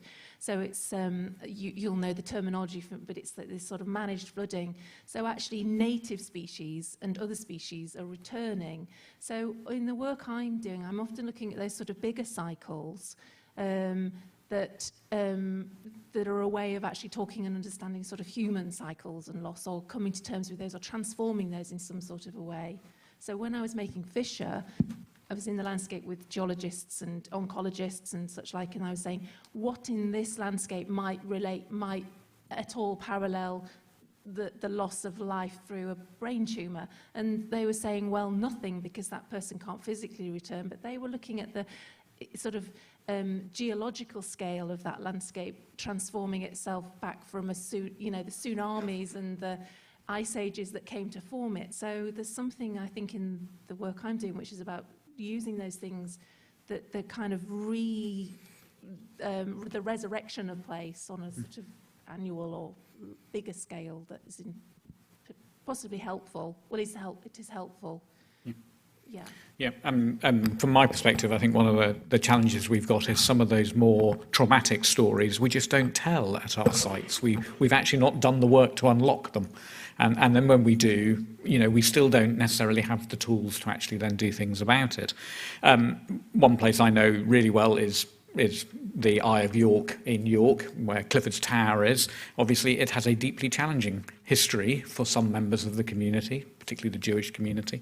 But who knows that it was the Jewish community that donated the daffodils that are all over the mound as a particular way of that story having resonance every year, but in a way that was uplifting, to actually demonstrate their presence in society.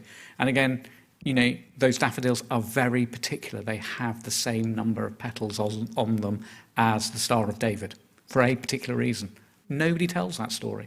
So again, we're not very good at bringing these stories into our lives at the moment. I think we can do a lot more around that, and actually celebrating it as a heritage practice in its own right.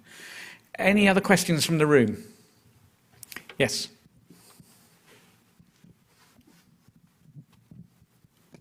Hello, thanks very much. Alice, I just wondered, and sorry if I missed this, the research that you're doing through Clandidge, I know it's partly through a much bigger project. Have you got plans, or are you already sort of articulating some of these findings, tangible and intangible, to people like the Environment Agency for if they still have river catchment management plans, whatever they're called now? And how have they responded to that? Yes, so that's part of the plan. In the inception stages of the projects, we were working with various organisations, and we are trying to engage with them. The success of that is as yet undetermined, but we have had some very interesting conversations with people across different organisations. Whether that ever makes its way into like tangible policy changes or anything, that's always the question, and we'll see. Brilliant, thank you. Right, I think we've got one more question online, and then we'll wrap up. Yeah, so this is a joint one, but it's for Tanya. Are you planning to capture people's responses to the IDOC within the IDOC itself? It'll be fascinating to see your evaluation. And will you need special software to watch the IDOC? So I guess will we need? Brilliant. Yeah, no, you don't need any special software to watch the IDOC. It's better to use Firefox to open it up because it runs a bit smoother. But it's basically a link that you can open up on Firefox, and it's like a website almost. So it's very accessible. You can also download it onto your computer, so you can actually watch it offline. I wanted originally to have a mechanism where it's almost like a timed part and then a reflective sort of section of the IDOC, so you could actually reflect on what you were thinking about at that point, and your kind of collective comments would go into some sort of area or pool, and you could read other people's kind of collections of thoughts and stuff like that. And it's kind of based roughly on my interview questions, because I always like to end with, has this conversation made you think about anything differently, or is there anything else you'd like to add? And I really want to ask that of the audience too. I think at the moment, what's going to happen with that, it might be that there is an additional website that you can just type in sort of anonymous questions, and they go into a big sort of word cloud or something like that. So I'd like to capture people's thoughts and feelings through that kind of mechanism, but part of the evaluation will be feeding back how you found it, what you ended up thinking about. And I would like to do it maybe a couple of months, like do a section and then maybe another evaluation section, because I actually think something like this you might need to do it a few times, or you might need to leave it a while to think about what you really get from it. I imagine a lot of people will probably do it first and hate it, and then hopefully maybe after a month or so would be like, oh, actually, for some reason, it's really sticking with me. I mean, that's what I hope anyway. But yeah, it would be interesting to see. Brilliant, thank you. Right, I'm just going to sort of sum up now, and then I've got one question for all of you that you're going to answer very quickly, hopefully. For me, what I've absolutely loved about this is actually how all of you have deployed techniques where you've become the conduit for a community. So, what I'm hearing is not your voices come through, it's the community's voice. I think that's really, really important. If the practice we take away is anything, how do we develop that? So my question for you all, I'm going to take you in turn, starting with Alice, is what is your top tip for actually making that process effective? Well, listening to people and providing them with something to talk to you. People find it really, really difficult, particularly with climate, to talk straight off about, just out of their head. So giving them something to start the conversation is really useful. Brilliant, thank you. Helen? I think time is really important as well to really build those relationships. I think it's been a couple of times today people have talked about how you work with communities so that you can build that trust in that relationship. A few people this morning have also talked about that as well. So, and that needs time and communication and listening and things like that to really build that up. Great. Before Louise, you're going to go last, if that's all right. I'll snip up to Tanya. Yeah, just not being afraid of what you're going to hear, and being accepting that sometimes it will be emotions that you don't maybe want to deal with personally, but being able to kind of soak that up, create a safe space, and explore those together. Brilliant. Thank you. And Louise? Yeah, all of the above, listening, noticing, and also giving tools through which people can communicate. So visual, making, stitching, singing, storytelling, offering science, offering photographs, doing a drawing, whatever, and then maybe the skill is how those are curated, brought together. But yeah, just let the people speak and give them a language. Brilliant. And on that note, I'm going to finish there. That was fantastic. I'd just like to thank our speakers and the panel. Thank you all very much.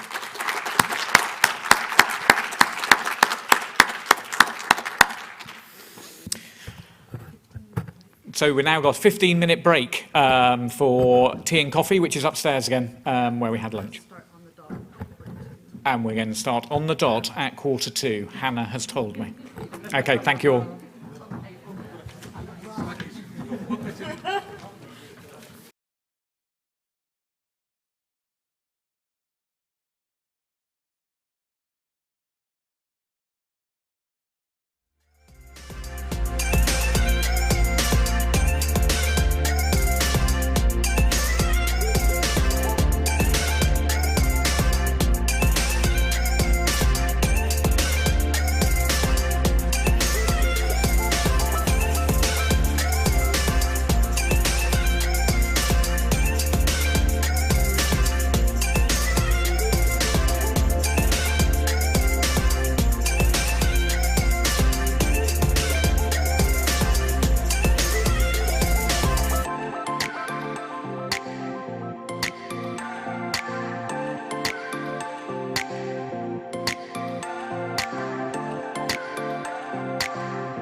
everyone online. Just to say we're still waiting for quite a substantial amount of our audience to come back. So do bear with us a couple of minutes. Thanks.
Yeah, you'll be.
All right. I think we will make a start. Hi, welcome back on time and for the final session of the group discussions before our last talk with Sarah Perry at 4:40. So just to introduce myself briefly, I'm Hannah Morell and I'm the Citizen Sustainability Manager, which means I've had the pleasure to work with the Citizen team for just under a year now. And what's really been exciting for me in Citizen is that it brings together two parts of my own research, which is heritage and sustainability, with that crucial focus on harnessing people power and, in a way, capacity building.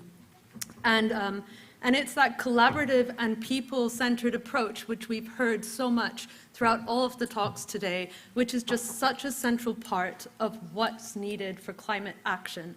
So for the next 40-odd minutes, I'll be putting forward some questions to our fantastic lineup of panelists to discuss, in short, why and how relevant and important it is to understand our coasts and communities, and to really think about how and in what way our work serves us in this global endeavor to tackle climate change and promote sustainability.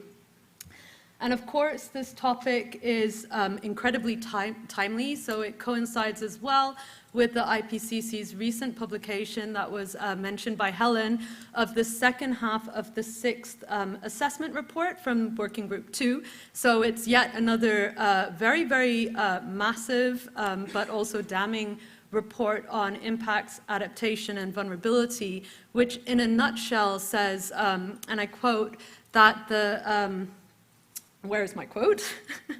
That basically the rise in weather and climate extremes has led to an irreversible impact on natural and human systems, and that they're pushed beyond their ability to adapt. So in short, there's just no doubt that human-led climate change is causing substantial damage and irreversible losses.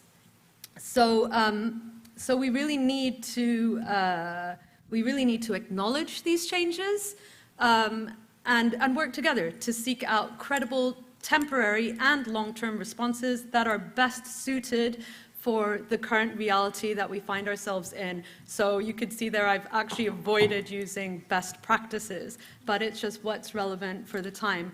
But also another highlight from the report was that we finally started to see the IPCC bringing in qualitative evidence or more of the social sciences, which is just so undervalued but massively important when we think about change and communities and, of course, people.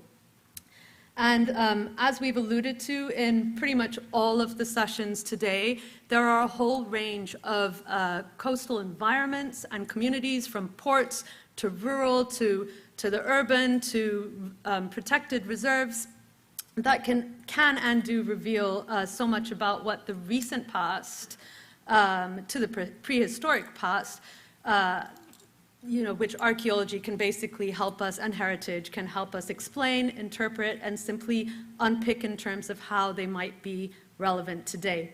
So from loss to resilience, our work can help share ways forward and share different perspectives, ideas and knowledge systems, and even address issues such as climate justice and other inequalities and inequities which we see snowballing out of control today. So without further ado, I'd like to welcome and briefly introduce our panel. So if we could see them, here they are. We have Tom Dawson, Principal Research Fellow from St. Andrews University and lead of SCAPE. Julian Whitewright as the Royal Commission for the Ancient and Historical Monuments of Wales's Senior Maritime Investigator. Anthony Corn as the existential theatrical single person here with us today from Technical Manager of Cherish, and Crystal El Safadi, Research Fellow of the Maritime Endangered Archaeology Project at the University of Southampton. So just to say before they kick off is that I did ask the panelists to prepare 5 or so minutes thinking about a few questions. So just to summarize what they'll be kind of talking about at the moment, I asked what role the coast and coastal communities have in the future of climate thinking, the opportunities or challenges in making our work relevant, and what opportunities our work might offer. So just to kick off, I'll start with Tom, then Julian, Crystal, and then Anthony. So Tom, over to you.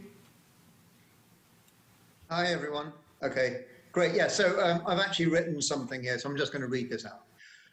Recognizing the scale of erosion at the coast is difficult, but archaeological sites can help people appreciate the rapidity of change. As an example, in the Western Isles, local people found pottery sherds, quernstones, and even human bones on a beach after a ferocious storm. It was known that an archaeological site existed on this beach. Archaeologists had previously cleaned the high coastal dunes to reveal the stone buildings of an Iron Age settlement, but they'd left, and sand and coastal grasses had obscured the remains. The storm transformed the coastline, but without reference points, it was difficult to say by how much. The detailed drawings done by the archaeologists, who had depicted the coast edge precisely in relation to field boundaries and other features, revealed that 50 meters had been lost overnight. The scale of the movement helped demonstrate the severity of the threat. while the numerous artifacts revealed by the waves gave warning of what may be lost in the future. Now, it is possible, at least in the short term, to protect things from these destructive processes, and most people probably take for granted the concrete walls that line the seafronts of larger coastal towns. However, it costs money, and it is this willingness to pay that will become increasingly contested as difficult choices are made. In addition, there are many reasons why protection is already less common in rural areas, but this is where many coastal heritage sites are located. A few heritage sites do have defences built around them, and one example is Skara Brae, built to protect the Orcadian Neolithic village. Built in the 1920s, the walls have saved the site while the surrounding coast edge retreats. However, as finances are squeezed by increasing demands associated with climate change, we have to imagine a future where the national custodians of heritage say, no more, it's time for nature to take its course. Skara Brae is a World Heritage Site, and there has been much academic focus on the most important sites at risk. This is perhaps understandable, as scholars are more likely to attract funding and kudos for such research. However, this can mean that smaller, locally valued sites get overlooked in the international debates about climate and heritage. But it doesn't have to be like this, as we have seen with the examples given in this conference. In Scotland, we prioritised action at coastal sites. We then asked the public to help us by visiting sites, recording them using an app. And it was this app which was then adapted for Citizen. But we went beyond just recording, because legal designation or adding a site to a list doesn't offer any protection from natural processes. So we asked groups to suggest practical projects at locally valued sites, places where they would like to see action. The 14 projects that resulted took a variety of forms, including excavations, creative filmmaking, thanks T-Dog, collecting oral history, and creating interactive models for the web and for museums. Each demonstrated how much people cared for their local heritage. In addition, by being involved, participants were able to tell others about local sites and the threats that they faced. For example, on Sandy in Orkney, the community moved Bronze Age structures from a beach to their heritage centre, and in so doing, were able to retrieve precious artefacts and discover information about past lives and environmental change. All things that you would expect from an archaeological excavation. But they also used the project to demonstrate the grave threat faced by their low-lying island today, through displays within their museum and interpretation boards next to the relocated monument. In Shetland, another group excavated an eroding settlement together with a well-preserved skeleton, which was named the Pictish Princess in an episode of BBC's Coast. After the dig, the group were asked if they would like help rebuilding the site elsewhere, but they decided to leave it in situ at the coast edge, and together we rebuilt parts that had been dismantled during the dig and put them back in their original position. The community wanted to use the monument to show how erosion affects the coast, and they erected an interpretation board to explain what they'd found during the dig and why they were now allowing that site to be destroyed. I knew that they were succeeding when I was contacted by someone living in the north of Norway who had stumbled across the site when on holiday. The importance of the approach taken in these projects is that the communities were given a choice of what to do with their heritage at risk. Rather than being told that a place wasn't worth saving or given binary options of protect or lose, groups had a choice to take things into their own hands. These lessons can translate to wider society. Although promoting the idea of living with loss is important, it is equally necessary to show that action can be taken. People need to be able to make informed choices. There is a danger that doom and gloom scenarios may instill fear and pessimism, leading to a passive acceptance that loss is inevitable. Heritage, however, can show that climate change presents both new challenges, but also new opportunities. I was asked to present a couple of questions as well. So my questions, which although about heritage are also about wider society or can be relevant to wider society, are what role should the public have in making decisions about the loss of heritage? And what opportunities does erosion present? What opportunities do you think it presents? Thank you very much. Thank you, Tom. Over to you, Julian. Oh, sorry, Tom, can you keep your video on? Thank you. Julian? Hello. I'm going to work through your questions, Hannah, in a sort of a loose kind of way. And I think to begin with that opening one maybe is to come back to the fact that a lot of the time archaeology, I think, allows us to get to a small scale view of things, which is not to put that in a negative way, but that so much of the climate thinking and the climate science that we are presented with is often on this sort of big global scale about global temperatures and sea level rise and that kind of thing. And I think it's extremely difficult sometimes to make those messages and the results of them relevant to individual people, places, communities, and whatever. But as we have seen, I think, so much today, and with some of the things that Thomas just mentioned, if we can pull the archaeology out of the coast, if you like, and use it to tell the individual stories of people in the past and places, and it doesn't have to be from thousands of years ago, it can be from a few decades ago in some instances. I think that can get people to stop and to think and to maybe think about how would they react if that was happening where they were. And it might be that, you know, part of what we're doing is coming back to saying, and this is going to happen where you live at some point in the future, so you need to start, and we need to consider this.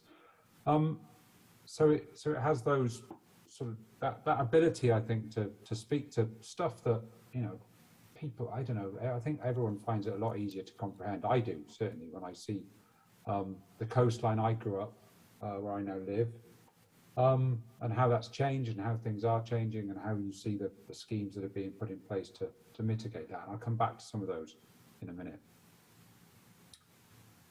In terms of some of those challenges, and very much from my own perspective, having worked in both the university sector, the commercial sector, and now in the sort of the government side of things, you know, stuff I'm sure everyone in any of the projects that we've talked about and listened to today, logistics, funding, you know, these are all big issues. But I think as well as that is allowing people to understand what archaeology is and what we are trying to achieve. I've been out this week working on you know, a whole range of sites, and it doesn't really matter where you go and how obscure the site is. Somebody will be there walking a dog or walking themselves, and they'll come and talk to you, and that's brilliant because you have this opportunity, you know, if you're working on a busy beach, probably to do an entire local history society's worth of engagement in the course of an afternoon's field work. And time again, people are accepting of the importance of doing archaeology and of the things that it's, you know, able to tell us. So to me, it really pushes home the importance of always getting across that message, which I think projects like Scape and Citizen have been so good at doing in the past, to get that out to the public. In terms of some of those opportunities, I think the thing that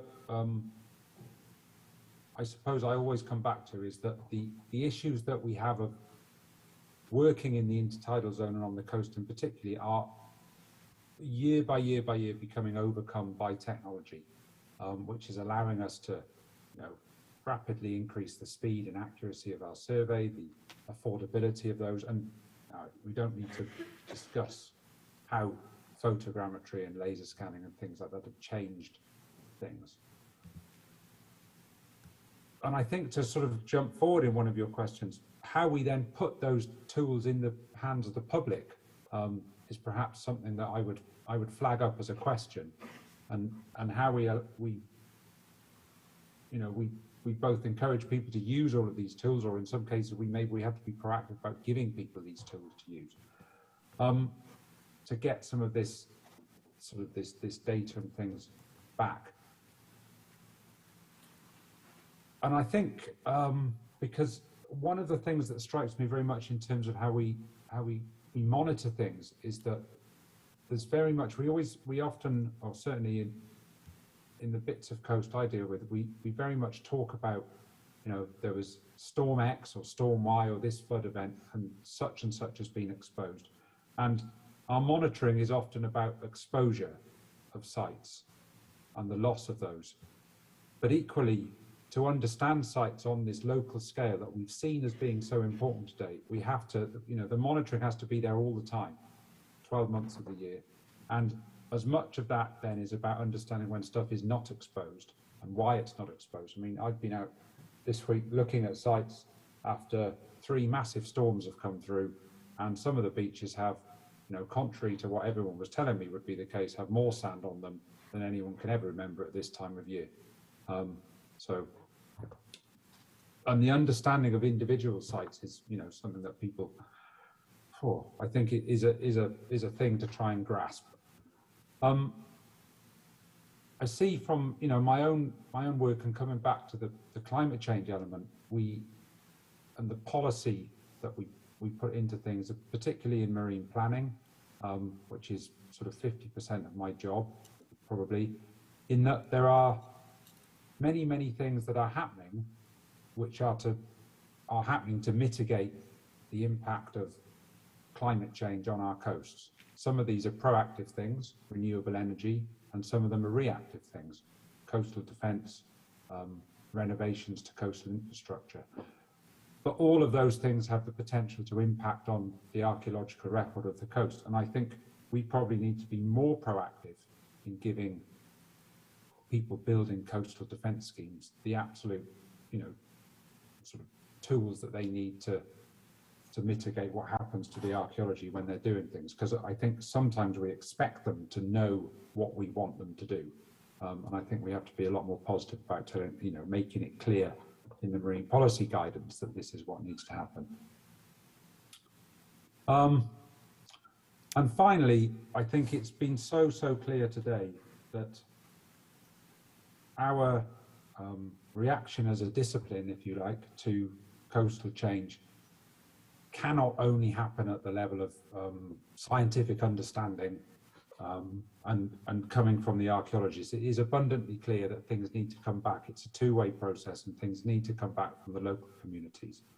And as much of it is about their, you know, stories, if you like, because there's a whole different way to understanding these coastlines and the coastal sites and the archaeological material, from all of the oral history, local traditions, even down to the local archives that, you know, we don't always manage to get into, but clearly that we need to be getting into, which adds just, increases the richness of it, and will make, as Tom's talked about and many other people have talked about, the outcome that you then have from things in terms of management, it improves it because you have a much greater ability of the community to buy into that. And, you know, to give you one example from Wales, which is not, you know, overly well known about, there's an entire town on the North Ceredigion coast that is about to be abandoned to the sea called Fairbourne. You know, that's part of the planning process, which is massively controversial. And just up the coast, there's a huge submerged forest that has become submerged through climate change. And you know, these two things are irretrievably linked in some ways. Anyway, so that's enough rambling thoughts from me. For the Thank you. Over to Crystal. Hi. First of all, thanks, Hannah, and thanks for Citizen for inviting me to speak in this panel. It's been a fantastic conference so far. So I'm just going to be speaking here and giving my insight from the perspective of the MAR-IA project, which I am involved in at the University of Southampton. So just very briefly, and to give a context to the project, MAR-IA, or the Maritime Endangered Archaeology Project, it's a 5-year project. It's based at the University of Southampton and at Ulster University, and is funded by Arcadia. So basically the main aim of the project is to document maritime cultural heritage in the Middle East and North Africa. And it's not only a documentation, but our work also involves the assessment of the current condition of the sites, their potential risks and threats that they are exposed to. So we rely on a number of sources. We rely on satellite imagery, on remote sensing, And we collaborate as well with partners on the ground, with the Department of Antiquities and heritage professionals and consultants, those local individuals and local professionals who know their area and who know the region. Now, our coverage is the whole coastline of the Middle East and North Africa, and that's quite a very large, massive undertaking. So we're dealing with 3 very different maritime regions. We've got the Red Sea, the Arabian Persian Gulf, and the Mediterranean, or the Eastern Mediterranean, Western Mediterranean. And so in our documentation and assessment of maritime and coastal heritage, we're documenting the disturbances that the sites are exposed to. We're also documenting the kind of threats that the sites might be exposed to. And this is both anthropogenic, human-induced, and natural. And we also as well document geoarchaeological data that kind of relate to paleolandscape, to ancient coastal landscape change, including markers of previous sea level change and how that whole landscape really, what are the markers of, be it landform or be it sediment data. And all of that gets uploaded to an open access database. Sorry, I'm talking a lot about the project, but it does give a context a bit to some of the questions that you asked. So all of that data gets uploaded to an open access database, to a digital repository that anyone can access. You can just log in, ask for credentials, and then you will have access to it. So far we've got more than 10,000 sites on the database. Now, in relation, obviously, to what we're discussing here, and what we find, and again, I'm talking more about the MENA region specifically in this case. So what we tend to find for the MENA region is that there is a substantial lack of data, coherent data, good quality data that is accessible, and that enables that decision making regarding the future of coastal heritage in the region. And that's not just about the data in terms of data for heritage sites and coastal heritage themselves, but it's also data relating to the environment and relating to the land use context. So what we tend to have is that we have very large-scale studies that we cannot necessarily downscale onto specific stretches of coastlines, or studies that focus on specific coastal heritage sites, or more specifically on world heritage sites. So what we're doing is that we're actually documenting information regarding all of the archaeology, if you want, the everyday heritage. And in order to integrate kind of maritime and coastal heritage and policies and practice in the region, we do need that set of information and that set of data. And it's not just about, gathering information and gathering vulnerability assessments and so on, but it's about being able to make it interoperable, especially when we're dealing with a large region. So how does this data come together? Are we using the same vocabulary, the same terms? So it's a bit more technical here, but that really has impact on the type of analysis that we do, and it allows us to compare variables and compare sites and compare regions together. Now, specifically as well for kind of, more of on the international perspective of the MENA region, and I understand here that there's a very high level of generalization. It's a large area, it's a very diverse area as well.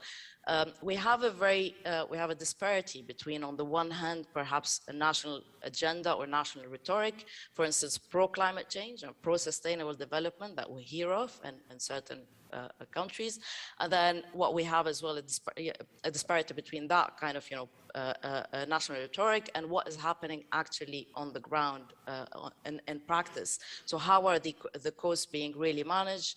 What about coastal reclamation, development, and urbanization?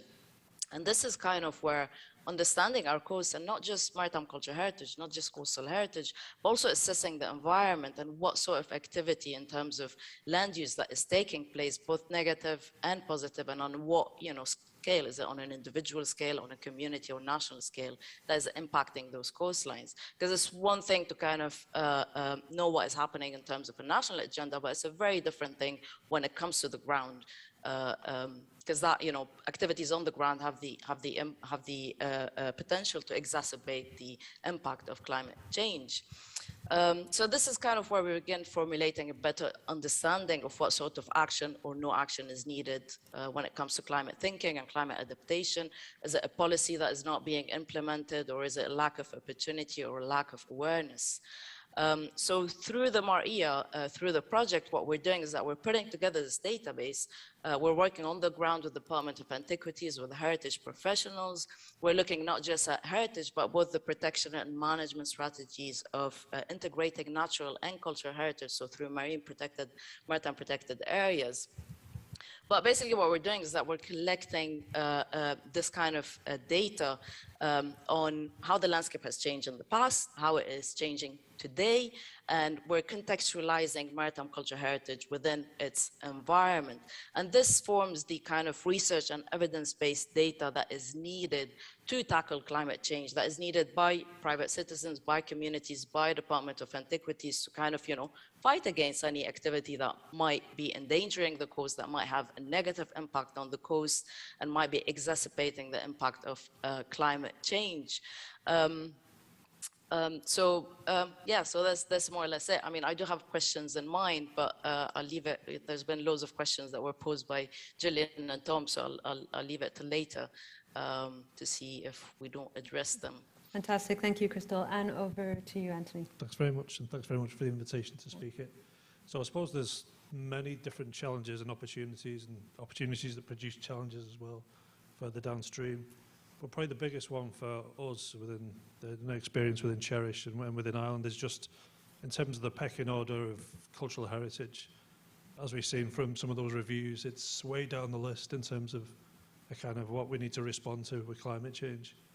And ultimately that has an effect on how much budget's applied to these different areas in terms of response. And whenever we've been involved with some local authorities within the Cherish project, in Ireland anyway, we've been discussing with them what we've been doing, and they're more interested in if we've captured data on some of the roads or railway line tracks near the archaeology rather than the archaeology itself.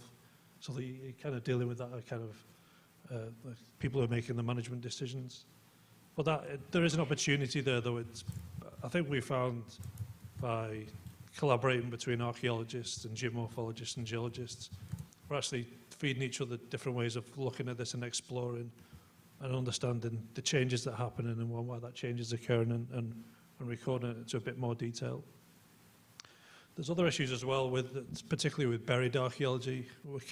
Whenever we're dealing with the effects of coastal erosion and climate change and storm events, a lot of the time we're dealing with upstanding archaeology in buildings which are collapsing or features falling into the sea. But it's probably the biggest threat is those Donald Rumsfeld unknown unknowns, which are the buried archaeology sites, which nobody really has any emotional attachments to because they've been hidden for so long. So whenever they do become exposed and potentially erode into the sea, which they're doing all the time, it's how do we kind of react to kind of record these sites whenever there is no built-in attachment within the local communities to these sites because nobody knew they existed. But again, that could be a potential opportunity for people. I think people have discussed in the past, in terms of research excavations within archaeology, we shouldn't really be approaching sites which aren't at risk. We should maybe be focusing on those sites which are at risk and, hoping to, preservation by record, because ultimately, with many of these sites, they will be lost. And as Tom mentioned before, it's only the very few sites which have probably got coastal defences around them already, where those coastal defences will be maintained. I don't really perceive that there'll be new coastal defences inserted into many archaeological sites into the future. So, but that opens a question in terms of we're dealing with tens, hundreds of thousands of sites here, and the kind of level of activity carried out by the national monument agencies in most countries isn't enough to solve the situation. So it's with projects like Citizen and other community projects are the only way we can kind of hope to kind of record or understand the past as it's being lost.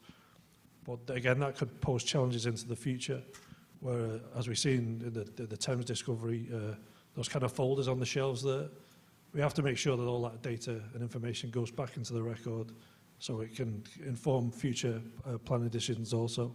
So there'll be this, thousands of records being produced, but we have to make sure that the organisations who are ready to take that information from the citizen science also. And it's probably by having these public citizen science projects, again, we can probably close that gap between people's perception of what the archaeology and cultural heritage is and its relative value. As we've seen, there's like 8% or something like that, but I'm assuming if you ask them why they went there, it was probably because it was a nice environment, and the nice environment was because of the cultural heritage. So it's about making those connections between the two things that allow people to kind of understand the true value of cultural heritage and the historic environment. Thank you.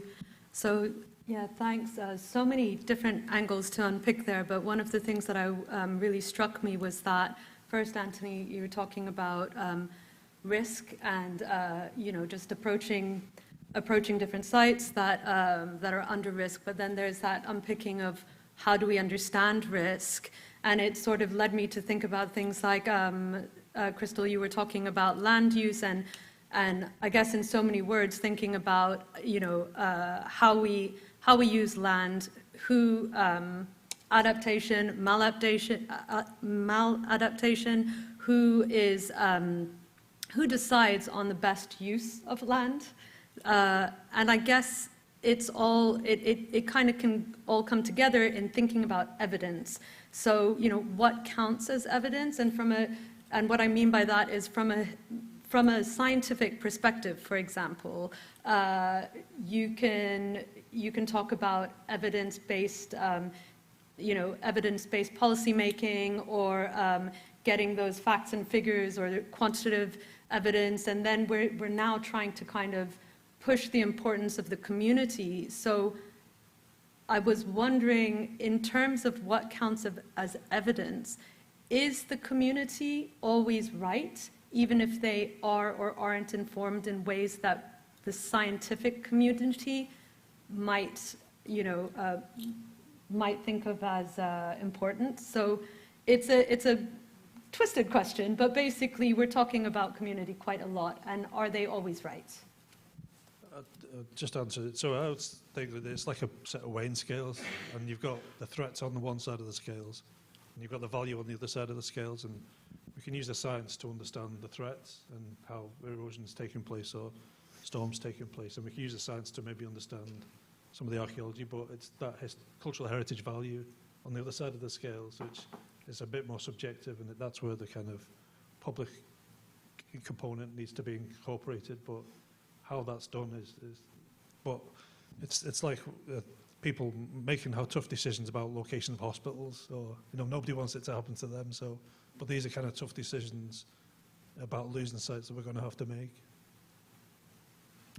Tom, do you have any thoughts on if the community is always right? Well, with the projects that I was talking about earlier, we'd already gone through a process of prioritization, so we already had a huge number of sites which we could potentially work at, and it was then that we brought in this idea of the additional local value. So in that respect, yes, the community were right because they couldn't really be wrong, because that was the choices they were given, and the choices they were given then was, what do you want to do with this site? And, you know, they could choose to do an excavation, or they could choose to record it as an oral history project or whatever. And I don't think you can say that they were wrong there either. It's up to them to decide rather than somebody from the outside. So obviously the community aren't always right, but it depends on how you frame the question and how you involve them in the first place. Thanks. Crystal? Yeah, so just to follow on from what Tom is saying, is that the community is not always right, but then again, it is the community that kind of, you know, they are the custodian of that heritage. So even though if you've got an evidence base, or, you know, you've got the facts or the scientific data that is telling you something, you need the community on board, and you need to find those kind of, you know, where both of them, you know, that scientific data and community values and community practice come together. Otherwise, whatever it is, it's not going to last. So even if you've got the evidence and you make a plan based on the evidence, it's not going to be implemented appropriately, or the community is not going to be able to kind of, you know, manage it on the ground, because they are, at the end, they are the people who are taking care of heritage in a way. It's their values and their practice that, you know, make sure that that heritage is continues to be present on our coastline or not. Thanks. Julian, do you have anything to add? I can add that some small children might burst in and add to the entertainment of the day at any moment.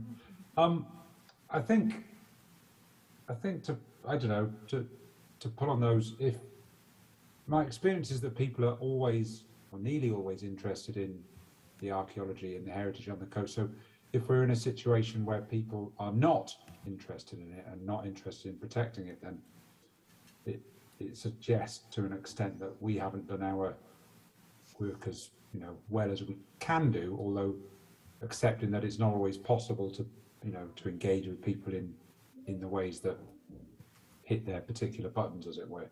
I think as well, we can go back to this idea, well, and a fact, that archaeology itself is a destructive process. So if we go and do, research-based archaeology on sites, we're going to end up destroying those sites. So we're back to the preservation by record. So I think, from my point of view, we have to accept that that's what we have to be aiming for in some cases. I think, to return to one of Tom's points about erosion and how we view that, that is the ultimate challenge and opportunity, because it exposes sites and it brings things to the fore that we would not otherwise see.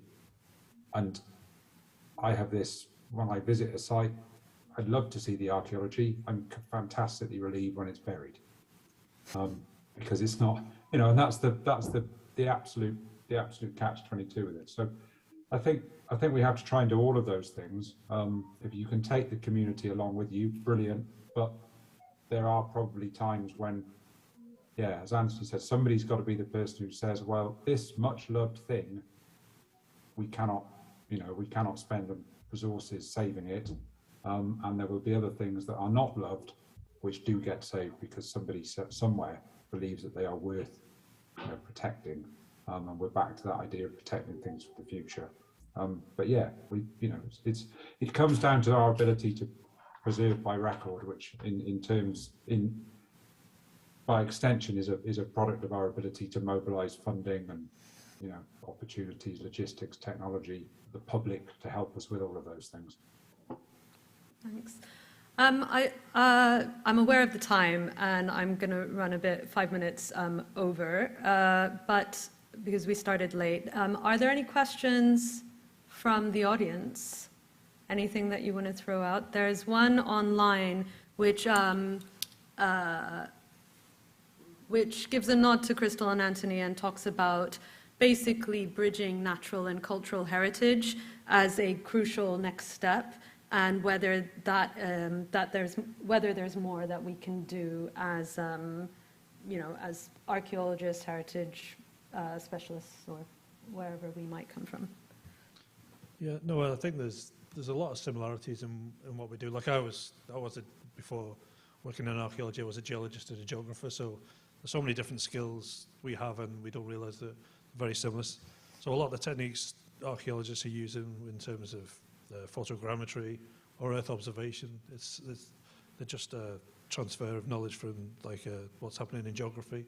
So there's a lot of synergies there, and I think I know within the Cherish project, we've been able to work with the Department of Geography in Aberystwyth University and the Geological Survey of Ireland, and it's the first time I've worked in being able to kind of bounce, geotechnical engineering questions off somebody in the group, or things to do with paleo-environmental recording. So to have that full range of people you can draw upon, it just adds much more dimensions to a project and our understanding. Yeah, it gives a more holistic view. Anyone from our virtual world? Julian? I just, come in on that. I think I would see, as a challenge to us all as archaeologists, is to get cultural heritage considered on the same page as the natural environment. And I think if we can do that, we would go a long way to, mobilizing a lot of the things that are maybe hold us back in terms of funding, logistics, and whatever.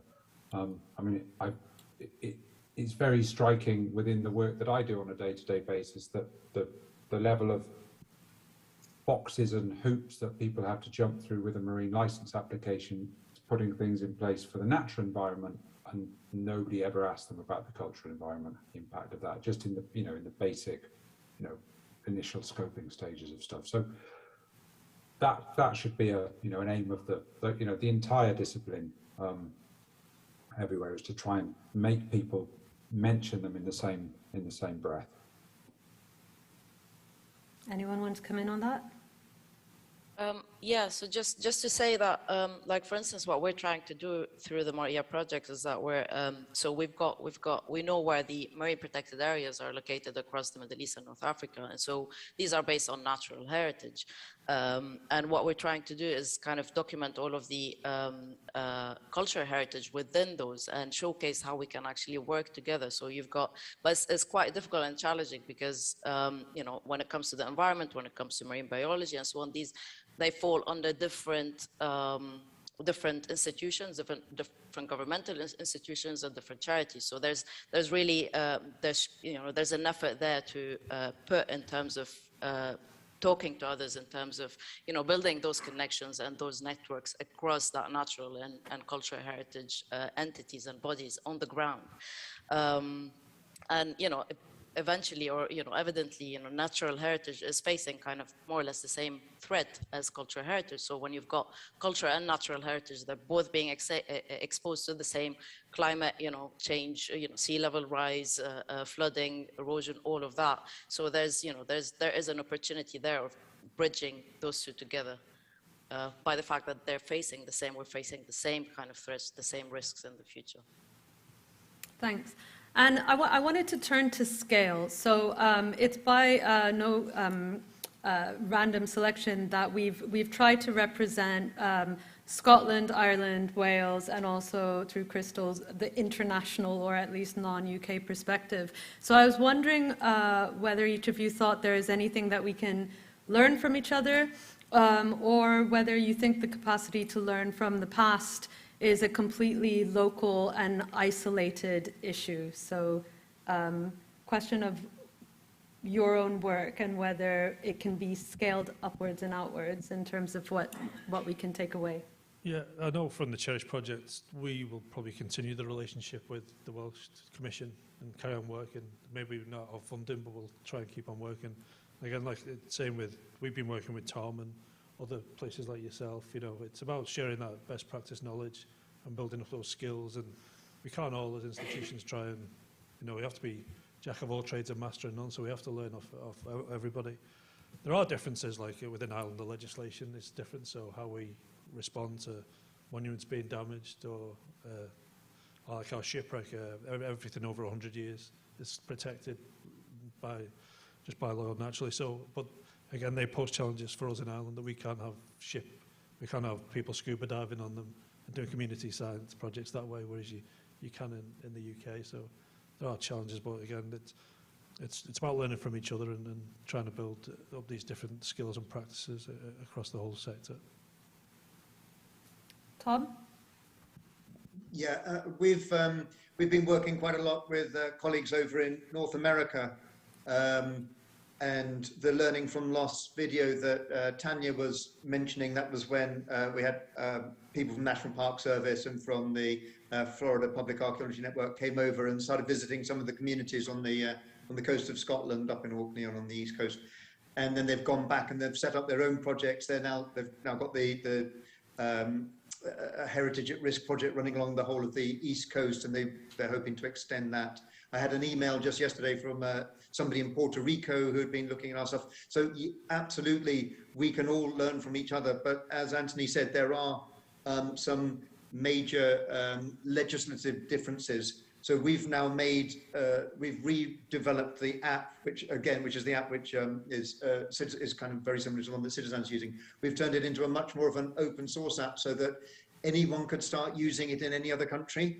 But of course, in North America and in many other countries, you are not allowed to disclose where an archaeological site is. So you couldn't have an app like the Citizen app in North America because it'd be illegal to tell people where the sites that are eroding are. And I've even been in the very odd situation in Maine where a group of landowners were being told by the local authority archaeologists that they had eroding sites on their land, but he wasn't allowed to tell them in that meeting where they were. If they wanted to find out, they had to go to his office to look in secret at a piece of paper showing them. So there are differences, but I think by working together, we can make these big shifts. Thank you. Crystal? Yeah, so there's definitely an opportunity here for the Maria project to kind of like, because I've been talking that what we're doing basically is that we're kind of putting together all of that data into a database, but evidently, like, you know, like all of the papers and what we've been talking about is that the community element is really, really important, and it's you know, the local knowledge as well and community perspective. So this is something that perhaps, you know, we can begin exploring and integrating, but you do need those two together. You do need that kind of scientific evidence base, and you need to start working on the community scale as well. And this is something that we will be exploring in the next phase, perhaps, of the Maria project and the next couple of years. So looking at more kind of focus studies for community engagement and looking at the kind of culture and natural heritage protection together. Yeah. Thank you. Julian, do you have any thoughts on that?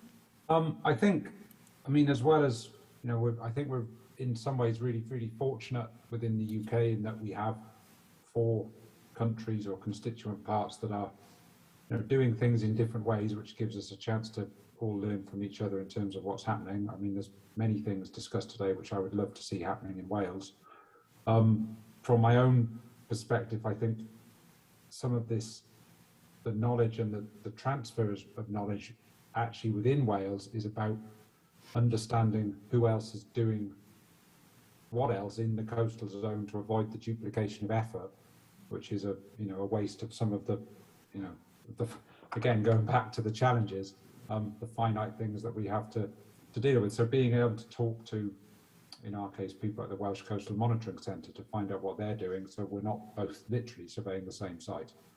And to think about how we can, you know, we can make use of other people's data and they can make use of our data in that sense to sort of maximize what is happening on a, you know, in an area that is, yeah, difficult to work in, and we can only work in it in certain periods of the year in a limited tidal window. Thank you. So that is short and sweet panel discussion. Are there any questions before we close? One from Helen.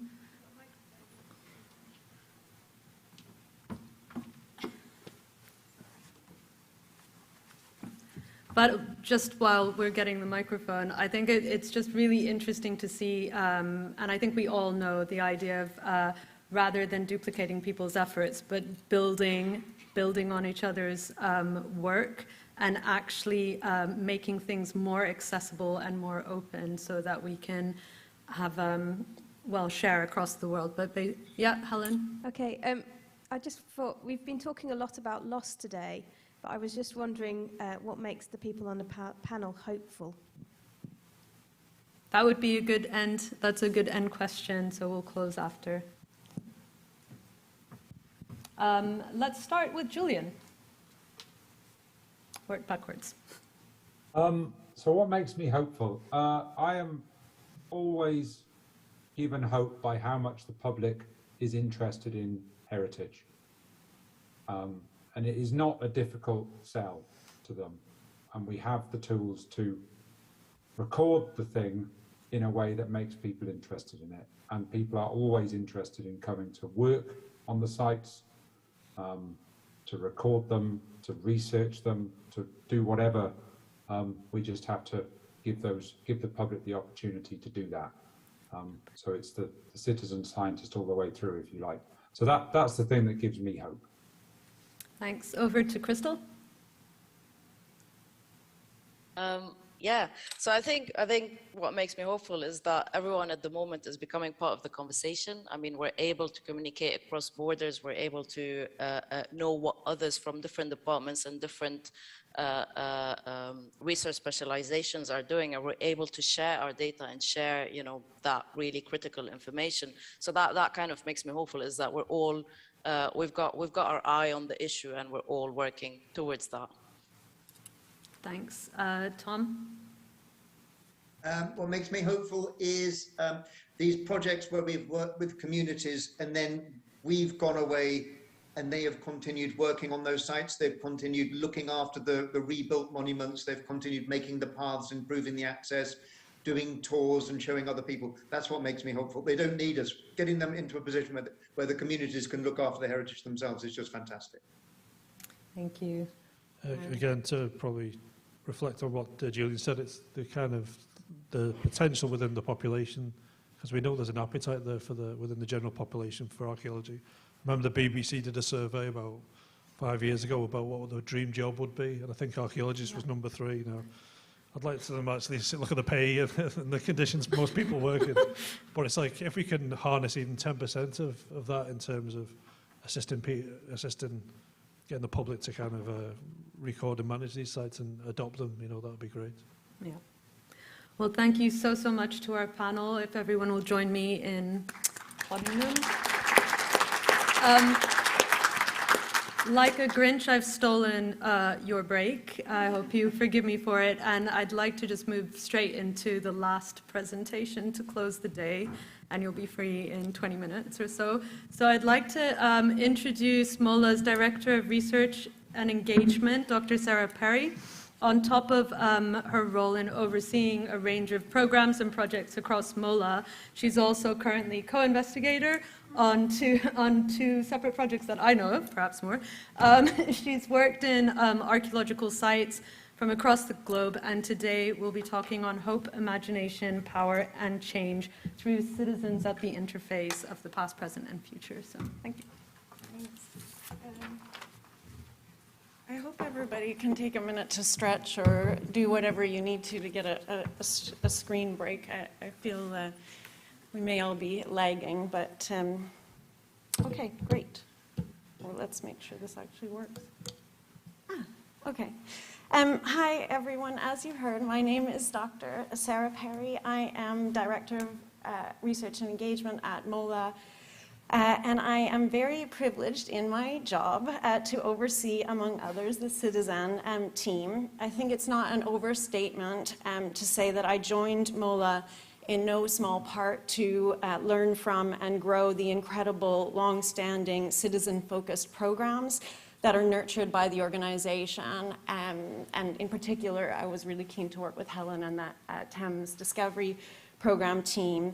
But I joined the organization, and Citizen took a very special place in my heart because I started at MOLA at a particularly turbulent time in its history and also in the world at large, just a couple of months before the first lockdown was announced. The Citizen team was the first from MOLA to host me on site and to enable me to participate directly in their fieldwork alongside their committed team of both MOLA staff and citizen volunteers. And beyond this privilege of overseeing Citizen and the TDP, I also feel very honored to have this opportunity today to address all of you and to usher us out of conference mode and into whatever shall happen next at the reception and in the longer term. And recognizing how full and really vibrant I think the presentations today have been, and knowing that there's only so much that I can do or that I can expect of any of you after 7 hours of us being in a conference, many of us for the first time in years, I thought I might spend these last few minutes reflecting on what I hope the future holds for citizen leadership within and beyond the heritage and environment sectors. In fact, almost everything that I will talk about today has come up in one form or another, so I hope it resonates. There is a significant amount of recent scholarship on the struggles and the quite massive gaps in current citizen science, citizen social science, and citizen humanities approaches. And I'll focus on what I guess you could call 4 values or value propositions that I hope we collectively might aspire towards, or as some of us are already doing, as shown today, that we can continue to champion in the years to come. So the heritage sector and the wider climate and environmental sectors have a lot of fundamental commonalities that make them challenging areas of study and practice. Astrida and Nemanis and colleagues published a paper in 2015 called 4 Problems, 4 Directions for Environmental Humanities, which articulate these challenges, all of which, as I see them, apply as much to archaeology and heritage as to the environmental humanities. And they're all going to, I think, or I hope, look very familiar to you based on today's conversations. So they include the vast scale of the subject matter of these 2 fields, which makes it very difficult for us to relate it to our day-to-day lived experiences. This difficulty in recognizing ourselves in the topic is, I think, heightened even further in archaeology, where the actual remains of the past can be separated from us by thousands or millions even of years of time, and they can appear unusual or entirely unfamiliar to us. Secondly, archaeology and environmental science both arguably suffer from the technocratic nature of their practice. And so by this I mean they tend to operate in a fashion focused, as we've discussed today, on resource management, recording a lot of things, documenting a lot of things, assessing, monitoring risk and degradation of those things. As Nemanis and colleagues put it, tasks here are reduced to little more than technical or managerial issues to be handled by experts and administrators, and then often commodified if you can. Thirdly, both fields are hampered by tendencies to be siloed, or as Nemanis said, I'll call it, they suffer from compartmentalization. This is especially true in archaeology, as we've just heard, where many people, including specialists themselves, may have in some cases very low expectations of what the profession can achieve in the world at large, or little sense of its relevance across all levels of governance and across different sectors.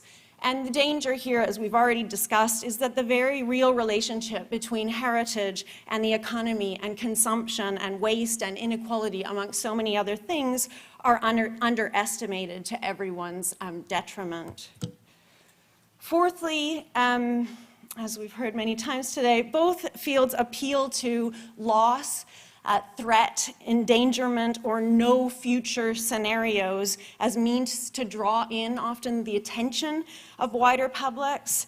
So these crisis-oriented perspectives are familiar to us. We've been talking about them already. They go something like, we must save this thing, record this thing, preserve this thing, or do something to this thing before we lose it forever. The alternative version is, this archaeology is a non-renewable asset. It's about to disappear. We have to protect it in perpetuity, whatever that means. So Nemanis and colleagues note that these kinds of apocalyptic narratives may have some value in raising people's awareness about the subject matter. For many people, they actually do the exact opposite of that. They disempower and disconnect, especially people who don't particularly see the relevance of them to begin with. So as Nemanis says, we must balance these crisis scenarios with, quote, alternative narratives that can inspire more creative problem solving and a strong sense of participation and involvement. Unfortunately, the deeper issue with each of these 4 problems tends to be the alienation and disenfranchisement of the very communities that they are meant to serve. And given that both fields are also so heavily invested in citizen science, the potential for the problems to expand exponentially and to increase exclusion exponentially is tremendous. Happily, there is a growing body of research and of practice that is thinking through what it means to push back against these challenges in the only way that transformative change can really come about, and that's namely via citizen leadership and a commitment to collaboration. So I am going to spend the next few minutes discussing 4 things that all of us engaged in collaborative citizen initiatives, especially climate action, will be familiar with, but which, according to the current scholarship, we continue to struggle to realize. By making a conscious commitment today to these 4 propositions, I believe that all of us here, online and in person, or if you are going to listen to the recording of this conference at a later date, we can all become a broader community of practice devoted to intentionally creating different, more connected and collective futures. So number one, which was timely as Helen's question intersected with exactly this. Firstly, the nurturing of hope, joy, and aspiration through our programs is absolutely essential. We must prioritize these from the beginning in our program designs and our outcomes. The nature of our institutions, our abundant crisis scenarios, our approach to the research process in general regularly strips people of power, and yet the very nature of archaeology is one filled with infinite possibilities, as we've heard, for transformation and reinterpretation.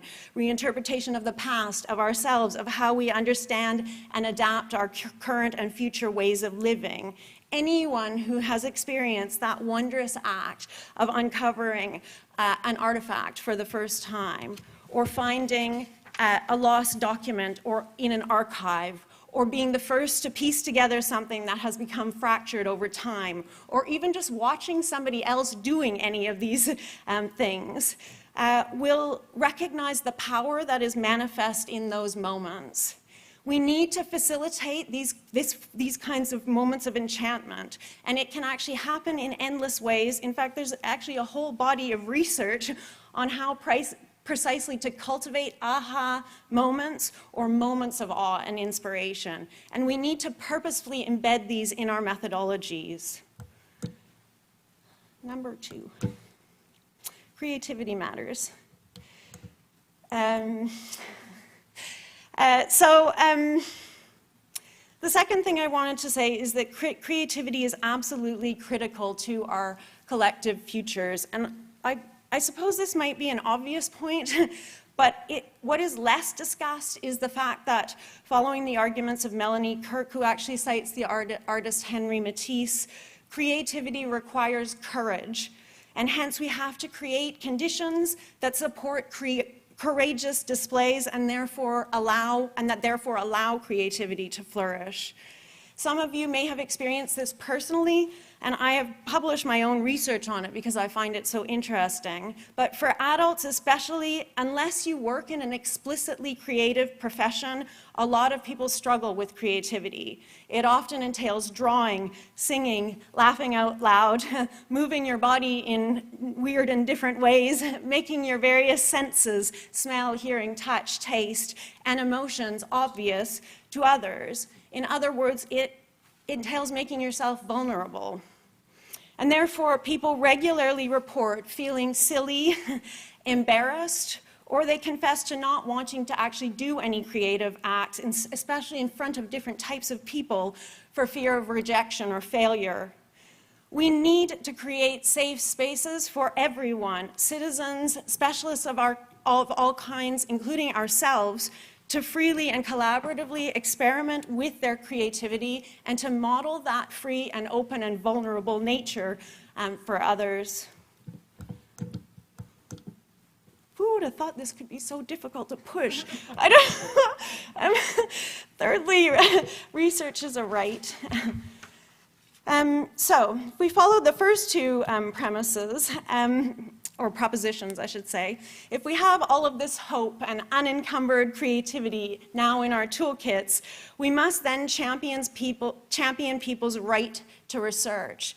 And here I'm borrowing from the work of Arjun Appadurai, who argues that, quote, performing research should be considered as a right. The researchers Al-Bagli and Awama summarize the argument as one where full democratic citizenship, as opposed to what many people, I think, may feel they actually live, which is a curtailed and marginalized form of citizenship. But in order to have full democratic citizenship, this is demanding of an informed citizenry. As they put it, this, quote, makes research a crucial capacity that should be part of all lives.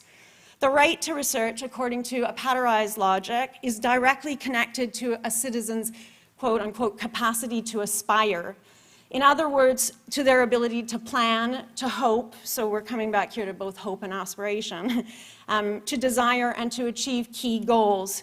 And as he puts it, without aspiration, there is no pressure to know more. And without systematic tools for gaining new and relevant knowledge, aspiration degenerates. So if we consider research as a right, then, we must necessarily think constructively about how to enable it for all people. And this forces us to reckon with many things, but I'll just list two. The first is that we must reckon with the well-known fact that the majority of citizen science programs attract a very specific demographic. As Cooper et al. Put it, these citizens are, quote, similar in many respects to those overrepresented in the science professions, highlighting the reality that science has failed to serve all segments of society equitably, thus creating hollow invitations to participate, end quote. Secondly, most citizen science programs only allow very narrow access to the research process, namely to doing empirical data collection or forms of record making and documentation. Few rely on citizens to set the research questions or research agenda in the first place, although we have heard some examples today. And few enable citizens to develop innovations themselves out of the data, and even fewer support citizens in developing power awareness, leading to their ability to inform actual policy change through the research. We need to develop programs that embrace citizens throughout the research life cycle and that prepare all of us to then use this research to disrupt the so-called decision environments. And these are the policy-making spaces that are almost always dominated by the same players, the state, other traditional power brokers like businesses and lobbyists. As Andrew Kai-Triotis and colleagues put it, citizens can become active agents of policy change through their actions. So how do we make this happen in citizen science programs? There actually is a range of research out there and lots of potential.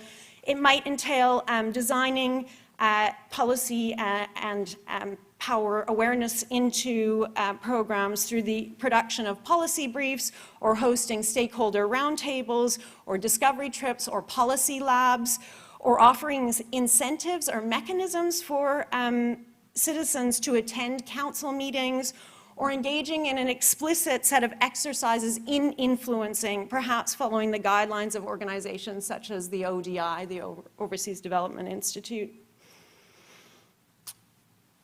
Lastly,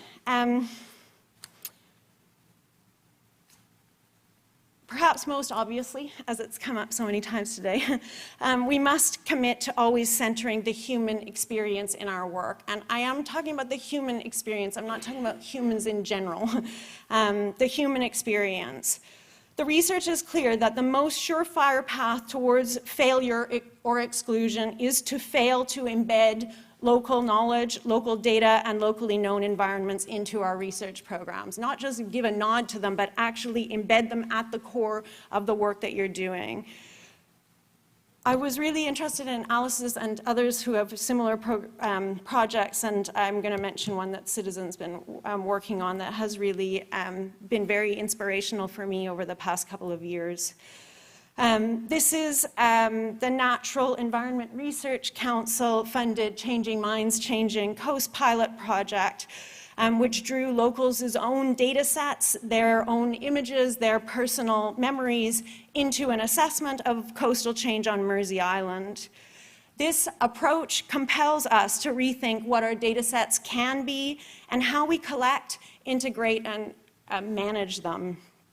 In the Changing Mind, Changing Coast methodology, very, very personal data are connected to those technocratic data sets that I mentioned at the beginning. And through them, people are thus directly connected to those vast scales of time and environment that otherwise may seem foreign and alienating. This exploratory project of Citizen, in my opinion, offers interminable possibilities for expanding our conceptions of research and people's inclusion in the research process, and therefore for realizing the right to research. And it manifests all of the qualities of citizenship, too, that the researchers Jorgensen and Jorgensen advocate, namely what they call a commitment to collectiveness, to situatedness, and to connectedness. And it's this concern for citizenship that I want to conclude on.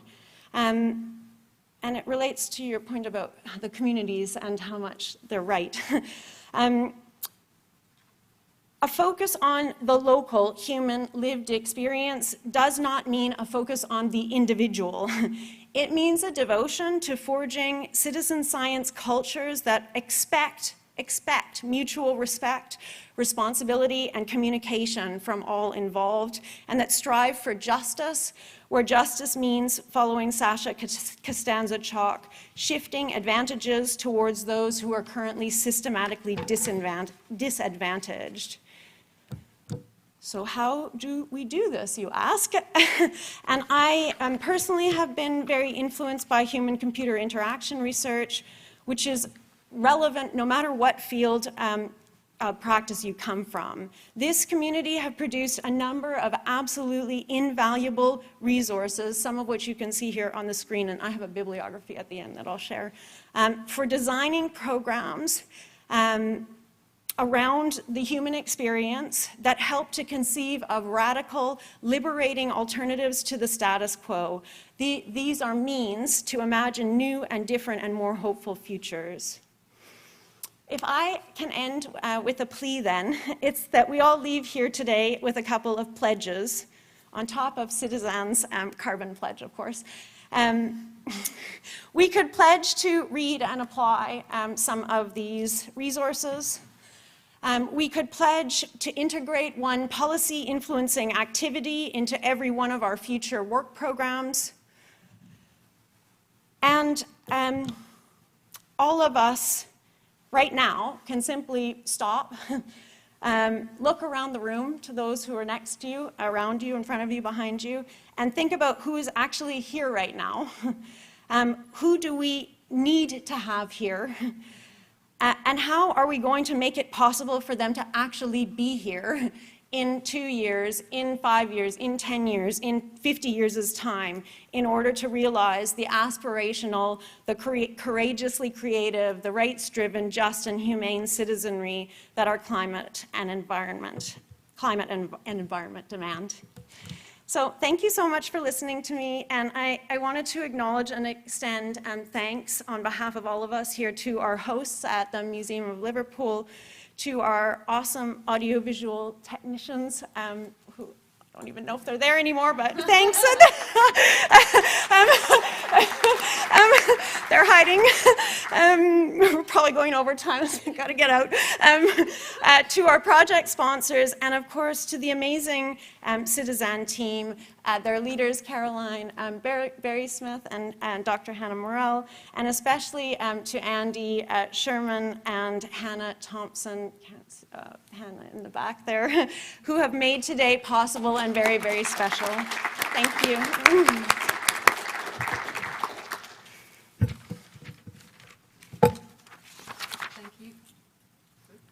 Thank you so much, Sarah. Just as we're 3 minutes over, just if there are any questions from, I don't see any questions online. If there are any questions from the audience? No. Well, that was a really positive end to finish on. So thank you so much, everyone, for joining us. I'd like to hand over the mic to Andy or Hannah, or one of them, whichever, to just say where we're going next. And also thank you, Andy and Hannah, for all your hard work. Hello, everyone. Thank you very much for coming today. Hope you've all had as much fun as I have. We are, in half an hour, going to a bar on Tithbarn called Tempest for a few drinks. You are very welcome to come and join us. We'll be there from 5:30 till 8 o'clock. They're just going to get some drinks tokens. So there is a drink for everybody on us behind the bar. We hope to see you all there when we can talk about what we've heard about today. Thank you all for coming.